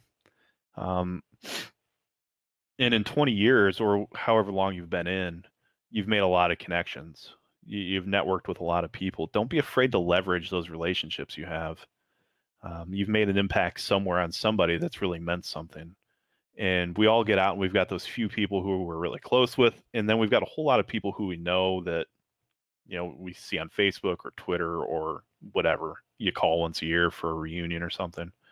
And you talk and listen to them on occasion. Don't be afraid to ask for help and to fall back on some of those connections, Kurt. You can feel like you need to do everything on your own sometimes, and that's absolutely not the case. Nobody here has ever done any of this on their own. And don't be afraid to look outside of the military lifestyle and relationships you have, simply because you feel safe in them. Open your horizons when it comes to networking, and network with more than just the people you've been cultured to live around for your career. But take the time now while you're still in, to start making some of those steps and strides so that you're hitting the ground running versus hitting the ground and wondering where to run to. Anything else, guys? Any covenant supporting materials you would recommend? Not really. The course does a pretty good job of touching on it. Cobbler is the one who developed it, but we're not using his branch. We're using Rasta Mouse's. So much of his documentation will be appropriate, but if you go through it, you might see some of the things in the main branch that are not available, or you might see some things missing in the main branch that are available in your Mayor Kelly Linux Covenant version. So really, Covenant is just one of those things, kind of like PowerShell Empire, where you just have to use it and figure out what it's capable of. The course does a pretty good job, though. I pretty much cover most of it, and the quirks and some of the bugs and stuff. I mean, that's the biggest things. One tip is SMB grunts. I don't know if we cover them in the course. I can't remember if I cover them or not, and I apologize. But SMB grunts can be the bane of your existence, but they can also be incredibly helpful in connecting to machines that you can't get a call back from, but you have credentials. So tinker. That's my best advice. Just tinker with it. See what you can do. Go through the course, learn what you can, and then start tinkering with the stuff we don't touch. But I got to get going, guys. I hope you all have a great day. And again, thank you so much for hanging out these last few minutes too, as well as through the entire presentation. I really, really appreciate it. Y'all take care.